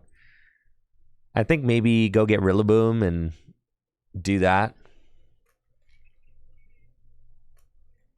Offering up the Dipplin seems like not the play.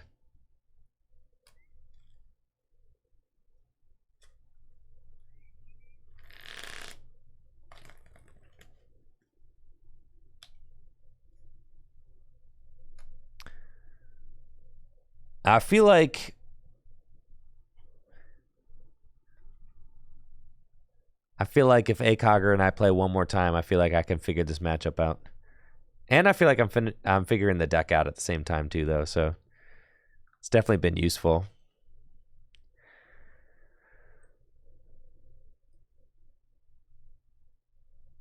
And then it's just got to be research and kind of hope for the best.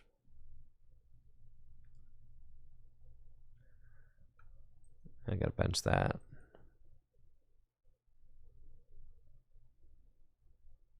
I need to find Rillaboomer.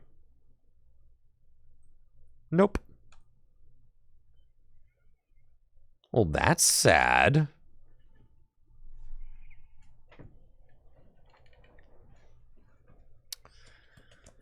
Not cool. And now they're going to get to take another double knockout turn with Adrenabrain.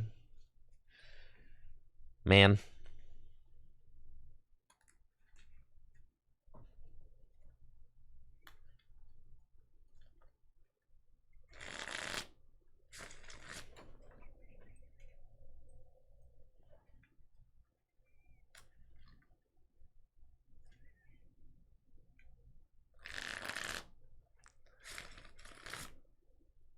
I think, all right, we got to play Max Spell. We got to play another Gust. I feel like one counter catcher, one boss isn't quite cutting it.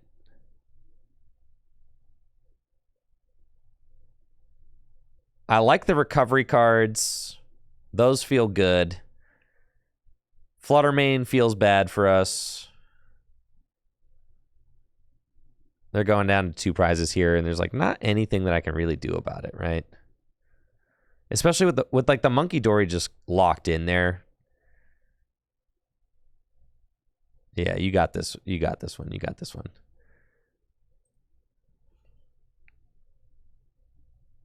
All right. Yo, hey, Cog, are you down to try one more time? And see if we can get this last game in before they kick us off?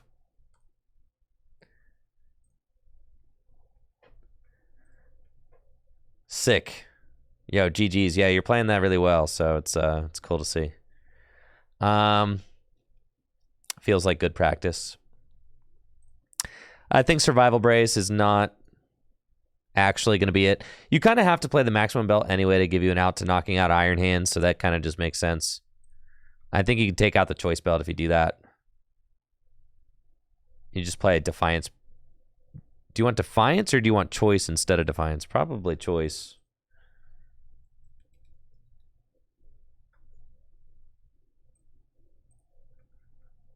And then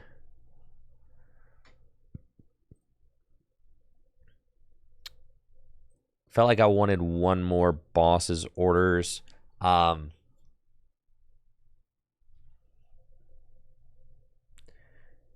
you boss a lot. The Kieran's important. The Max Belt's important. The Pal Pad's important. I feel like I kind of want 2 counter catcher. 2 counter catcher. The Max Belt. Yeah, that's all good. Okay, this is our final answer.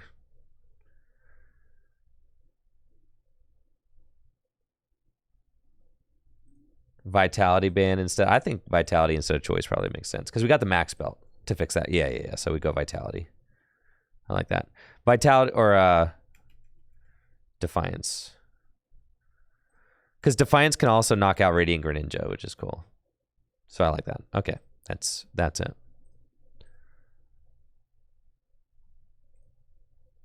Silene feels bad? No, you just have only seen it flip double tails. That's why it feels bad.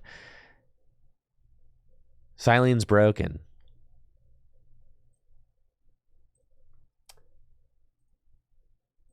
The thing about Silene is that it can get back like Pal Pad, it can get back Counter Catcher, it can get back Switch.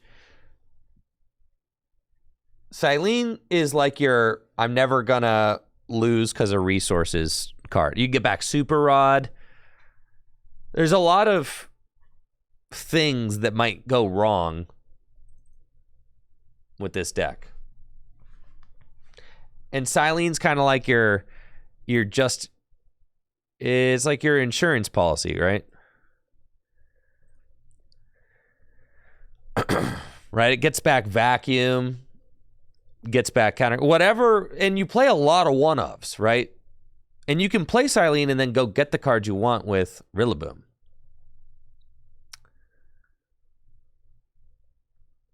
Playing against Guardy with the Festival Leaders. Got a nice looking opening hand. I think we want actually these guys.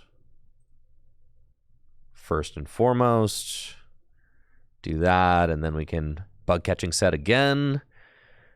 And I can get Relor and another Grookey. Love it. It was a nice start. And then we go Grass Energy to Applin and pass. That's good.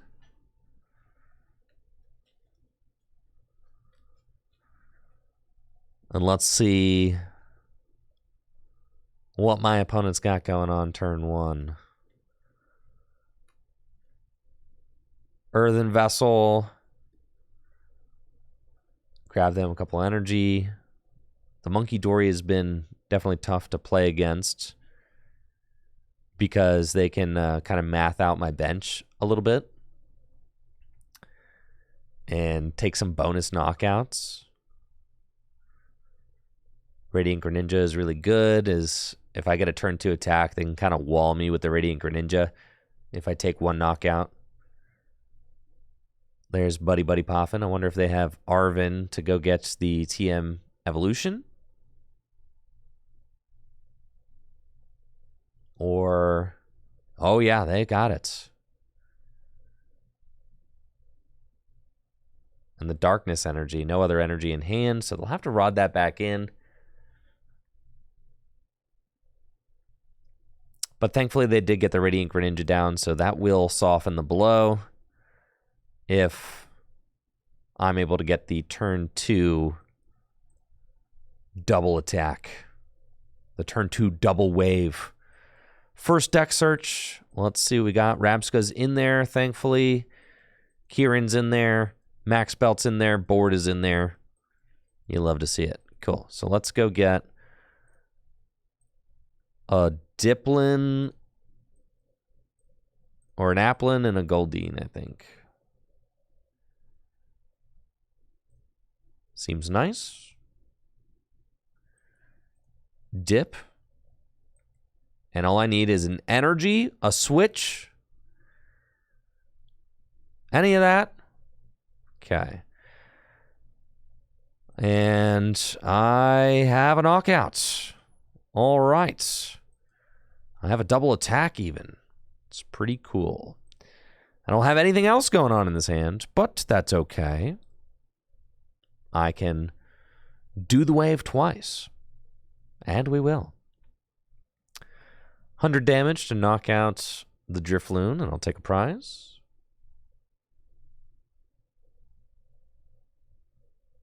And then I get to attack again. Cool. Yeah, do the wave again. 100. And I do need a little bit of a top deck. I don't have anything going on right now. No Thwackies, no Ultra Balls, no bug catching sets, no draw supporters. Just a handful of other stuff. If there's one thing that I got going for me, it's that most of the time the Gardevoir deck plays Iono as its supporter for turn. So they're either going to Iono or they are going to Arven. Those are like the two supporters they'll probably play this turn. They got Refinement away at Kirlia first, and then a Ralts. Do they find Iono? Certainly would not mind an Iono.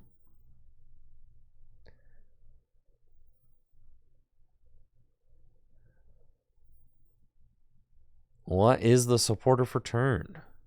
And do they have one? Fluttermane is a real problem for our deck to deal with. It's got the Midnight Fluttering ability, which turns off... Arven's the supporter. Dang. It turns off Festival Lead, so then... Since it makes it so that Festival Lead is non-existent, it also makes it so that our Rillabooms don't work. Or not our Rillabooms, our Thwackies.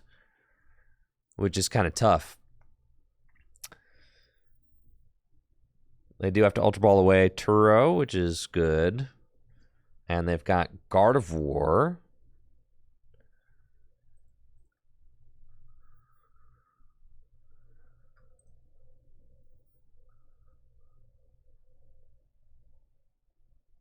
Okay. And they can attack with whoever they want. So they're going to get the turn 2 Fluttermane knockout, which is terrible for us. Because not only is it turn 2 Fluttermane, it's turn 2 Fluttermane with a charm. They do have damage on it, though. So if I just get back into this with like an attack, I'm kind of chilling. The charm is tough to deal with if they don't have to damage themselves too much, but they did, so that's fine. All I have to do is 80 damage and I can take this knockout. I think we're just believing in the top deck.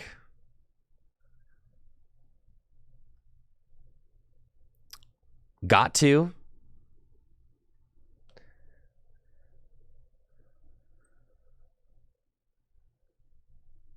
And here we go.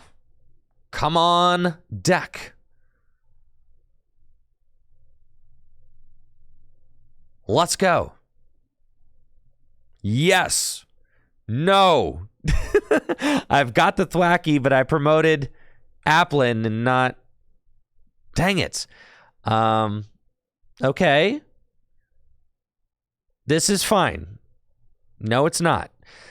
Because I can't use it anyway because there's the Fluttermane in the active. So this is all fine. We just do this. We bench this.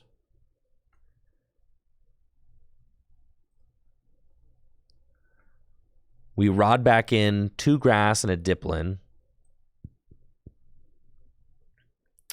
If I do 30 to this thing, it actually matters, right?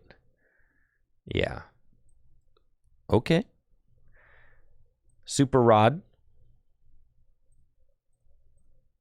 Put those back in. Silene. Just need a heads. There we go. 2 heads. Broken deck. Okay. And we're going to get Research and Counter Catcher.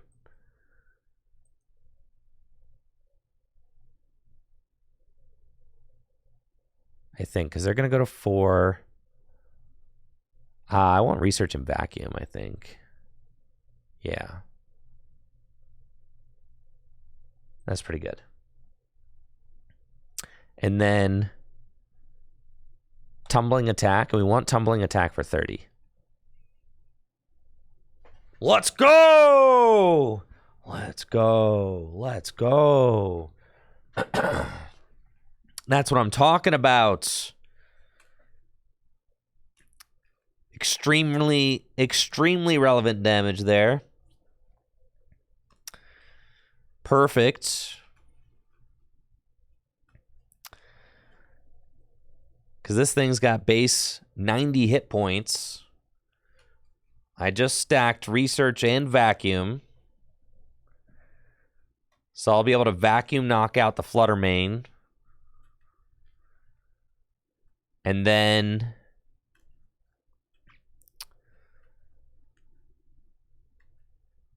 swing into something else. Thank you, Optimus Crime, for the Prime sub. Appreciate you. Thanks for the support. And here's the Hex Hurl. 90 to my poor Apple. Listen, if the Silene, if somehow TCG Live is coded so that the card I clicked first doesn't go on top of the deck, then I quit. Okay, I quit.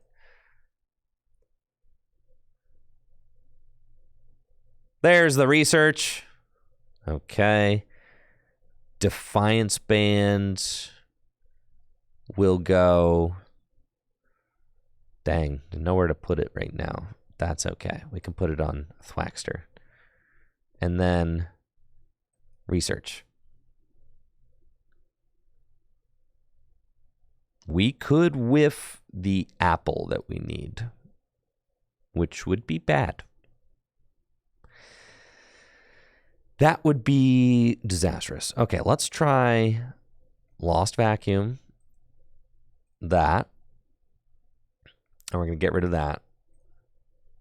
Revealing the 90 hit point Fluttermane, which gets knocked out. We'll take our prize. And then they promote. And they're promoting Gardevoir. Okay. What do you say, chat? We hitting or we missing? This deck. This deck, bro. This deck. What's the point, man? What is the point, man? What is the point, dog? This is pitiful. Yeah, absolutely pitiful. Okay. And now I can boom boom groove. Sure, I guess. All right. For my Diplin and use this other one. Go get my Goldeen be a better promotion. I guess Goldeen is the better promotion because I can always just go get the board if I whiff, right? So yes, technically the Goldeen was the better promotion. Yes. But I'm kind of just like learning as I go. But yes, that was definitely correct.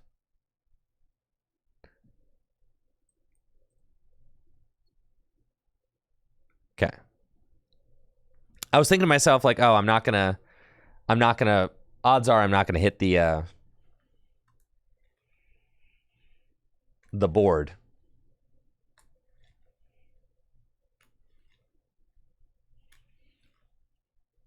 I still think I'm in like a mildly winnable board state. Somehow. I still think I've kind of got a shot here. If they find a darkness energy this turn, it's looking all bad though.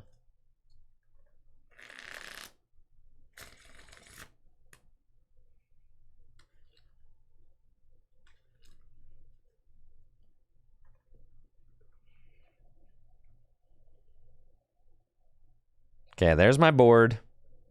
Here's Rod. All my apples were in the deck too. That's a sorry whiff. That's sad. It's okay though.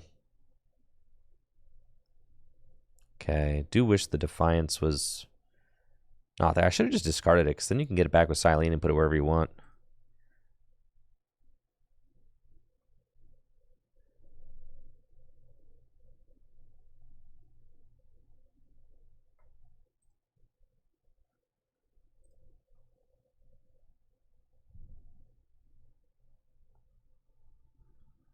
The server's down. The game froze. All right, the servers got taken off. All right, GG's, Cogger. It was a pleasure playing against you. I appreciate the time, and I think yeah. Yeah, they took the servers down. Can I play? Oh, I can play. Yeah. It's all good. We didn't lose that one. All right, we didn't lose that one. Anyways, the client's down. I got some stuff I'm going to work on. You all take it easy and have a good one, all right? I'll be back after a lengthy weekend. We got a 3-day weekend. Memorial Day. Yeah. So, I'll be back on Tuesday. No Monday for me. I'll see you all on Tuesday. If you're going to the LA Regional Championships, good luck. And also have fun. Thank you guys for all the support this week and for the patience dealing with TCG Live. I appreciate it. You know, it's disappointing, but we're all in this together as Pokemon fans. And I think that dealing with TCG Live, you know, it builds character. Builds lots of character. All right. See you guys.